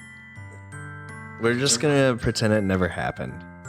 What happens in nightclub stays in nightclub. I want to be with you forever. Me too. I feel Sayori's grip around me weaken a little bit. What is this? Sayori? I'm supposed to be happy right now. I always thought this would be the happiest moment for me. But why? Even now, I want the rain clouds go away. They're not going away at all, Sig. It's okay, Sayori. It might take some time for things to get better again. But no matter how long it takes, I'll be there every step of the way. That's all that matters right now. Okay. I trust you. Sayori and I slowly release each other. I guess that makes the festival we're on our first date, huh? What are you saying? I don't want to think about these things, you know? I want everything to be the same as it always has been. Even if we are really a couple. It's just a tense dating sim, to be honest. I swear if there's no scary parts in this game, I'm going to lose it. It's really new and scary to me. I understand. We'll go at whatever pace suits you best. Hey, Sig. Sayori gazes at me once again, smiling sadly. Even if I get really, really sad, this is the best thing for me, right? Eh? I don't really understand what Sayori means by that. Are you saying that this is making you feel sad, Sayori? I don't know. I don't understand what I'm feeling. It felt like a bunch of thorns when you told me you love me. Thorns? Eh? I'm not gaslighting. But that's why I want to trust you. You know what's the best for me. Yeah, I do. That's my promise. I say that, but in reality, I've never felt more uncertain when it comes to Sayori. How? What? I just said I loved her. How is it? This is ridiculous. I know how I feel. Augers. I know that I love her and she loves me, but I'm having as much trouble understanding Sayori's feelings as she is. I'm not playing games. I'm not even playing games anymore. This is ridiculous. Even though I can comfort her, I keep wondering if I should be doing something more or something different. I know these thoughts will continue to plague me until things are back to the way they are. Or were. Is that what Sayori meant by not wanting anything to change? I don't know. But I know that I'll give it everything I've got. Sayori is the most important person to me, and I'll do whatever it takes to have a happy future with her. It's the day of the festival. This better be the best part. Of all days, I expected this to be the one where I'd be walking to school with Sayori. I'm not a bad man, I didn't do anything. But Sayori isn't answering her phone. She's just standing me up. I considered going to her house to wake her up, but decided that's a little too much. Meanwhile, the preparations for the event should be nearly complete. The banner Yuri and I painted is dry, and I gently rolled it up to take with me. She sent me a pleasant text reminding me not to forget anything, and I reassured her. Funnily enough, I probably feel the same way as Natsuki about the event. I'm more excited for it to be over so I can spend time with Sayori and Yuri at the festival. But knowing Monica, I'm sure the event will be great too. Sig. You're the first one here. Thanks for being early. That's funny. I thought at least Yuri would be here by now. Monica is placing little booklets on each of the desks in the classroom. They must be the ones she prepared that have all the poems we're performing. In the end, I found a random poem online that I thought Monica would like and submitted it. So that's the one I'll be performing. I'm surprised you didn't bring Sayuri with you. Yeah, she overslept again. That dummy. I say that, but I suddenly remember what Sayori told me yesterday. And I suddenly feel awful knowing it's not nearly that simple for her. I only said it is because it's the way I'm used to thinking. But maybe I should have gone to wake her up after all. Haha. You should take a little responsibility for her, Sig. I mean, especially after your exchange with her yesterday. You kind of left her hanging this morning, you know? Exchange? Monica, you know about that? Of course I do. I'm the club president after all. But I stammer, embarrassed. Did Sayori really tell her about it that quickly? How does everybody know that we're a couple now? I didn't really plan on bringing it up with anyone yet. Jeez. You don't know the full story at all, so... Don't worry. I probably know a lot more than you think. Eh? Monica is being as friendly as usual, but for some reason I felt a chill down my spine after hearing that. Hey, do you want to check out the pamphlets? They came out really nice. Yeah, sure. I grabbed one of the pamphlets laid out on the desks. Oh, yeah, they really did. Something like this will definitely help people take the club more seriously. Yeah, I thought so too. I flipped through the pages. Each member's poem is neatly printed on its own page, giving it an almost professional feel. I recognized Natsuki's and Yuri's poems from the ones they performed during our practice. What's this? I flipped to Sayori's poem. It's different from the one she practiced. It's the one I haven't read before. Oh, wow. Get out of my head. Get out of my head. Get out of my head. I'm not going to read all of that. Look at this. Get out of my head before I do what I know is best for you. Get out of my head before I listen to everything she said to me. Get out of my head before I show you how much I love you. Get out of my head before I finish writing this poem. Imagine my voice actress over here not wanting to read the whole thing. This is terrible. Ah, what is this? Reading the poem, I get a pit in my stomach. Sig? What's wrong? Nothing. This poem feels completely different from everything else Sayori's written. But more than that, I changed my mind. I'm gonna go get Sayori, so... Ah. Well, alright. Try not to take too long, okay? I quickly leave the classroom. Oh, don't. Okay. Don't strain yourself. Monica calls that out after me. I quicken my pace. What was I thinking? I should have tried a bit harder for Sayori. It's not a big deal to at least wait for her, help her wake up. Even the simple gesture of walking her to school makes her really happy. Besides, I told her yesterday that things will be the same as they always have been. That's all she needs, and that's all I want to give her. I reach Sayori's house and knock on the door. I don't expect an answer since she's not picking up her phone either. Like yesterday, I opened the door and let myself in. Sayori? She really is a heavy sleeper. I swallow. I can't believe I ended up doing this after all. Waking her up in her own house. That really is something that a boyfriend would do, isn't it? In any case, it just feels right. Outside Sayori's room, I knock on her door. Sayori? Wake up, dummy. There's no response. I really didn't want to have to enter her room like this. Isn't it kind of a breach of policy? Privacy. Privacy. Well, policy too. But she really leaves me no choice. I gently open the door. Just another Monica? Just another Monica. I love it. My man. Thank you for the follow. I appreciate it. My women. Somebody will redeem the moan. My women.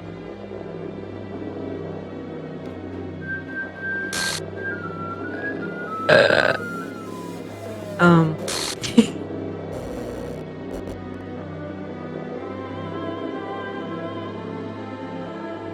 What? Ooh, chills. Are you freaking kidding me? Yeah, I did. Oh, there goes your favorite girl. This is welcome to the literature club. Thanks. This is ridiculous. Bye, Sayori. What the hell? What the hell? Is this a nightmare? It has to be. This isn't real. There's no way this can be real. Everything was normal up until a few days ago. That's why I can't believe what my eyes are showing me.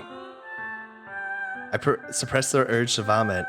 Disqualified. Yeah. Just yesterday, I told Sayori I'd be there for her. I told her I know what's best and that everything will be okay. Then why? Why would she do this? How could I be so helpless? What did I do wrong? Confessing to her. I shouldn't have confessed to her. That's not what Sayori needed at all. She even told me how painful it is for others to care about her. Oh, I did mess up. Oh, God. You lied to her? Not okay.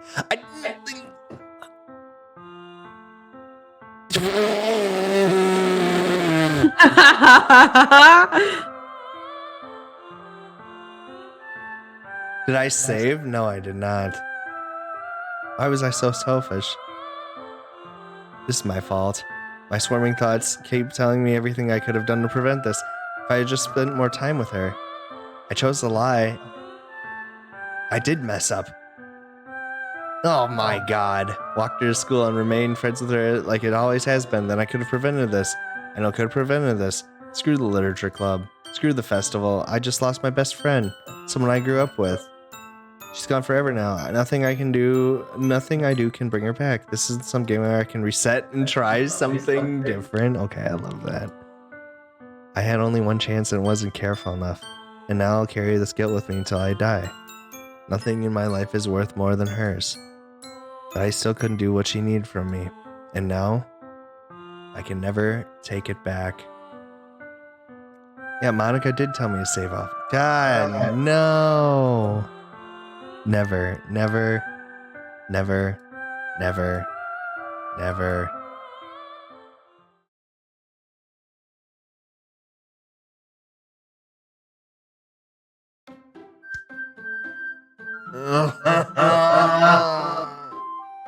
The game's not over. What? What is this? See? Looks weird. Why is the game like this? Yep, do you see that where she always stands? There's no another Monica? Yeah.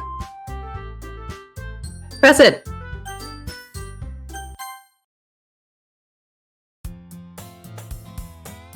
Eh? I see an annoying girl running towards me in the distance, waving her arms in the air, like she's totally oblivious to any attention she might draw to herself. That girl is... Oh, what the heck? You know, the kind of friend you never see yourself making today, but it just kind of works out because you've known each other for so long. We used to walk to school together on days like this, but starting around high school, she would oversleep more and more frequently. I would just get tired of waiting up. But if she is going to chase after me like this, I almost feel better off running away.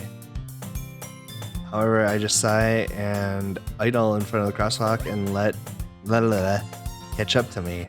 Yeah. Whoa.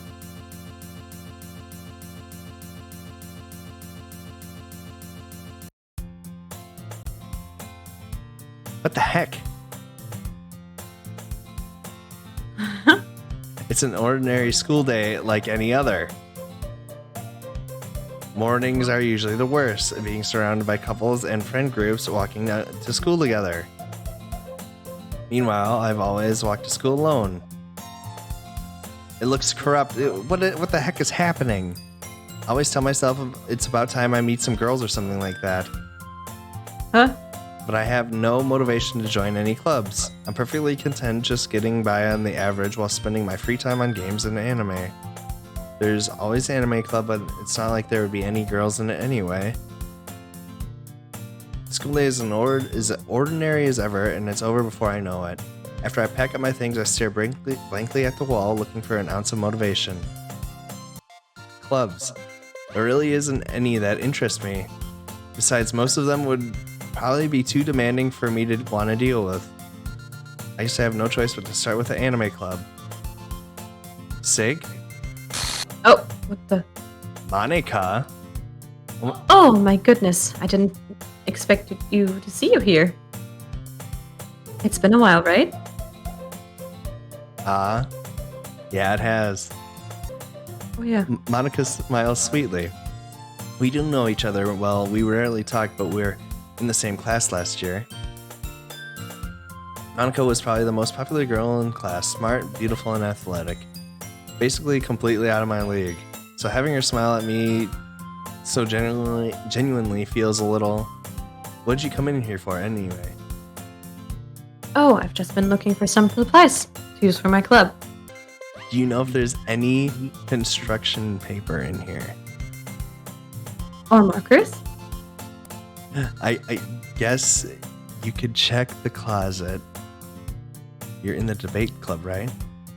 Aha, about that. I actually quit the debate club. Yeah. To be honest, I can't stand all of the politics around the major clubs. It feels like nothing but arguing about the budget, publicity, and to prepare for events. I would much rather take something I enjoy and make something special out of it. In that case, what club did you decide to join? No, I want to beat this game, Bemmy. Actually, I'm starting a new one. A literature club. Literature? That sounds kind of dull. How many members do you have so far? Aha. It's kind of embarrassing, but there's only 3 of us so far. It's really hard to find new members for something that sounds so boring. Well, I can see that. But it's really not boring at all, you know?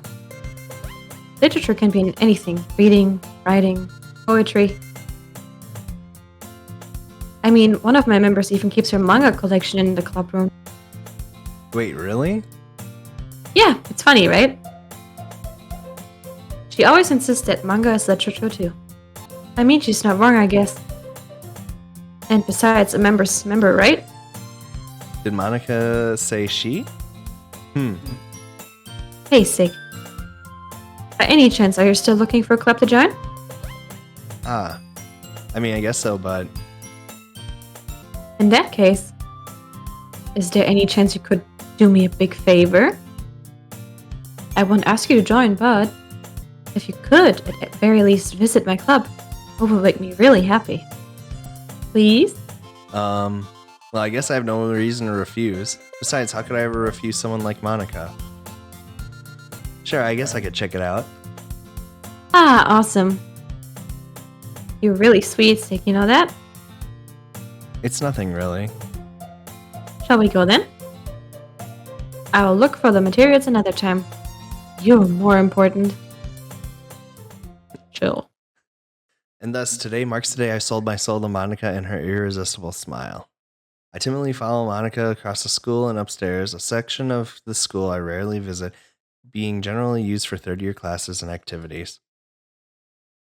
Monica, full of energy, springs to open the classroom door. I'm back. And I brought some guests. Whoa. I guess? Seriously, you brought a boy? Way to kill the atmosphere.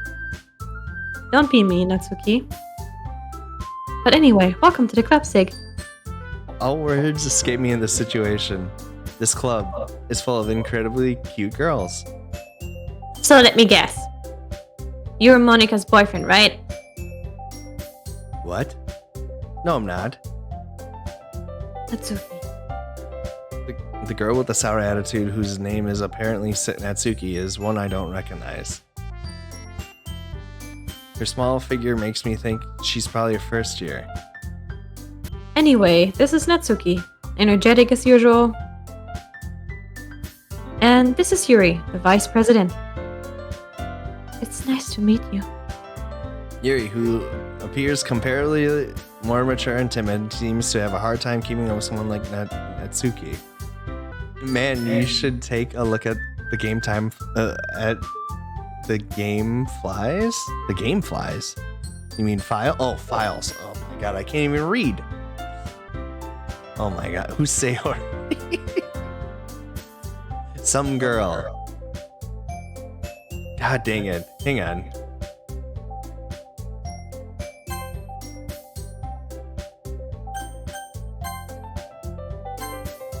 What? I think I screwed this up. Alright, I'm saving this right here. Hang on. Let me... I need to go back. No, I screwed this up.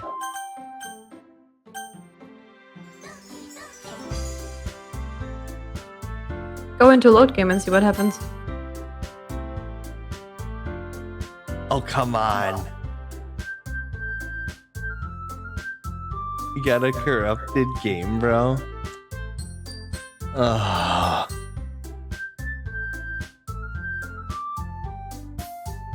I guess I'm not done, but I'm done. We can put up and do it next Friday. Because I feel like this is gonna go all over again. Uninstall, reinstall. God. My goodness. I'm pretty confused. Not gonna We lie. get a refund. So yeah.